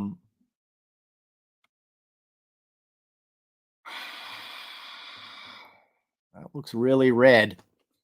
That looks really red. I don't understand why it's always so close, but yeah, it's flyover country, right? It's flyover country. We spit on you as we go by. Fuck you, making me food and all your CO2 emitting tractors farming the land for me. I hate you. I hate you. I hate your chicken killing and your cattle raising. 50 years ago, we could send, whoops. Yeah. I think that was something about not being able to have an election that is decided in one night. Brazil, come on now. They got their riot going early because they knew the results quick. It was a big country, as big as the United States is. Really happy the stream success. You guys clank rock. Thank you. TYT now 5 mil. The 5 Young million Turks subscribers channel. how many people are watching the Young Turks right now? And it's probably more than are watching us, but maybe. You never know at this point with their audience engagement levels. Probably more than I don't know. Jimmy Kimmel. Yeah. Your mother was a hamster. Sleazy. Commissar Sega. Honk alert, Chesterfield County, Virginia. I work for county government and I was asked to deliver ballots to certain polling locations until 7 p.m. When I joked if they were pre-filled for Dems, I think he's going to issue a follow-up. Johnny Cash, really happy for the stream success. You guys clanking rock and crack rocks. I commented the Young Turks have 5 million sub channel and 10K live views. Even dead Dem voters don't watch. Richard Lewis sent $10 without a comment. Thank you very much. Noctilia, hey Sticks, what are your thoughts on being added to MTG? Check the card, Blood Vial Purveyor. Wizards of the Coast owe you a paycheck. Yes, there's a character in Magic the Gathering that I guess they have now. I don't know anything about Magic. I never played it, which I think surprises some people. And it looks almost exactly like a demonic version of me. And I guess it's some character that drains people's blood or something like that. I don't know anything about it. I know it's a card game or some shit like that. And also, JD Vance has pulled ahead slightly in Ohio now. He's about a point ahead. Warnock is up almost 2 points, and that's with 70% of the vote in. That's pretty Georgia. Close. Yeah, but that's a little scary. All of these outlying counties will go red, other than this one south of Atlanta. So it's going to be neck and neck in Georgia. At the end of the day, Warnock may pull it off, though, because of mail-in ballots. Of course. Walker has to be ahead at the end of the night in order to have a path to victory there. The Democrats definitely want to retain that Senate seat since they're likely to lose a couple of others elsewhere. Bud is now ahead of Beasley by 3 points in North Carolina, so that gap is widening. So it looks like North Carolina will retain Bud. And in Wisconsin, Barnes v. Johnson, you've only got 13% of the vote in. It's pretty close there. So the big thing is like the Green Bay area and others will go blue. Most of the rest of the state's solid red. A lot of times people look at states and they say, well, this state is red or this state is blue. And they don't understand that there are areas within the state that are totally different. Like the Northeast Kingdom in Vermont is solid red, but Vermont overall is a blue state. Mm-hmm. By the way, some polling showed Welch ahead only by single digits. I'm actually interested in the final results from the Senate race in Vermont. Oh, the Young Turks has 10 to 12K right now watching. We're ahead of the Young Turks. And I don't think they're streaming on more than one platform either. And they're getting ratioed and clanked. The best part of the night is driving Cenk Uygur insane. So does he know who you are now, if not before? I'm blocked from commenting on their channel. Okay. I'm not allowed to participate in chat over there. Why? Did you drop some bombs over there previously? Well, they got clanked on so hard during the 2018 midterms, I think, that they blocked me. Poor Cenk. I almost feel sorry for the dude. Why? He's rich. Yeah, true. Yeah, my grandmother always said, it's easier to be miserable and rich than it is to be miserable and poor. Yeah. That's true. It reminds me of Thorin when he's driven mad in The Hobbit. He's like, wealth beyond pain. I just imagine Shanky's going through his penthouse late at night, like some crazed dictator Well, in a red robe, and he's just looking at all of his like awards and shit like that, letters from Susan Wojcicki, and he's like, oh yes. Well, his what's his name? His little brother is doing way better than him, anyways, right? Oh, I didn't even know he had a relative. Well, yeah. Thank you. As Hassan Piker is related to him. Oh, am I wrong or right? I have no clue. Fill me in the chat. I believe Hassan his, Piker is after related. seeing him slide out, his parents actually went for round 2. I don't know, but Hassan has a knack for getting people to hate him. Yet at the same time, he does better because he's got a smaller production. He doesn't waste all this money and have all these useless people around him. Razor has replied, by the way. I'll be in shortly. I just got back from the polls. What a shit show. I'm sure that he'll bring in some energy. So we'll have Razor Fist on here fairly shortly. You saw that what's his name? Sam Hyde challenge to Hassan Piker. Remember that? A few months back.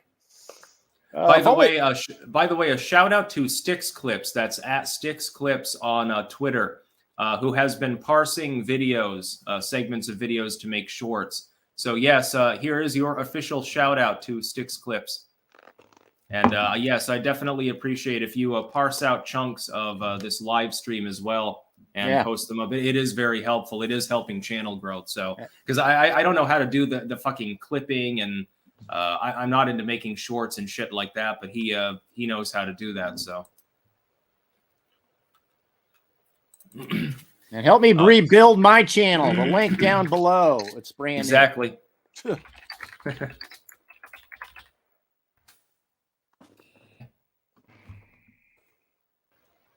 People keep recommending Reuters over CNN. I'm just going to keep with the one that I've got. Race call, Brian Kemp, re-elected governor in Georgia. So we are 3 for 3 on those formerly competitive races as far as clanking predictions go. No, I want upsets. I don't. Yeah. I'm not happy with leans red going our way. I want upsets. And we're not seeing it yet. Leet owner, love you, Sticks. Can you shout out my fiance, Natalie? We've been trying to get a U.S. fiance visa for 11 months now and counting. Gotta love how it's easier to come illegally than legally. Yeah, that's been a problem for 1,000 fucking years. Viola, prophetic. You're one of the smartest political commentators online. I tell my friends and family that you're practically a prophet. Thank you. I'll get a white robe and I'll take a sabbatical in Jerusalem at some point. Yes, apparently Hassan is Zhank's nephew, so not actually a younger sibling. Related, I said. Yeah. Kalvinsky, the Polish American. I always thought you looked like the teacher from Beavis and Butthead, especially when you had the peace t-shirt on. Yes, I've got to do Lesbian Seagull at some point. I am aware of this. Joe Smith, as a Kenosha resident, I must say, worst governor ever's. Is she winning? That bitch winning? I think it's close, actually, at the moment. Let me check. Good. Yeah. It's various. Barnes and Johnson as well. Yeah, that's pretty close as well. I'm just trying to go through everything. The gubernatorial races. I hate it when they project winners so early. Yeah. Maryland, 31% of the vote in, but it's already projected. Yeah, but I mean, if the polls show, plus 20 or something, you need a massive groundswell. But it ain't right. We all know what happened in Arizona back in 2020. Yeah. Evers is ahead of Michaels in for the governor of Wisconsin. Again, though, remember that this whole northern chunk of the state is red. It would be surprising if Green Bay and similar places didn't go blue, though. This is, in my opinion, I think Michaels or whatever the fuck will win in the end, but it'll be pretty close. Eric sent $50 and said, "Cheers, Sticks, new viewer here. Please tell Mr. Martini that one of my favorite memories in life was my band opening for Guar at Masquerade for Atlanta in the early 90s and late 80s. Thanks, wow. Mr. Martini, for your service." Nice. And then they promptly stood around and got sprayed by the giant guar penis or something. Got slimed up. Alamandorius, fact check. Styx claims the U.S. has been around for 1,000 years. In reality, the U.S. has only existed for a few hundred years. Yeah, let's see. Did you? What? All right, were you referring to the land, or are you talking about the nation? Oh, I think I was just saying 1,000 years as a hyperbolic reference. Oh. What are we at in the House, by the way? Do we have any additional GOP pickups? It's still at 3, but 124 for the GOP, 72 for the Democrats. So there are almost twice as many Republicans. Most of those are just re-elections, though. Most of those aren't pickups. So does Real Clear Politics give you actual real-time any results or changes, or is it just polling? I use it mainly just for polling. Yeah. They do like they have declared that Bennett will hold for the Democrats in Colorado. That's Senate.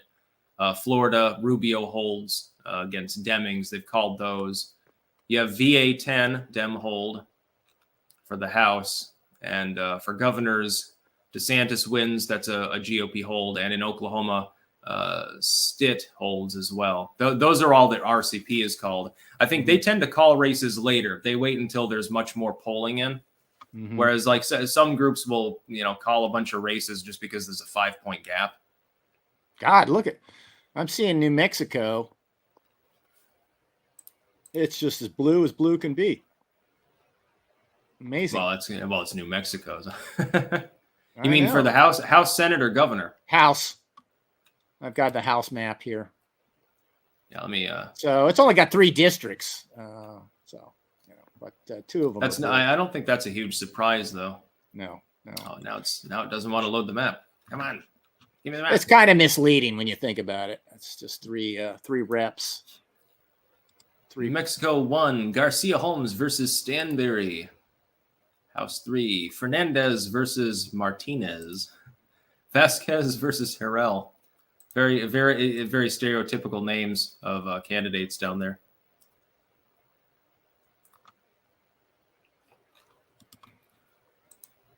Now, I think the real races to watch still remain roughly the same. Definitely New Hampshire, Georgia, and just think of it. A few months ago, the Democrats wanted Texas to be one of the 2 watch races. As far as the gubernatorial slot, they wanted the Florida Senate race to be 2 watch. Those have all been called at this point. Now we're sitting here looking at who's going to control the Senate from fucking New Hampshire. Hassan is still ahead, but Bolduc is now above 40%, and you're starting to see a trickling in of some of those red counties as well in New Hampshire. My thoughts about reps being representatives, Congress seats in on border areas in Texas, not going any better than I would have, not going as good as I hoped. They're still staying blue.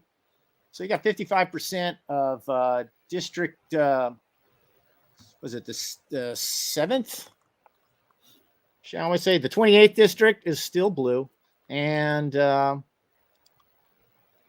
you looking at the gubernatorial map? No, I'm looking at Congress. 34th district is still blue. The House. So the immigration, and they're both 10 points up. Yeah. So immigration not being an issue, I thought it might be on these border. Well, those border counties typically are extremely blue. Yeah. Well, I would think so because they're ethnically Latino, so they would traditionally go Democrat. I don't know. Those are pretty close for being along the southern border. This is Myra Flores, by the way, incumbent race here. She's behind Gonzalez at the moment, but that's with 58% counted. De La Cruz is ahead of Vallejo, however, over here in House 15.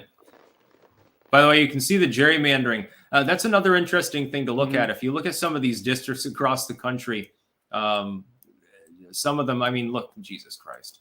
Yeah. No, that wasn't gerrymandered at all. The Democrats did not gerrymander Illinois 13. Just to be clear. Yeah. I mean, it looks like a snake. I see Razor is joining us, so just a moment here. Razor, just give me a second. We've got a couple of super chats. Pigar, I drove from Ohio to Florida last weekend. I listened to Sleazy P from 11 p.m. to 2 a.m. on then Back to the Future because of the time change. Thanks for keeping me up driving, Sleazy P. Adherent of Lady Columbia, do you think state honking will become an agenda item in 24 to 26 elections, having legal battles for the next few years in states like Pennsylvania? Yeah, I think it'll be an issue. Chucky G sent $9.99 without a comment. Thank you. And Nick Santini, come on, Colorado, keep your weed and shrooms and flip red. Shall we bring Razor aboard? What are we waiting for? Hello, Razor Fist. Ohio, how the hell are you guys? Doing pretty well How's so it far. going? Jesus. Yeah, sorry about that. I literally just got back from the polls. Jesus, it was like a Bataan death march over there. They were literally closing as I left. How many people were there? A lot? A lot.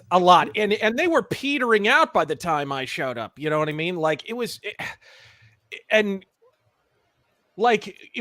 kind of like being in, it was kind of like THX 1138 where the people are in the fucking cubicles and shit. Like it was seriously, it was like packed to the gills from the very moment I walked in there. So, but there was no line when I showed up, in fairness. But I think that was earlier in the day when they had the issues with the fucking feeding machines or whatever. I can tell you firsthand, there were definitely the reports of, what are the tabulators having issues, the shit you feed your actual paper ballot into, right?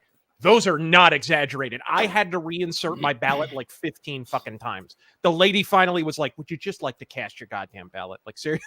Like, it's like watching Biden try to finish a fucking sentence. When she said cast your ballot, did she mean, you were just going to drop it in and they would count it later? Is that what she meant? No. I cast the individual vote. Uh-huh.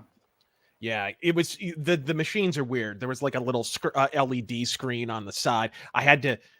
Oh, there's an ambiguous mark here. Literally, they were doing this. There's an ambiguous mark, so you got to fix that. Right. So I had to exit out.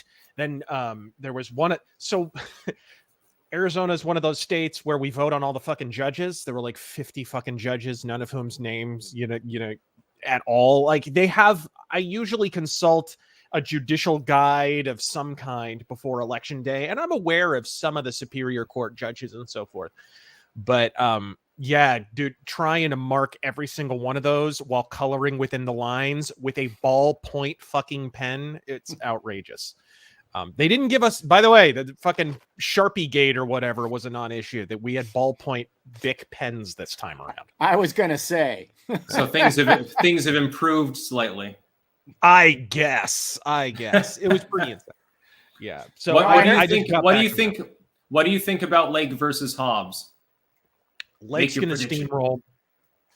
Lake's going to steamroll. Masters, I predicted initially would lose to Mark Kelly. He's pulled closer. I tend to think he'll get over the line, depending on Le Vague Rouge, depending on, fucking the size of the red wave. I think it pulls him even further over the line. So. And what's your final expectation for the House, Senate, and gubernatorial balances? Because what I've given is I think it'll be about 40 seats for the GOP flipped for the House, 2 or 3 Senate races. I think I'm leaning towards 2 now due to what's happening in Pennsylvania, I think, and 3 gubernatorial slots. Yeah, I think the Senate should. The amazing thing is the Senate shouldn't even be in play. That's they've fucked the dog so profoundly. Like I initially wasn't even entertaining the thought of the Senate gaining any kind of traction in the Senate. But the fact that it's even in play at all is really the story of the election, honestly. Even if, for instance, Masters or somebody like that falls short, I think the fact that it's even vulnerable is kind of really. But yeah, the House for sure. I think your estimate is about right. The Senate though is the big X factor for me. Like I'm just. It's amazing how vulnerable people are who shouldn't have been vulnerable at all. You know what I mean? Like it's amazing. And I'm also interested. Like it looks like Hassan is kind of fading in New Hampshire. That is a lot closer than it should be. It's just, I'm amazed at how well. I suppose Obama warned us. You know, never underestimate Joe Biden's capacity to fuck shit up. It's essentially, I think that's what we're looking at. Because right now we have a Senate balance of 40-40 as far as the seats that have been called or weren't up for re-election. So it's dead even right now. Well, yeah. Biden did go in and campaign for Uncle Fester just a couple of days ago. So that might be the litmus test right there. If he loses that state, you know, that's just another Biden fuck up, you know, along what is actually been an endless series of fuck ups. I can't think of anything he succeeded at, to be honest with. Razor, is that caffeine or alcohol? This is a Mountain Dew. Sorry, I hadn't eaten anything before I went to the polls. So diabetes in a can. Exactly. The Beatus. It's the source of my power. Also, Fetterman v. Oz. What do you think happens in Pennsylvania? Honkening or no honkening? I have been out and away, so I haven't been following it. There were odd developments in the race, I gather. What's going on? Literally everything that can possibly be odd about the race is odd. Well, I had been following. I think this was way too small and underreported of a story, to be perfectly honest. But the shit about the backdated ballots, I was actually encouraged by the fact that the court had struck down the idea. I mean, for fuck's sake, backdated ballots. First off, that was a huge reason Philadelphia was so goddamn sketchy in 2020. And it's a huge reason why we're not claiming any problems, by the way, YouTube. Right. We have questions. It's the reason Philadelphia was the most secure election precinct. Fortified, yeah. It's the reason they had pending election lawsuits still when the 2020 election was cast. There were precincts that still had ongoing litigation from the prior election cycles. They had struck that down. I had heard that at the 11th hour, I mean, how much more obvious can you fucking be? On election morning, some judge apparently reversed that. So on appeal, Jesus Christ, if I fucking kill somebody, good luck seeing a judge in 6 to 7 months. But boy, all I have to do is challenge backdated ballots being banned, and I'm on the judicial prudence fucking slip and slide, basically, that goddamn morning. I can't believe that they rushed that through that fast. I think it'll be interesting because if that then gets flipped again, what happens? Are we literally going to be looking at a situation where we could see tens of thousands, hundreds of thousands of votes thrown out basically on the strength of that court case? It would be interesting. And it would essentially tell us the degree of how fair and secure the election is, the exact numerical figure of exactly how fortified. So is it truly third world or is it second world? Yeah, exactly. That's why it'll never happen. I hate to be a black pillar, but when you sit back and you just see things go unchallenged, you know, that are just so on our face corrupt. It's By the way, Uncle Fester is up 10 points right now, and it's over 50% of the vote. Fetterman is quite a bit ahead. I would point out that most of those outstanding counties in the middle will go deep red, however. Admittedly, and being that it's only 160,000 votes, I guess maybe you can make up the difference. But yeah, how many precincts are reporting? I mean, what's colored we've got is you've got 6. You've got 7 precincts that. Oh no, now you have 6 that haven't reported anything. Oz just ticked up slightly, I think.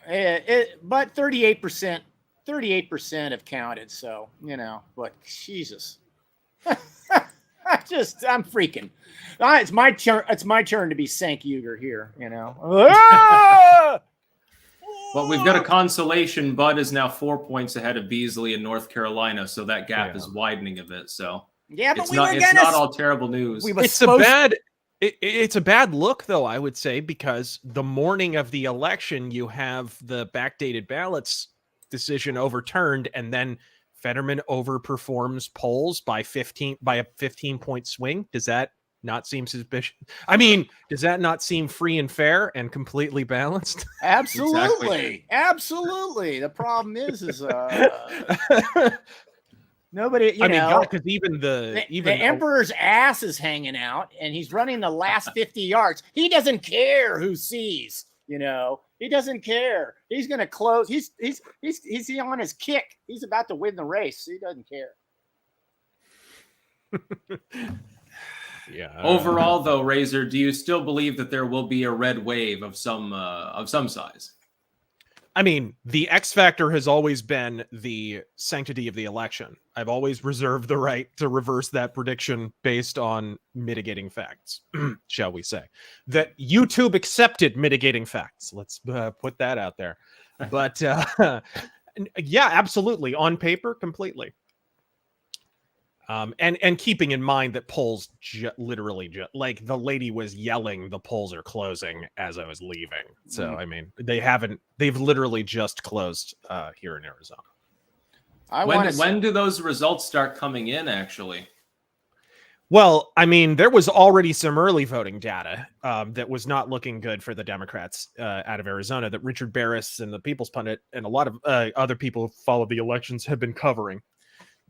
Which was not expected to be the case. Although a lot of these early ballots this go around, all indications are they're breaking very heavily Republican. That's in the Arizona races. Keep in mind, like, gosh, a huge chunk of the relevant races in this particular election cycle are in this state, which is a weird feeling, very strange.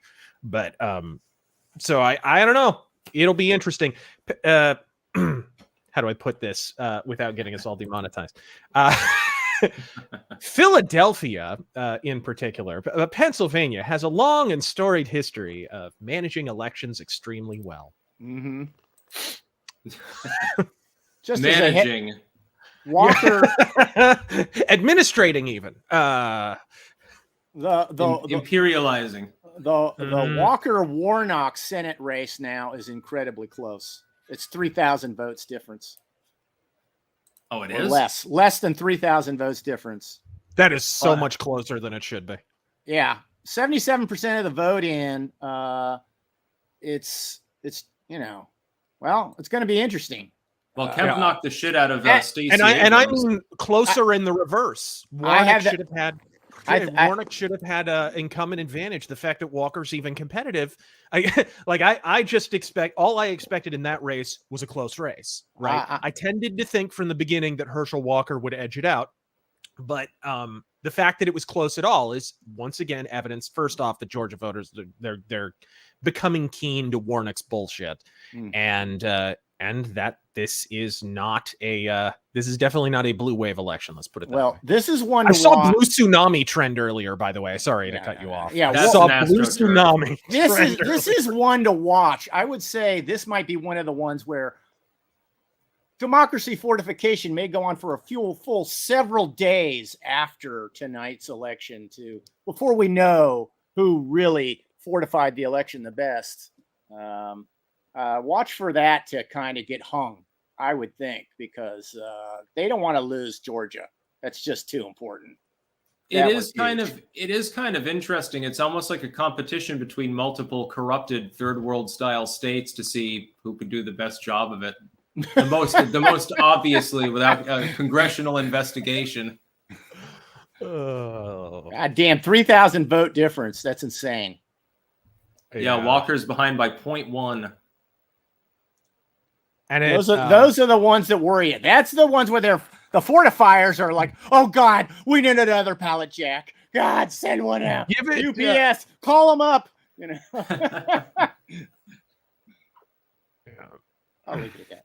I'm just amazed after all these years of the county recorder here in Maricopa. I mean, God, go check out his Twitter feed sometime, Stephen Richer, from before the election. All he's been doing is mocking people who say the elections in the state have issues.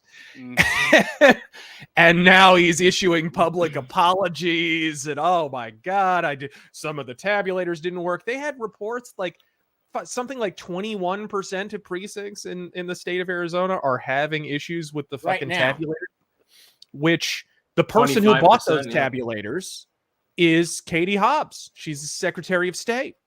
And she didn't recuse herself. She didn't recuse herself for overseeing the election while running in the election. It's sort of like when you're in the IRS, you can audit yourself, you know? I think Stalin said something about vote fortification in this issue, right? Let's not. But we're not allowed to make that compare. Remember, the Russians support MAGA, so right. Yeah, we do have some preliminary data from Arizona. Right now, Lake is handily ahead of Katie Hobbs with 7% of the vote in. Of course, that doesn't count anything counted from the Phoenix area. So right. Although, God, driving down there, if there's any indication, I passed a whole fleet of Carrie Lake yard signs. For Christ's sake, I'm in love with her. I fucking I'm in love. Who's not in love with Carrie Lake right now? I think she's going to be DeSantis in a miniskirt at this point. She's better than DeSantis. I mean, I'm just saying, if I'm like somebody who goes around and basically that's what you are doing nowadays in politics. They're casting, they go around. That's how we ended up with AOC. She was casted as a rep for New York. By the way, she has won re-election, AOC. No surprise. A tough re-election. Two more years of funny memes. Yay! Right. Yay! Oh, Razor, do you think that Carrie Lake will eventually run for the presidency? Because I think she will. She has shot to the moon. It's hard to imagine that a few months ago she was behind Katie Hobbs in like every poll, but that Trump endorsement and some of the decisions she made as far as like linking herself up with Blake Masters, getting kind of the triumvirate look with, Blake Masters, Fincham, and so forth. Like it's really, they put together a good package there. But yeah, I tend to think you're onto something there. If she, put it this way, it depends on how well she does as governor, obviously. If she completely fucks the dog, the media will jump on it. Especially because she's a former member of the media herself, and she burned lots of bridges. Look at how Trump has bulldozed a lot of that bullshit out of the way by being an asshole and getting away with it. So now look, when she steps into that wake, she's going to be a slicker, better version of Trump. A smoother, slicker, more likable, ultimately, version of Trump. If she can hang with Trump in the 4 years, I think he learned where a lot of the booby traps are in that city. And I would rather follow him as a VP, which might be a possibility. That might be an ideal ticket for 2024. I would think it is. I'll say this. If you get Lake in and Fincham in, Fincham is running for Secretary of State. He'll be running the elections. And she was just interviewed outside the polling place. So the early reports were that deep red areas, which I can testify to, were the ones that were largely having the tabulator problems. So she went out of her way to cast a vote in a left-wing area so that she could say she had no, you know what I mean? For the photo op. So she could say she had no issues. She's like, well, it's a good thing I cast my vote in a liberal area. If I'm governor, when I'm governor, it's going to be a come to Jesus time for the elections. And I quote, right? That's what she said. So it'll be interesting. That's why I'm so fearful of Arizona not going her way, because honestly, the democracy fortifiers have got to be terrified of her becoming governor of that state. If she's already, she's made it a declared purpose to go after them. She has. Yeah. So if they're doing the dirt at all in this midterm, if they're that desperate, then yeah, it's tin pot world at that point. But of course, it's the most secure election ever. So I don't know why we're even discussing this. I'm sorry. What was I thinking? We'll have to compare how secure 2020 versus 22 are. Right. And who gets the second place finish. By the way, some people are saying that Vance has been called as the winner for the Ohio Senate over Ryan. I knew those juggalos wouldn't let me down. Way to And go. I'm following some of the polling data, and it does actually look like Oz is making up ground. Oh yeah, he's closing the gap. Yeah, we need an upset. We need an upset, man. Yeah. We need to flip one or two that was not projected to go our way. And so far, have we got anything? Have we got anything like that? Well, you're getting potentially a pickup in Pennsylvania if Oz keeps closing the gap. Oh, where's it at now? Is Vance a pickup or was that an open seat? I can't recall. I think that's a pickup. No, he was up. Well, oh yeah, I guess he was because Tim Ryan's an incumbent. Yeah, right. That's a pickup. Cool. By the way, Metalhead Madman sending $50 and saying, "So there you have it, concrete proof that Razor and Styx are not the same person."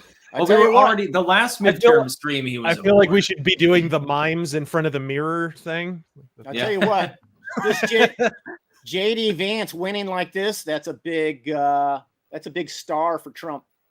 That was his man. Yeah. He installed him during the primaries, and he destroyed Tim Ryan, an incumbent. I mean, look, even whatever way the midterms themselves go, his record on endorsements in the primaries was like, what the fuck? It was like, it's like Sherman driving to the sea, for Christ's sake. Like, it's like Caesar or Alexander just saying, I am your ruler and I'm going to prove it right now. You know? I mean, we were just talking about Carrie Lake. I think it was the moment he endorsed her was the moment she started to pull away from, Lady McCain there that she was running against in the primary. She gained like 5 points. There's a term for it. Kingmaker. And he is a kingmaker. Or queenmaker in her case. Yeah. Oh, excuse me. I thought I had misgendered. Oh. Exactly. We don't want to get banned. Yeah. You're getting me in trouble. I'm good at that. All right, Razor. I think I'm going to get you off here and try to get Whalen aboard in a few minutes, if that's all right. No problem. Any final words before you go back to probably trolling Shank and chuckling in his constant bellowing? I might do a little bit of a live stream after this, but you should get the Razor force over there on the Young Turks too, and just multiply their agony and their misery. Exactly. They already had, I mean, for Christ's sake, when Hillary delivered that little exhortation to beware, Republicans are going to steal the next election and the next two elections. And they had the narrative already kind of laid out there. Much. They have their optics game already well in harness, but I say keep all eyes should be on Pennsylvania right now because it's always been one of the more fortified election markets. And it's one you needed to pay attention to begin with. And on paper, optically, and in terms of name recognition, Uncle Festerman shouldn't have a snowball chance in hell. So it's a race you guys need to pay attention to. It's impossible. I can't. Jokes on the voter. They're actually voting for the thing on his neck. It's almost like it's revenge for Trump or something being played upon us. Biden was that, but Uncle Fester. That's exactly. That's just doubling down on a mean prank. Exactly. Like we just put a disabled person in charge of the state's. Representative, one of the most important seats in the Senate. Come on. I mean, let's not kid ourselves. That's really his wife running for the Senate at this point. It's not Jill Biden really the president or Representative Woodrow Wilson mode, yeah. Biden. More than that, I don't think they have any intention of letting him serve a Senate term at all. I think that it's really to get his Marxist wife in there, really, at the end of the day. Holy fuck. Don't they? What are the rules? Don't you have doesn't the party or the legislature of the state appoint somebody else to take over the seat if Fetterman is unable to serve after elected? In the state in my state at least, after McCain died, it was an appointment by the governor. Right. So Figured it was I something think the that's how it state did. works. Yeah, Okay, well, sure. and so they're banking on Shapiro winning and appointing her to the Senate. That's pretty much the idea. Are you shitting me? Or someone he's got a short list and she's on it. Are you shitting me? I mean, I'm not like wow. What's the source? I am this? as serious as my president, sir. What's the source on this though? That's incredible. I mean, I just want to know. That's terrifying, really. Yeah. All right. Yeah. All right, Razor, my man. Okay. I'm gonna bump you. I'm gonna kick you from chat, like I tried to do to V, but he disconnected before I could do it. Fuck you. Bye. I feel bad. Shit. I missed the mark this time too. Getting mad at V for saying that having Fetterman as a senator was good for lulz just made me snap. I'm sorry. We've got $100 super chat from Jeff Hayashi. Keep on awakening the sleeping. Love your work and dedication, brother. Also, thanks, Sleazy, for giving me nightmares with your album covers when I was in 5th grade. Yeah. We warped a lot of little kids. We're sorry. Lord Vengeance, Razor Force and Clankers unite. God, censored word, speed. Yeah, you can't say fuck on a super chat, apparently. Heather Reed, just wanted to thank you for all of your excellent work over the years. Found you during the 2016 election, been a daily watcher ever since. Bought a few of your books too. Love your calm political analysis. Right now, I have no choice but to be calm, even with the caffeine, you know. Still a little sleepy. Thomas Furman, shout out for my boy Skylar. Can we get closed captions for our brothers out here? Sticks, I secretly hoped you would rock the shirtless leather for the event. Love all you guys. Keep it up. Yeah, I wanted a full shirt on. I have to look professional. I wanted to look more professional, like Sleazy. ... Update. Walker is pulled ahead. Yeah, by 700 votes. Yeah, incredibly close. Incredibly close. But Vance has pulled away with it. He is now almost 8 points ahead of Ryan in Ohio. And again, I think some outlets have actually called that race. Fetterman's not leading by nearly as much over Oz, actually. Oh, thank you. At the moment, we'll see what happens. See, Kelly is ahead of to take that. That to me is not an upset. You know, I expect to take Pennsylvania. You know, in the Senate. This idea we need upsets somewhere.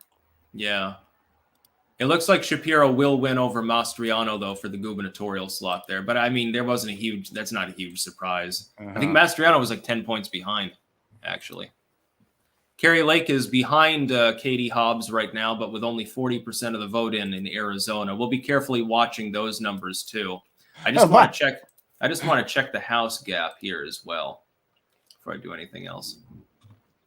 The GOP has scored 5 pickups, which means they will control the House of Representatives unless the Democrats pick up any Republican seats, and I don't think that's likely. Yeah, but how many old fucking rhinos will prevent the Republic? You've already got who is it? What's her name? Sitting there saying, you know, I'm going to try to work with Joe Biden.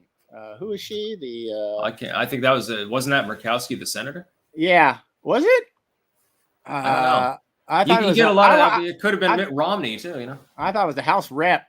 Shoot, if anybody remembers in the chat, that was all over the place. Being stored. Yeah. I think the GOP needs at least 15 pickups before there'd be enough MAGA in the House for it to really mean anything. But I have a feeling that they're going to get a hell of a lot more. There's still a shit ton of outstanding races in the middle of the country, and I can't imagine that most of those won't go for the GOP. I still hold to my prediction. 235 is mine. That was just what I felt in my gut. It has based on no real facts, just a feeling. You know, ultimately, because think about it. It's like to follow this sort of this kind of event, you got to know as much or more than, say, a person might know about every player in the NFL. You know, what do you got? Over 1,000 participants in this event. Yeah, I think 1,200, something like that. That's a lot of shit to keep track of, man. So I could tell that's what the media does is they like to essentially they sound smarter than they are by focusing on the ones that are the hot button races that people are interested in. And that's exactly what we're doing. But of course, hey, that's what's important too. The Senate races, the gubernatorials, unfortunately, well, the governorships are outsizedly important, especially with regards to election laws and the state houses. I know, exactly. By the way, I think Kemp beat Abrams overall by almost exactly the polling margin at the moment. Although the 3 counties that don't have any reporting, I think, are all red, so he'll probably come in a little bit ahead of that. So Stacey Abrams, the loserist of the loser candidates, knocked off her pedestal. Is it? It hasn't been declared though, right? It has. Oh, it has. Yeah, Kemp has won re-election in Georgia. I wonder if Stacey will give a concession speech. What do you think? Her speech. Any bets? Speech will be blaming voter suppression that didn't happen. All right. What was the percentage? It's let me go back to it just a second. What's the gap? It's, the gap. Kemp's got 53.9 and Abrams has 45.5. So that's more than an 8-point gap. Yeah, that ain't that's roughly on par with polling. You can't call for a recount on that one. Yeah, no. The last time around, didn't she lose by less than a point? I think. Yeah. She had a case then. But, by the way, everyone on Twitter is exploding about Herschel Walker. Yeah. At the moment. Yeah, trending everywhere. Okay. Brooklyn Dad Defiant. I swear I'll never understand how so many people voted for fake police officer Herschel Walker. Oh, he's pulling ahead. Yeah, he's ahead. He's ahead by a few hundred votes. To be clear, everyone, he will need more than that because of the mail-in system that happens to exist there. And Red Tsunami 2022 is now trending, probably because of the 3 gubernatorial slots there that the Republicans held. All 3 of those a few months ago, the Dems wanted to take them. They lost all 3 now. Jennifer Kiggins defeats Elaine Luria in Virginia's 2nd congressional district. That is a flip for the Republicans.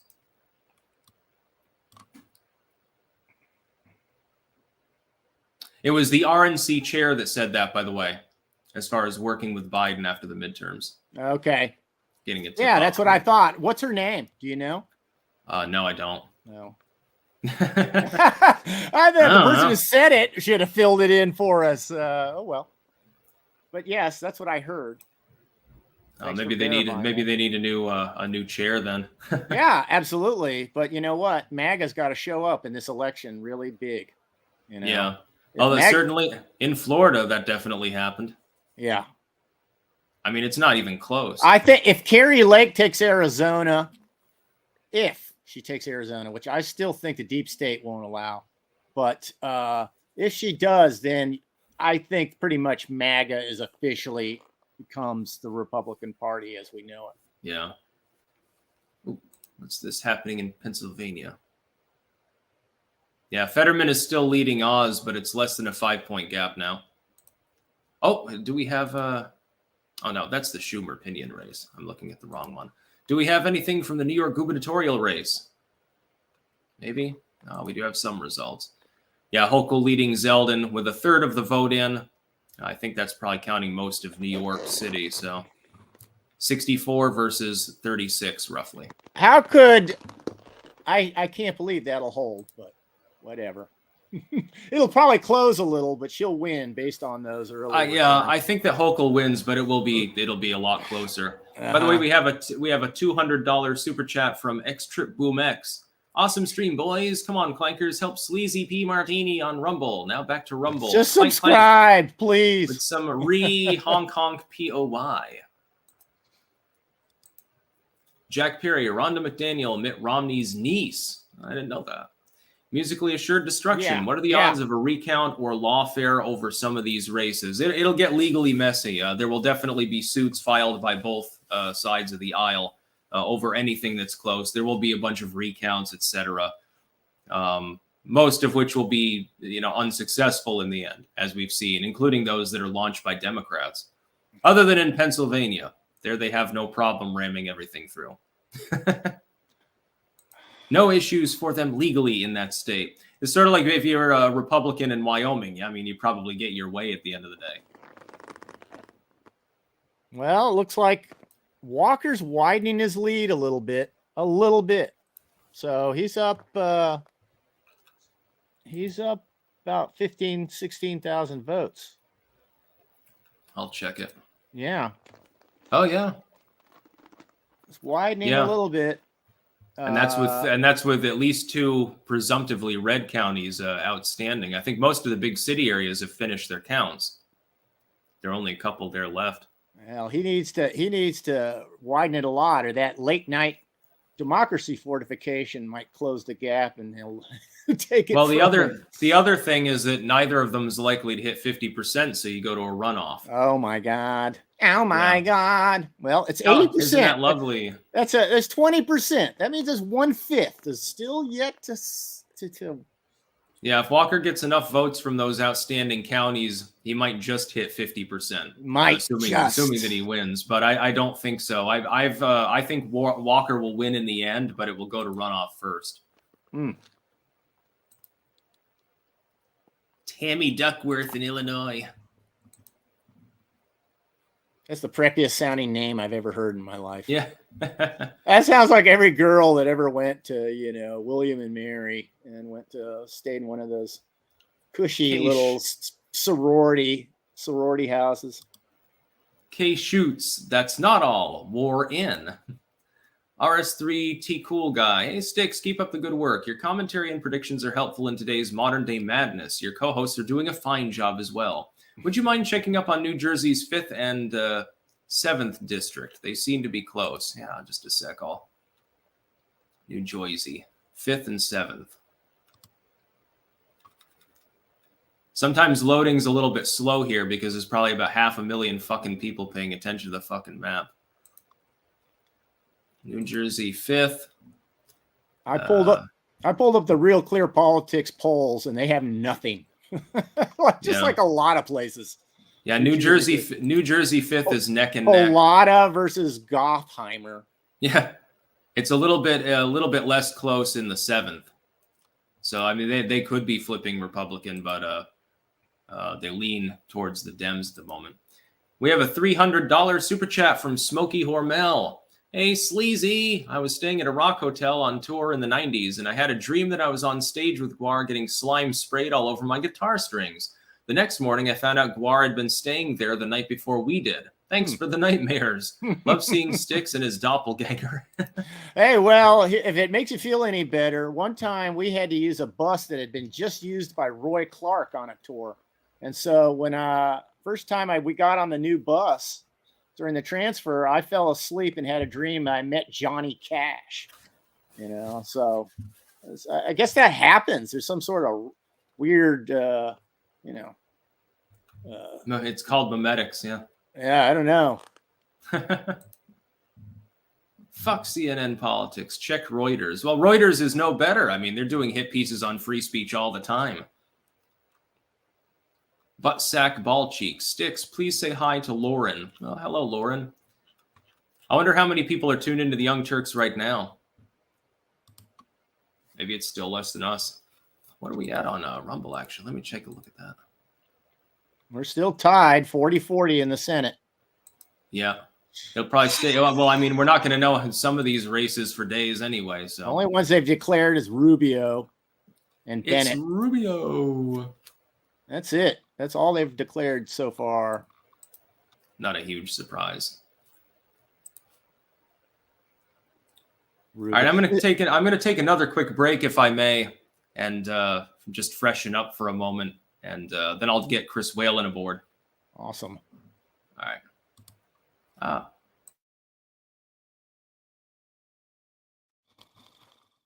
What do we got? Let's talk to the chat. Rubio's fish tacos, says Crow Minion. Little Rubio. Little Mako. That's it. It was Little Mako. the Trump, the the label master. That's all he does.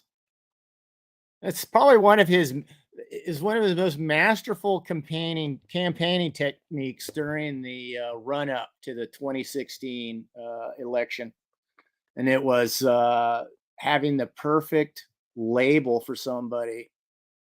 Once it's stuck, I mean, Jeb Bush was destroyed by low energy Jeb. Was just like that was it. Once that he dropped that, it was like he was never the same. The guy's out of politics now because of that. The guy's the master.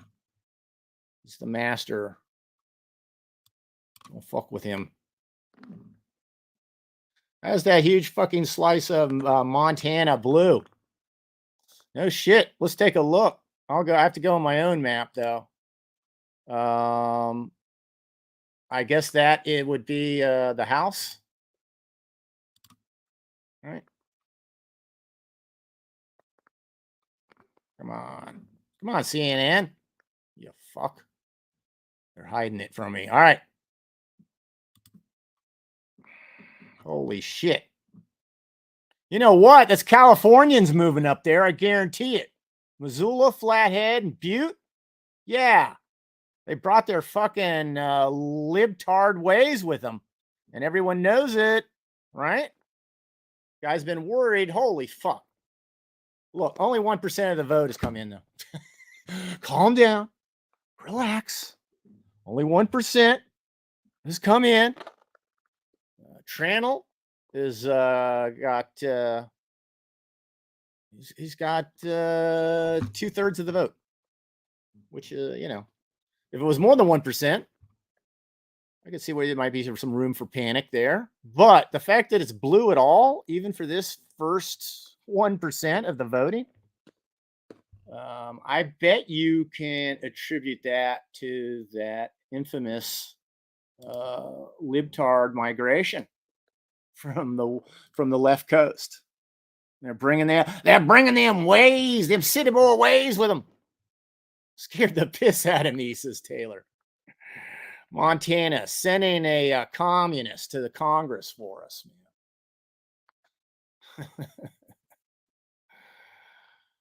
man. Californians get bullets to fight against. Well, shit. I live in West Montana. When shit hits the fan, we have plenty of ammo for the Californians.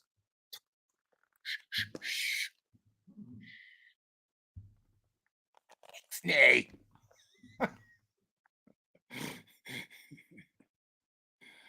Man, look at these super chats. Hey, Sleazy, I was staying in Rocco. Oh, but that's it. This has been read already. Hey, it's worth reading it again. I was staying at a rock hotel on tour in the 90s and had a dream that I was on stage with Guar. Like I said, that one I had was we got on a Roy Clark tour bus. It still had the marquee on the front of the bus. You know, it said Roy Clark. We had to swap out buses because tour buses are always breaking down. Oh, he's back. Excellent. Yes, indeed. I just sent the link to Chris Whalen. Oh, good. As well as to our special guest who, until he emails me back, I won't say who it is. The one that you referred me to. Yeah.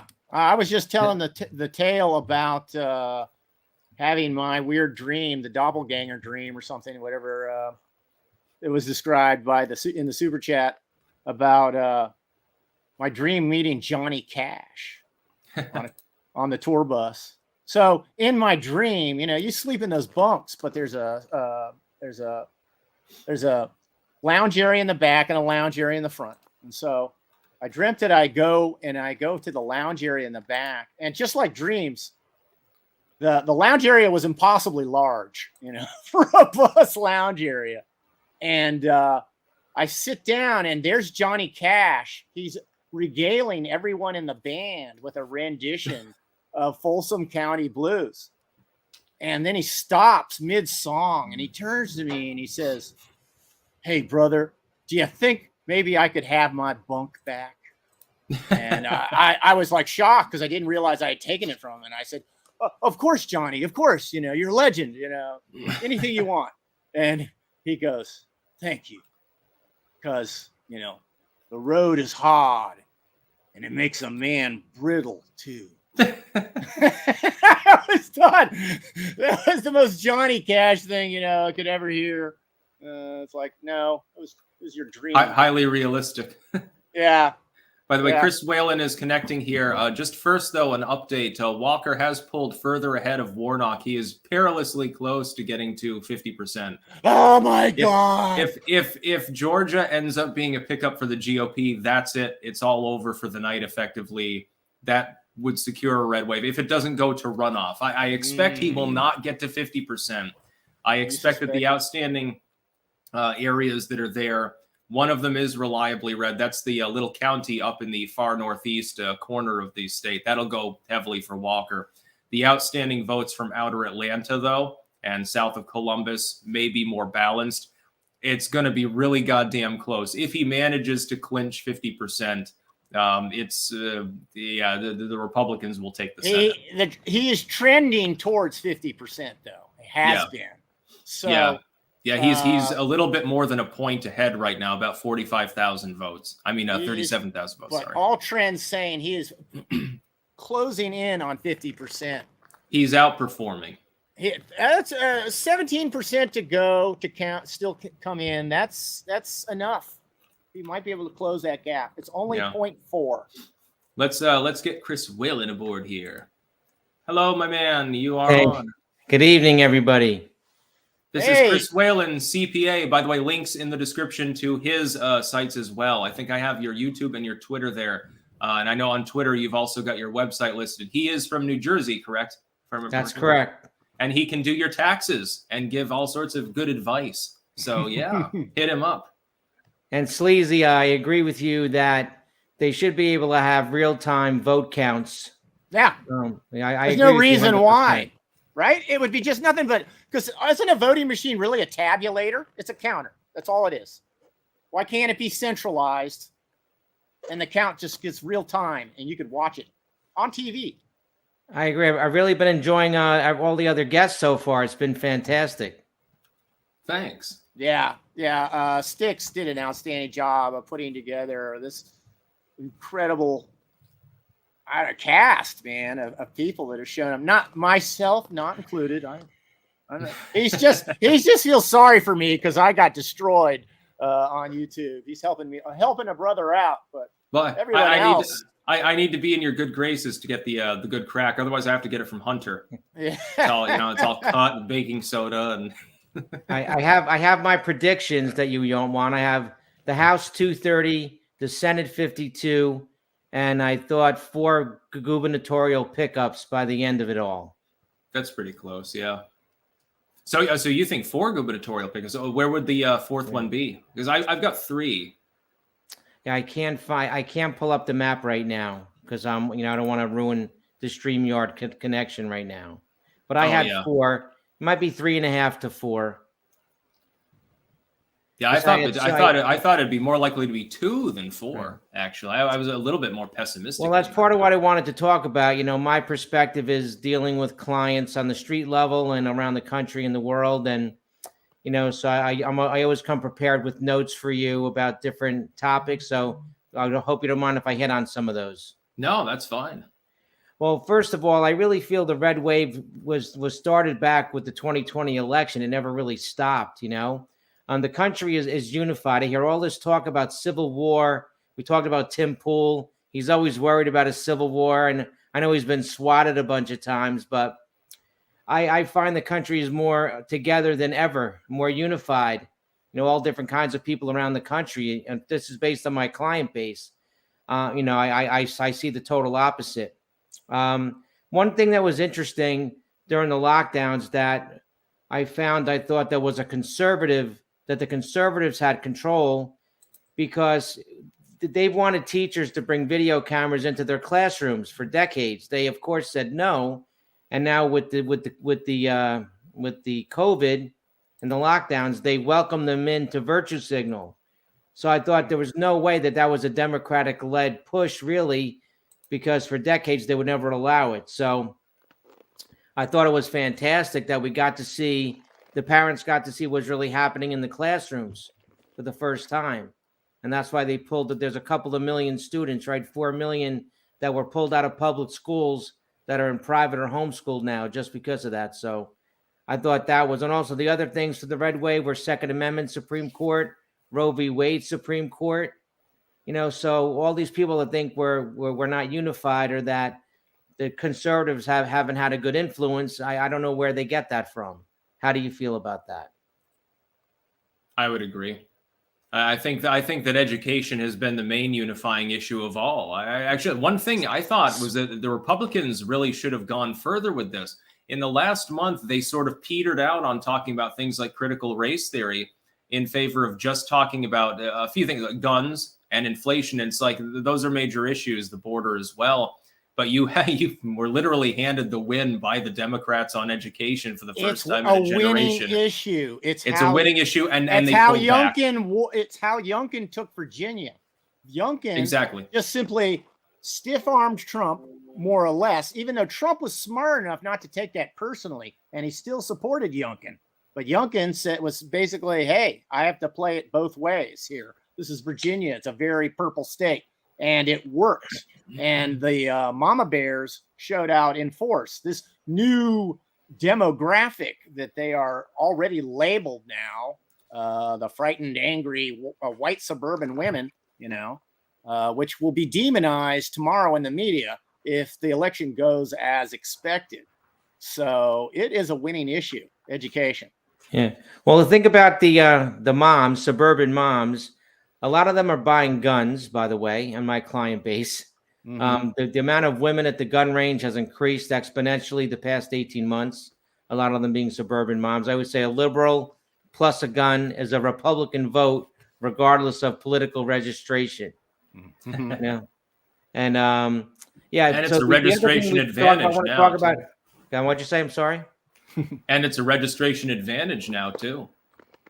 So we haven't talked a lot tonight about the Hispanic vote, and what's weird to me is they always are surprised when they talk to an Hispanic person and they might go red or vote Republican. But under Trump, the lower income Americans had a lot of wage gains, well above minimum wage everywhere, and that's because he had the border tight, so the labor supply was tighter. And that helped everyone actually make more money the natural way. Mm-hmm. So, of course, Biden has decimated all those gains. So a lot of those lower income Americans are legal Hispanic immigrants, especially border states. I deal with a lot of them. I mean, it's very apparent that they know exactly who would try to take care of them and who now took away all the benefits that Trump gave them. So when I hear any pundit that's perplexed that Hispanic voters would go towards the Republican or conservative parties, or it's funny to me. Does that make sense? Oh, yeah. The day labor that is much more available in competing directly in businesses that these people have developed that are here legally, you know, they're negatively impacted by, as we know, under the table labor, right? Under the table wages, or even the above the table wages, which is because that's what we have now. They're allowed, illegals are here allowed to operate function within the economy as if they are citizens. There's nothing stopping them from getting driver's license, nothing stopping them from, you know, doing all these things. And so they come in, and you have a nice lawn care service that you've built up in a certain area. And then suddenly, lawn care, you're going with the stereotype. Yeah, well, you're right. Any kind of service, you know, it's what has happened here. So I would think that the shall we say, people have been here who came here earlier are going to resent the people coming later, and because of that issue, that economic impact that you're talking about. The other thing to remember is that many Hispanics are very spiritual and religious, and they're extremely family oriented. Right. So those two things are towards the conservative side. Well, this harkens back to what I was just talking about on the education and trying to keep the schools, you know, the parents control the schools, not the NEA, you know. Exactly. And the other thing I'm seeing a lot of is that the Suburban moms, we talked about them. They're not being as polite anymore. They're not holding their tongues as much. They've stopped faking agreement with the virtue signaling for acceptance amongst their friends. That's something I'm noticing too, that a lot of the groups of people in the suburbs they want to talk out against these things, but they're afraid of being canceled. And that's really starting to go away, which I've noticed just in meetings and dealing with so many people around the country. They're openly discussing these issues, which I think is another great sign that leads us into 2024. I can't help but wonder if there was they were much more fearful because the control over the social media that the large tech corporations have, and is bound to create a sense of fear among people who use it in regards to what they might, their opinions. In other words, they've weaponized Twitter and whatnot to just completely lambaste anybody who goes against the narrative. It has to be. I would think people get quite fearful. By the way, just as an aside, we have some black pilling about the non-existent red wave in the comments section here. I hope people realize that there are still over a dozen GOP heavy outstanding House races that simply have not been called. Just in the states that are already reporting. That doesn't even take into consideration the West Coast states. Yeah, well, that's fair. That's half the pickups that you need are still outstanding right now. They just haven't been called. So yeah, right. And everyone is getting really sick of the white hate and the anti-white sentiments out there, and all of this has meant it's hurting non-white people that I see. So, especially in corporations that are having what I call them social justice hiring practices, ESG. Yeah, so they're hiring people not based on merit, and then they're trapped in there. Because what I see on my side, I have a lot of recruiters who are looking for people, and they want to take them from Fortune 500 companies. But what happens is that they're not sure if the person has what I call social justice attributes, if they really can do the job. And so the recruiters out in the real world have to pass along the white male because they're sure they didn't get a break to get the job and attain their position. So it's so sad, but it's really happening. So of course the Democratic Party they've instituted all these policies, but it's meant to hurt minorities, as they always do. Right. And I'm seeing this in real time. I have African American employers that are also going through the hiring process, and they're also afraid because they don't know if the person was a quota hire or if they really had merit to attain their position. It's becoming a bigger and bigger problem out here. Well, consider the malevolent effect of the Democrats' id poll in general with regards to individuals. Like I can imagine it's like with Hispanic voters. They use like the term BIPOC, black, Asian, people of color, some shit like that. And they lump in somebody who has literally millions of dollars, successful business person. They're watching their community get burned to the ground or impoverished by Bidenomics. And they're supposed to have solidarity with someone who, they came in legally, or their grandparents did. They've never even been to like Mexico or something, but they're getting lumped in with someone who just wandered across the border, having shipped in from Haiti. And I'm thinking to myself, it is just as insulting as the way in which they refer to white people. It's almost like they're taking up like the line of the Black Panther convention or something like that.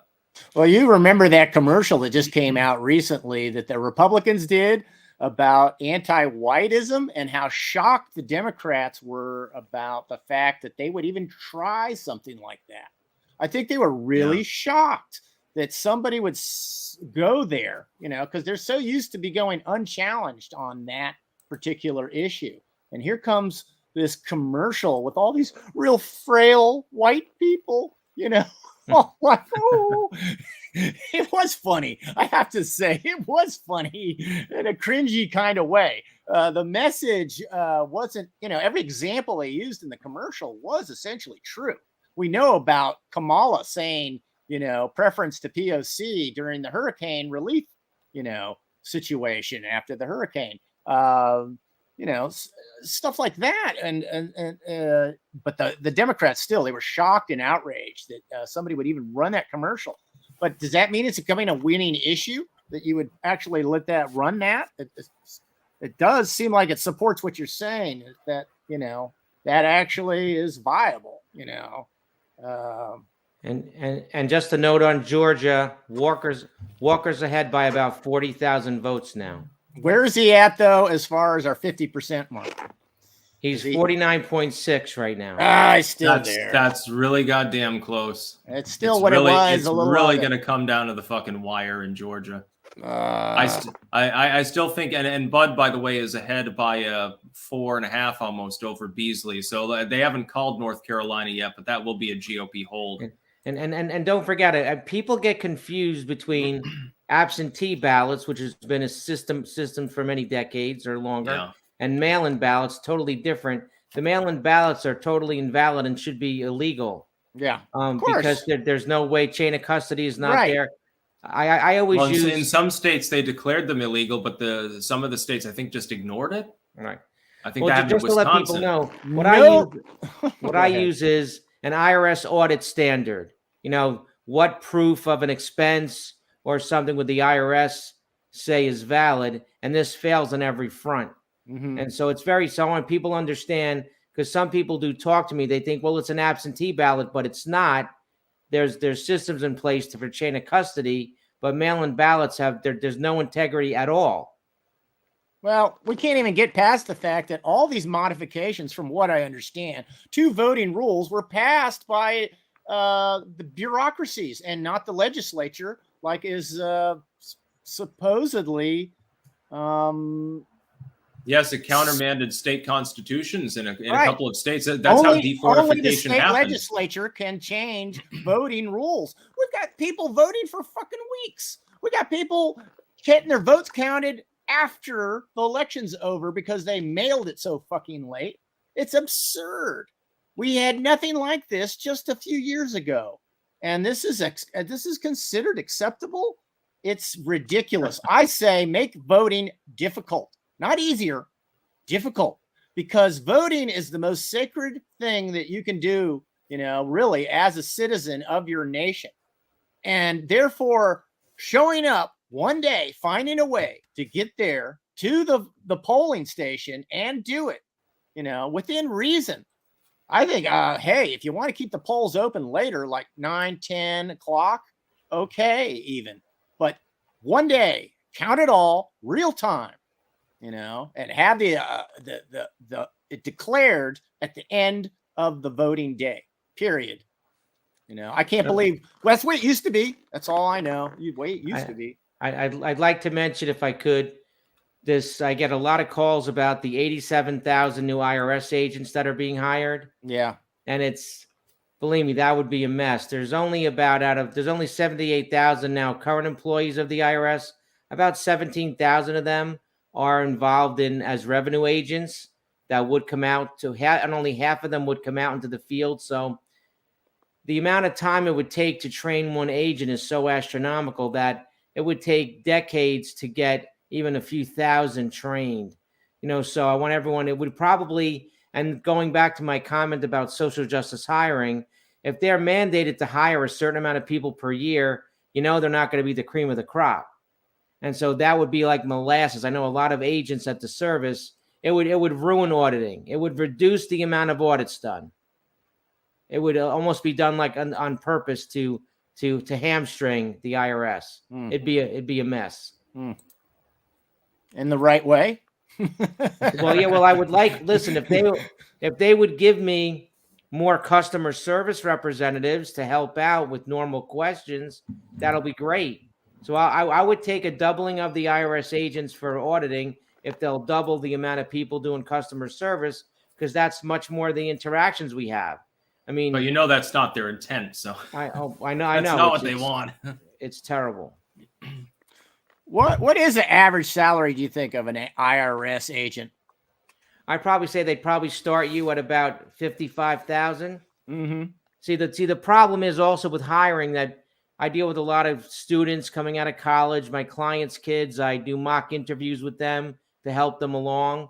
And what happens is that today, people under 30, they care where they work, right? They care that if they're good corporate citizens. They want to have quality of life incorporated into their job description. So there's no one I've ever talked to under 30 these days who's going to be proud to have IRS on their Instagram as where they work. By the way, I just did a quick calculation. The salaries for that many IRS agents. Did I just go back a number? I did. It was $4 billion. Yeah, it would be. See, the thing is, $4 billion. Can you, like, it's hard enough to hire, it's hard enough to double your size of your organization. But the problem with here is that there's no one with experience. It's not like I need programmers, I can hire them. There is no one out in the world that has IRS auditing experience. None. Everyone starts from zero, even with a master's degree. So they have to shadow someone for a number of years. So basically, one half will be teaching the other half how to do their job, and they'll be too busy to do their job as a result. Right, exactly. So I have, out of the 7,500 field agents, let's say, that do come out, I think there's about 2,000 of them maybe that have enough time, that are senior enough to maybe take on one person a year, because remember, they have to do audits. It's going to slow things down. Right now, there's 0.41% of tax returns are audited only, 0.41%.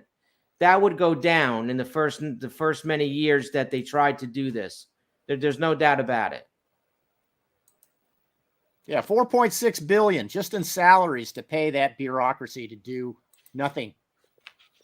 Imagine how much good that could do. I mean, everybody says that about that kind of money, but we've got a few super chats here. Jeff Thomas saying, "Blood for the blood god, reptilian skulls for the skull throne."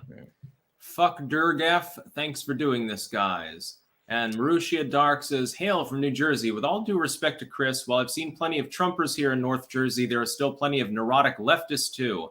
Things in our state still seem divided and deep blue. Also voting fortification in Mercer County." See, that's the way I feel. In my world, I'm like, I don't feel no red revolution. I feel like a lone, And Seabrav coming in with a tip-off. "Saw a person, 300-pound crew cut woman, dressed as a postal worker, driving a personal vehicle with New Jersey plates, dropping stuff into the mail drop at my local market, small Oregon town, notifying USPS."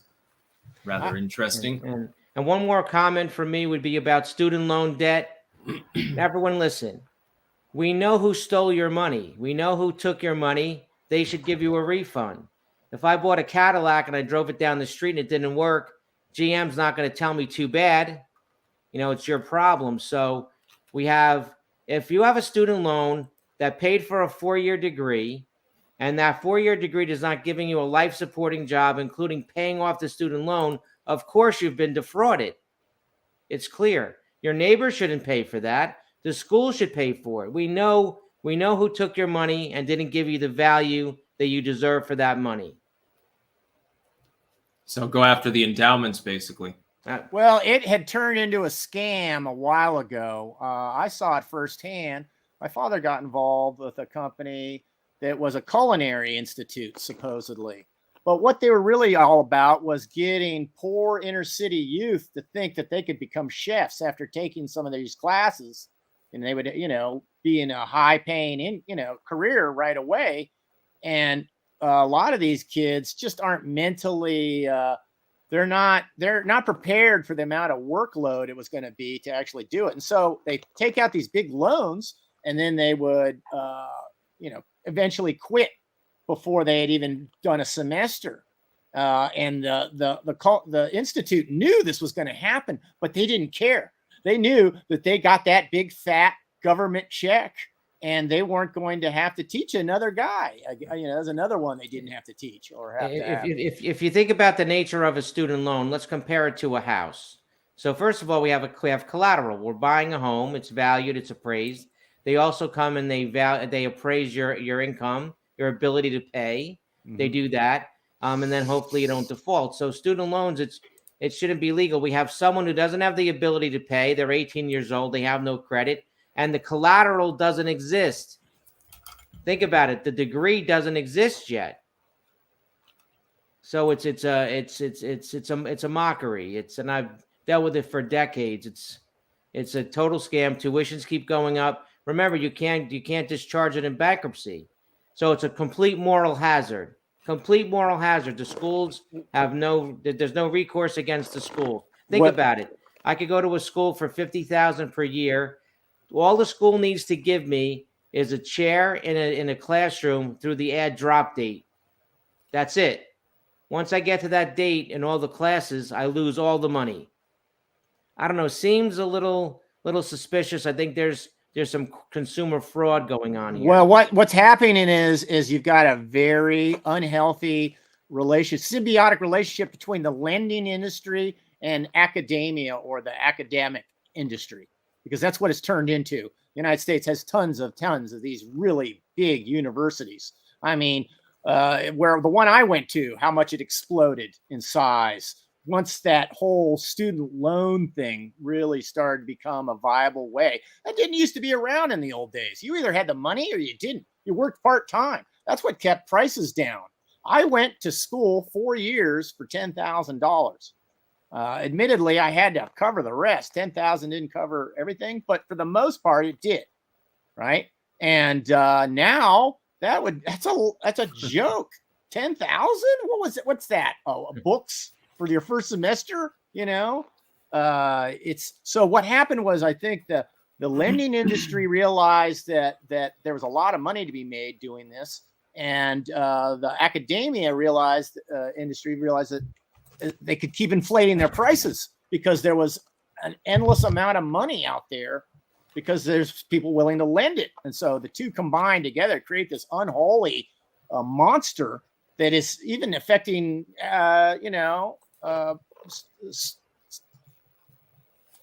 advanced or whatever you could, college educations in Europe as well. They're going, it's gone out of control. Hey, Chris, I'm going to have to bump you here because I think we have one other guest coming on, and I think he will probably be connecting soon, assuming that he connects at all. Well, thank you, guys. I appreciate being involved with this. You know that. Yeah, take care and enjoy the coverage.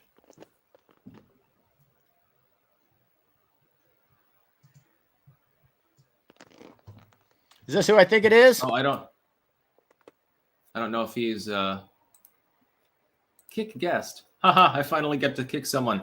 No, but I did. I sent in the email, and I've also got to check actually on that as well. Excellent.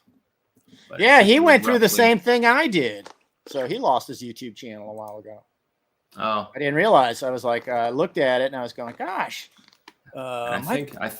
this guy's a pretty big deal. I can't believe he would only have this many subscribers. And then I learned, yeah, he got crushed. Fucking accidentally. Oh, how do I undo that? Oh, I don't even know.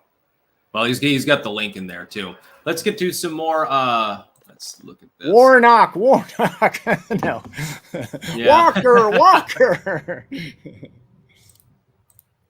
What the hell? Oh, okay.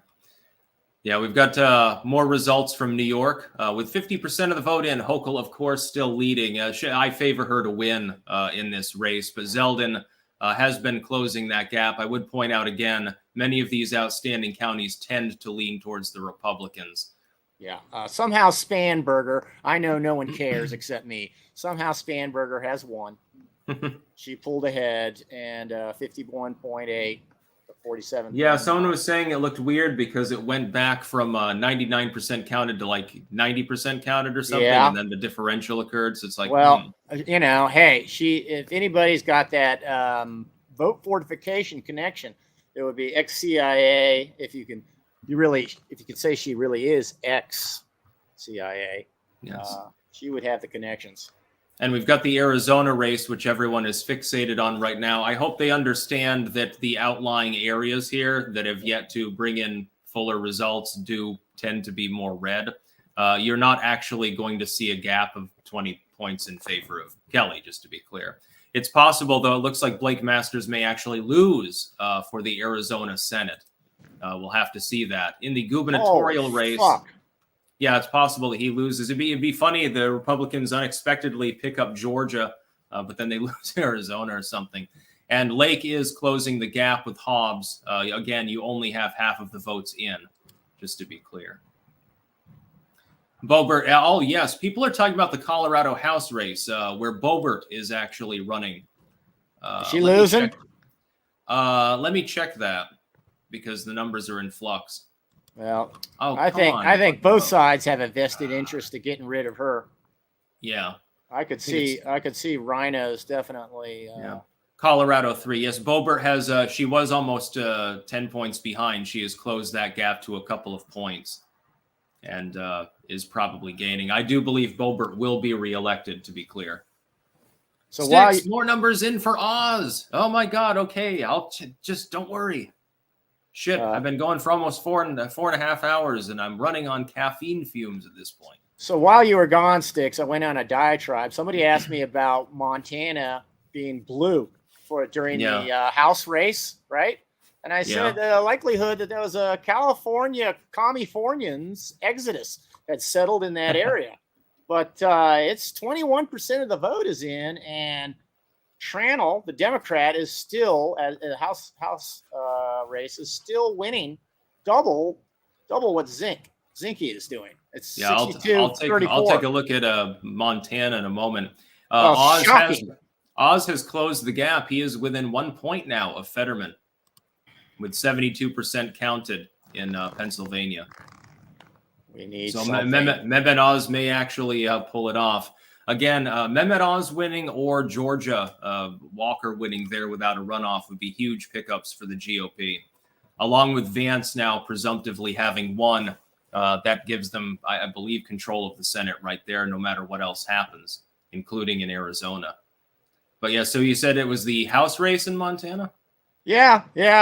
Look at your house map for Montana. I'm attributing that to the Californian exodus that has settled in that area. I think they're going to end up with a Democrat House District 1, a Democrat rep. Well, it could be because the urban areas came in first. True enough, but that's just that district. Have they got a spoiler candidate for House 2 in Montana? You got to figure those 3 cities, once they come in, there ain't much else to cover for that.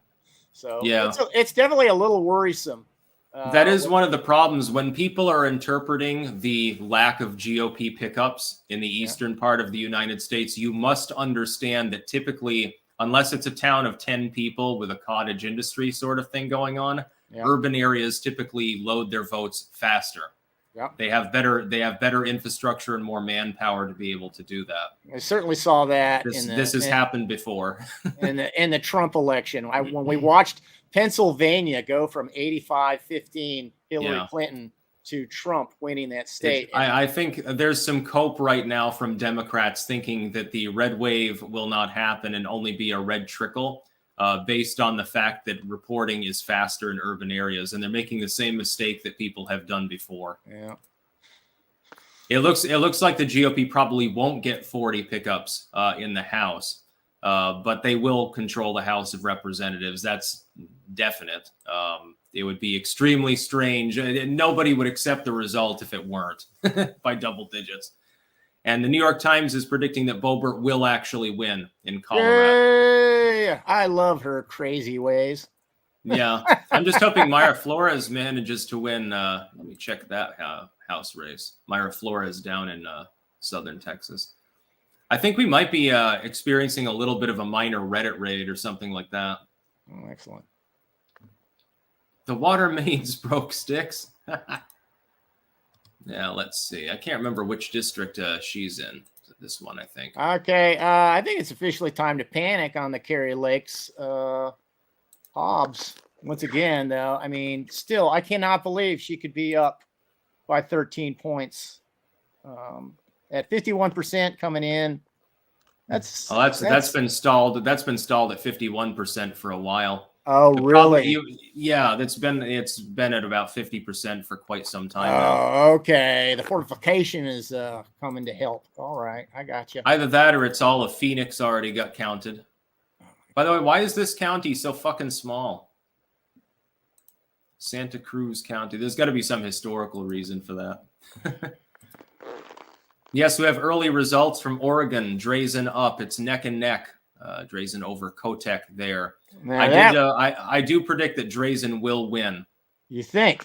Why? Yeah, Just because the anti-summer of love hate that the rest of the state has? I think that crime is the biggest issue there, and I think it'll just barely get them over the edge. Wow. And I think Ohio, I think, has been called. Yeah, DeWine won. It just shocks me that anybody would vote for the other one, the other alternative. I can't. Yeah, imagine being in Portland and you're like, well, I like watching things burn. Why not? And Smiley up against Murray in the Washington Senate. This is another potential pickup for the GOP that could be a real spoiler. But that's only from one red county, so it's going to take a long time to get anything meaningful there. Oh, Lee is up over McMullen, or McMuffin as he's usually called by his detractors in Utah. That would be an important hold there, by the way. Johnson barely ahead of Barnes in Wisconsin. That one can really go either way. I think I can't remember who I predicted would win that one. And Vance has pulled away from Ryan with almost 90% counted. So it looks like Ohio will have a Republican senator. As it should. Yeah. I can't believe it would be any other way. Walker v. Warnock, I think, is going to head to a runoff election. Ah, fuck me. He's at 49.4. He's at 49.4, so a little bit less than a point with 86% counted. You never know. Now, it's going to be a late night vote count, and suddenly Warnock wins overnight. Yeah. It's the overnight fortification. Well, at this point, there aren't enough outstanding votes, I think, for Warnock to get to 50 either. I think it'd be unlikely. I think it'll head to a runoff. Don't count these bastards out. Yeah. So as everyone can see, there is a lot of crazy shit going on tonight, but most of it is in line basically with the polling. The major exception really is the Floridian races, with Rubio coming in massively ahead of what he was polling at. Florida's gone massively red in this election. It's funny, Florida going even more red than expected might be the main surprise of the night. I mean, just look at this fucking gap between DeSantis and Christ. Taking Miami-Dade easily. I just have to wonder if that state has less democracy fortification in it, Yeah. Because I'm looking at Arizona and, I'm still pretty freaked out, that. Even if Lake suddenly surges ahead, we're not going to know the final result until, honk honk a week from now or so. Yeah. Javen, can you talk about Arizona, New Mexico, and Kansas governors? I don't get why Dems are winning. Well, in Kansas, that's probably because of the counties that are still outstanding, being more red. I do not imagine that the Democrats are going to get that one. It's possible, though. And New Mexico, I think, as far as the gubernatorial race here, I think Ron Chetty was never in lead in any polls. That's not a surprise. Maybe means the Senate race there. Let me check that. That would be a major pickup. One. Like I said, I can't believe anybody votes Democrat right now. I mean, it's like with gas prices what they are. I can't believe they could get a single vote. It really just shocks me, Yeah, I would be very surprised if New Mexico didn't stay, blue. And yes, California is indeed a lost cause. There was never any hope of any pickups in California, unless you mean a couple of close House seats. Yeah, I was balance in the House. I was still hoping for something in the Northeast, New Hampshire, Connecticut, something, an upset there. The GOP has 167 House seats to the Dems 103. They've got 5 pickups so far, and the Dems have picked up not one. And that's with a bunch of outstanding races, most of which I believe are going to be called in the end for the Republicans anyway. I think half of those are pickups. The reason why they haven't called them probably is because they will be pickups. So they don't want to announce them too early and get egg on their face. What's the Vermont differential too? No, not New Hampshire. Wrong state. Whitmer is winning in her governorship race, but Dixon's in striking distance. And it's only 37% of the vote in. I'd love to see that old witch. That is pretty close. Most of these counties are red. Yeah, that's still quite a bit to come in. I wonder if that's one that's going to sit around uncounting. Probably. Counting. Yeah. I think that Whitmer in the end will win. I do predict that she will hold her incumbent seat there as governor, but it's close enough so that it could go in the other direction. I'm just not predicting it. Yeah, she's her old folk home scandal and other scandals are too embarrassing to the deep state to allow somebody to take over and look into that. I think that's just that it's too. Yeah. She's got to stay in place, man. She's crucial. That's why I'm worried. That's why I can't believe we could actually win Arizona. And I will say this: I think if Carrie Lake doesn't win, she's still got a career in politics. She'll definitely come back, maybe for a House seat or something like that. This may be her Ronald Reagan moment, 68 when he. Meanwhile, Beto has lost 3 in a row, and he's probably at some point he's got to get over his midlife crisis. So I expect him to start selling silver IRAs or something. He can disappear and become a small mid-sized city mayor. And he could be like Mayor work on his career and then come back as a rep later on. He should relocate to South Bend, get Buttigieg's endorsement, and become the mayor of South Bend. Yeah, there you go. That's his career trajectory. And keep in mind, he had an incumbent House seat for several terms. He was already in politics, but he decided to abandon it in favor of trying to run for the presidency. Is the ultimate cringe. Do you remember Buttigieg, the meme pictures that were floating around of Buttigieg at Gay Pride Festival in leather gear? Yeah. I don't know. There's no way that was real. You do remember seeing that? I remember seeing it. I don't know whether it's real or not. It can't be, but it's here's the thing. I don't even care. It's like, hey, I'm not judging. Why would I judge? I've used 4chan for years. I've seen way worse than that. I just think that he comes off. The problem with Buttigieg is he's anti-charismatic. Yeah, he's too matter of fact. He's too droll. No, he's to me he's like a high school principal, not a politician. That's why Klobuchar janitor or something. That's what Klobuchar always reminded me of. Remember when she ran for the presidency? Yeah. From Minnesota. She'll probably try it again. Sir Zorg, Montana's Western District was gerrymandered badly by our former Dem governor. Also, Butt has a long history of political corruption. Okay, that explains why we're seeing what we're seeing in Montana over here. So yeah, I guess Montana will have a Democratic representative there. I don't know if that's a pickup or not, though. That is shocking. I don't know if it's a pickup either, but it seems like it would be. I just can't imagine blue. I think that's an open seat. Technically not a pickup, but still. Yeah. Anytime you take a seat from in Montana, that's a win. And it does look like we're getting. Well, actually, no. It's only 51% still. Yeah. This is typical Arizona, like a third world country. They're not capable of getting any of their numbers in a timely fashion. Well, it's not a surprise, though. Technically, what time is it there? No, it's after polls have closed. It's 11:18. Yeah. It's 11:18. It's like, look at all of the states that have already called races for governors, House races, senators, etc. And then you get this small spattering of states that just can't fucking get it right. Yeah, the East Coast ones are the most shocking. Yeah. Good God, people. Evers is up over Mitchell's for the gubernatorial slot in Wisconsin right now. Again, though, I would hazard a guess. Most of the outstanding counties there are deeply red. Hochul's over Zeldin by over almost 19 points, but looks like it's stalled. Why is it only 54%?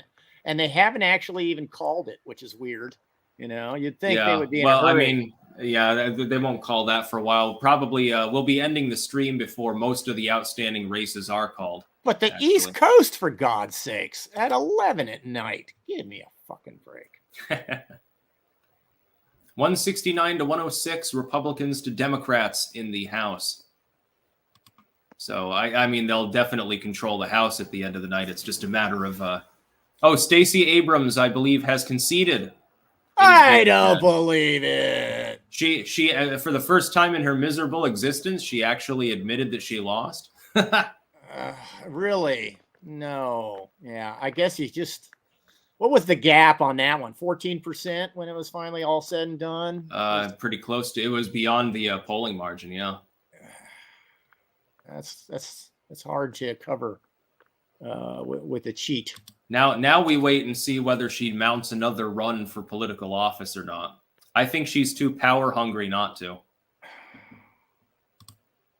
Same with Beto. I don't know if Beto is going to end his career in politics. He should after 3 fucking losses in a row. I'm telling you, mayor of San Antonio. I've already called it. San Antonio, by the way, one of the nicer cities that I was ever in. Yeah, I did a convention there. I enjoyed it. It was pretty modern looking, Yeah, we gotta monitor Herschel Walker's race. Oh my God. Oh, the Republicans got another. So which one was called for them? Did they call it Utah or something? That's not what I want. Yeah, it looks like the Republicans are likely to hold the Utah slot there. I don't think that McMuffin is going to be able to make up that difference. Yeah, I'm just looking for an upset. I haven't seen it yet. With 88% of the vote in, Walker leads Warnock by 0.4. This is almost certainly headed to a runoff. So it's because of Oliver being the third party candidate. That's why they have to have a runoff. Yep. I mean, if he wasn't in it, Georgia's system is so fundamentally broken that if someone is polling at 2 points, then in theory you can end up with a runoff election, wasting more taxpayer money in the process. Maybe that's why he was put in there in the first place. Yeah. Nitsua, Arizona is just working on printing out more Democrat votes. James Channel 1, Reddit users want to feel in control after seeing what abysmal Biden has done by spamming the chat. Ha ha ha. Yeah, keep in mind, again, the significant number of east of Mississippi River House races are still outstanding, and many of them lean Republican. These are some of those toss-up races that have always leaned towards them anyway, and they only need a minority of them. The Republicans can take the House by a reasonable margin without winning any toss-ups at all, which is something that I already analyzed over time. To take a look at the map. I think Real Clear is probably right. 227 to 174 is what they're calling. So it seems to be right on par with that, basically. All of these ones that are in pink here, all of those lean Republican but haven't been called yet. And then on the East Coast, you have a smattering of them that haven't been called here, which lean towards the Democrats. I believe several of those are pickups in the East and several more here in the Rust Belt region. I misspoke. I meant plus 34 toss-ups. So even if the Democrats took the 34 toss-ups, they would still lose come in the House. Minority. Yeah, they still lose the House. So it'd be shocking. The Republicans are up to 46 Senate seats, and they're leading in these three with Bud V. Beasley, Walker, which I think is headed towards runoff, and Johnson ahead of Barnes in Wisconsin. So right there, if they get one more pickup, at the very least, they break even in the Senate. And keep in mind, they're going to hold the Senate seat from Alaska. It's just a matter of which Republican happens to hold it. So there you go. No tsunami. I knew it wasn't going to be a tsunami. And the Republican candidate in Idaho, his name is Crapo. Crapo projected winner. Oh boy. I'm going to take a little break myself. I'll be right back. It'll only Have take fun. a minute.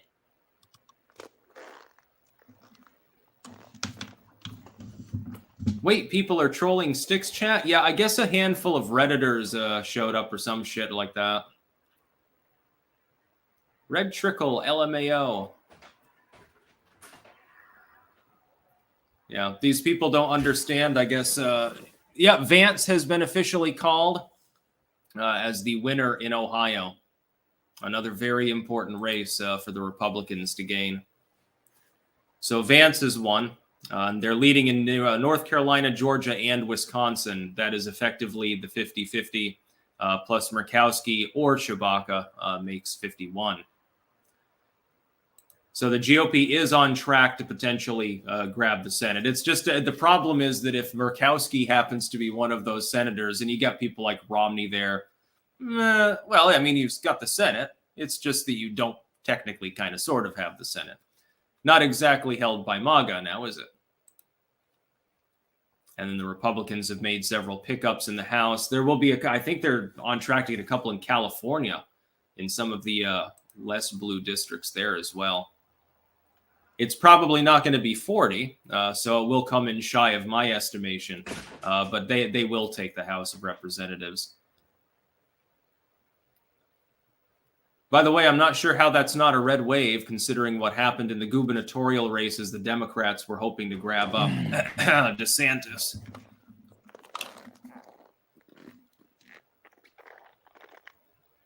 Red trickle on your blue leg.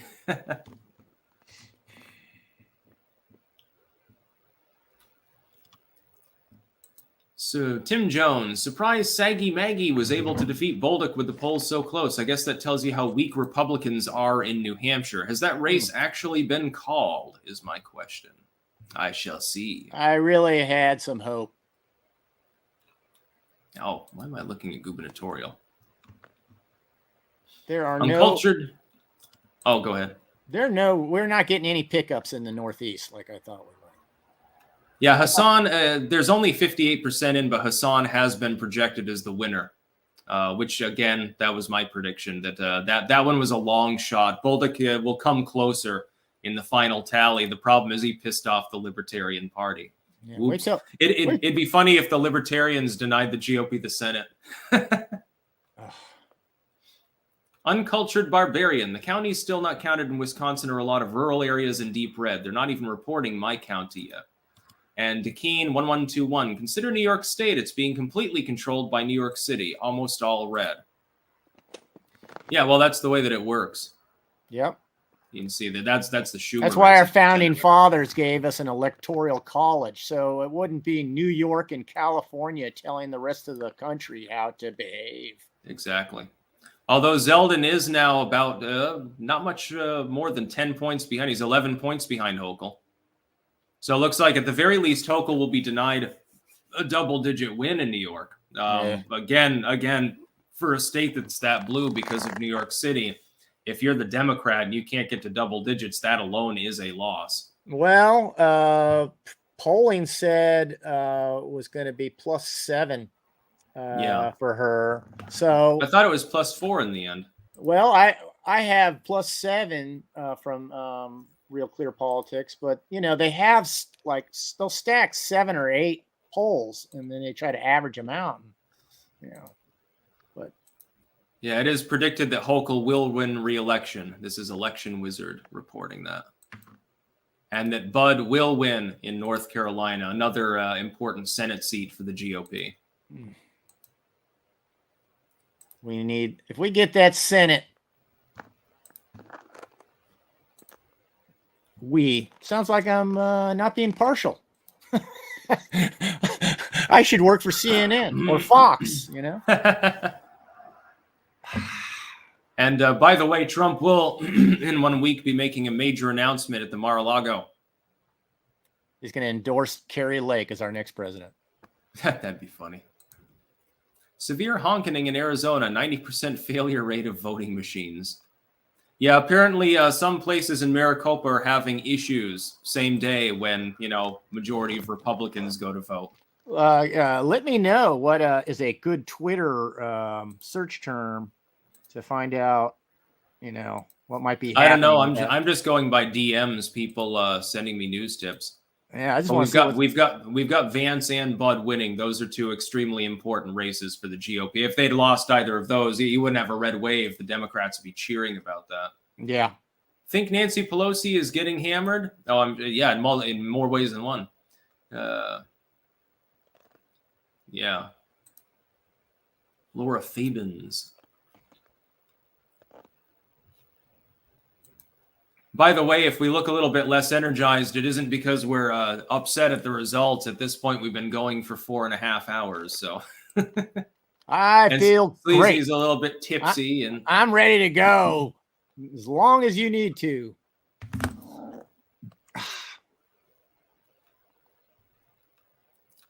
Yeah, on RCP, they haven't yet done the okay, they did put in the call. They just haven't updated the map yet.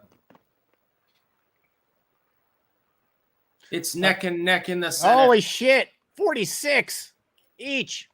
Yeah. Okay, I guess they have called the race for Murray, actually, for the Washington Senate. Mm-hmm. Wyden winning re-election is expected as well. Have they called anything here for the Senate? Has it moved?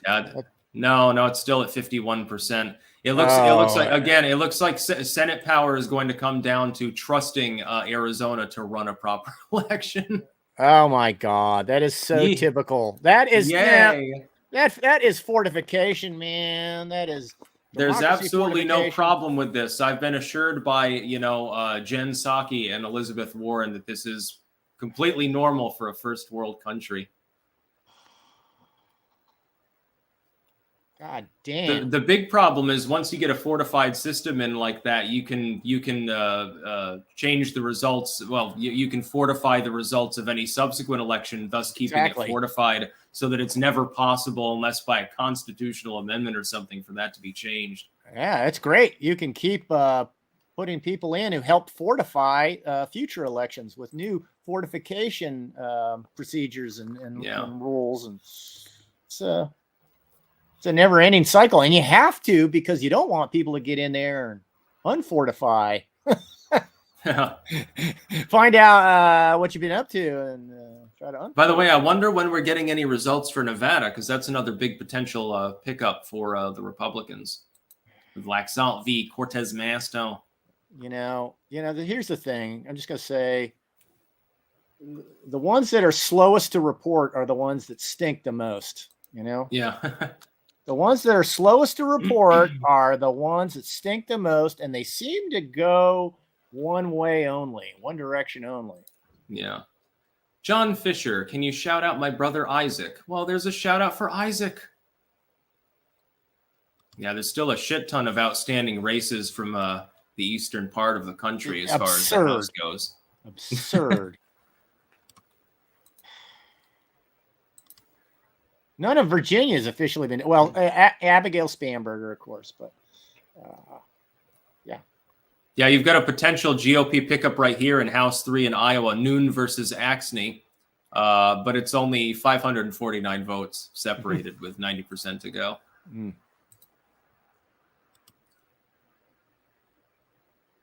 I don't know why they haven't called this race. It's not particularly close. Oh, which race is that? That one is Iowa 1. Miller Meeks versus Bohannon.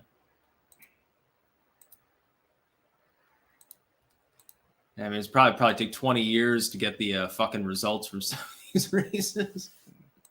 Well, didn't they warn us? Didn't they pre-pave the narrative? Lay it out for us.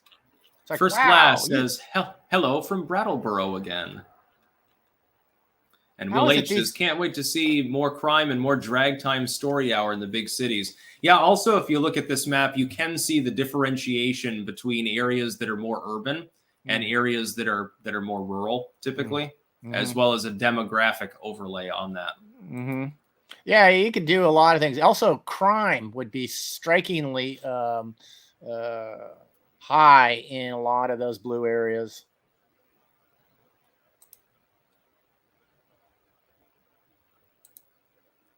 Yeah, these border areas aren't nearly as blue, by the way, as the Democrats would like them to be. Used to be very reliably blue. This one is, well, that's only 63% count. And that's Mayra Flores down there. We're hoping that she wins re-election, of course. Like I said, I thought those were two districts to watch because of the immigration, issue, and them being basically, I'm sure, directly impacted by it. I'm just waiting until more results come in from New Hampshire as well, because that deviates as wildly from polls, at least with 60% in, as down in Florida, the outperformance by the GOP. It's almost like things are splitting apart state by state, depending on whether the state is more or less fortified. Mm-hmm. By the way, that's coincidental. Yeah. Yeah, Fetterman's got a lead of less than a point over Mehmet Oz with 79% in. But again, Mehmet Oz has to be leading Fetterman to have a chance because of the mail-in debacle there. Late night. It will look like a red wave, but it'll become a red mirage. Bloomberg predicted this. Well, he would know. I'm sure he's on the inside loop on all things. I'm trying to see. I did send the link in. That's for, well, what time would that be? Equivalent? That would be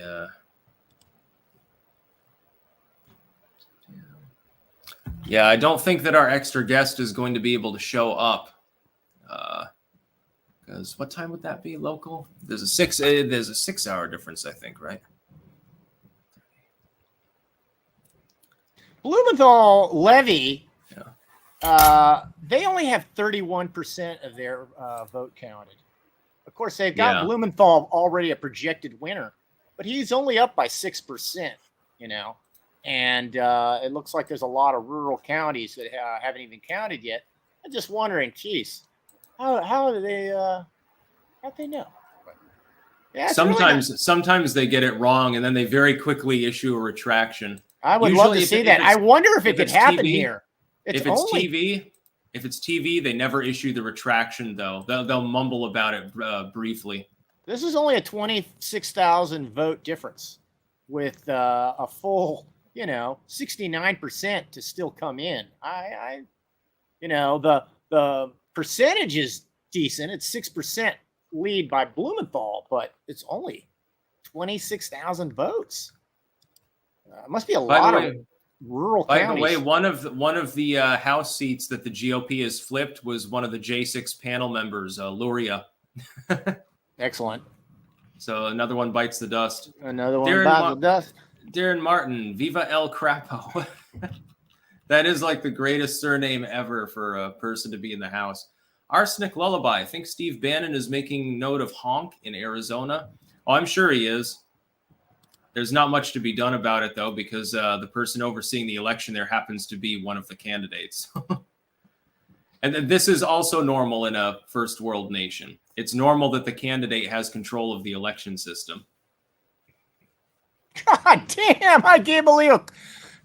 Clown world we live in. Jesus. Jesus. Help us. She did nothing. The whole 2020 election was very fortified and stank to high heaven. And she did nothing. And then they leave her in place as Secretary of the State while she runs, for governor. I can't believe this. The Grizzly, what do you think of the results so far? Mostly they're in line with my expectations.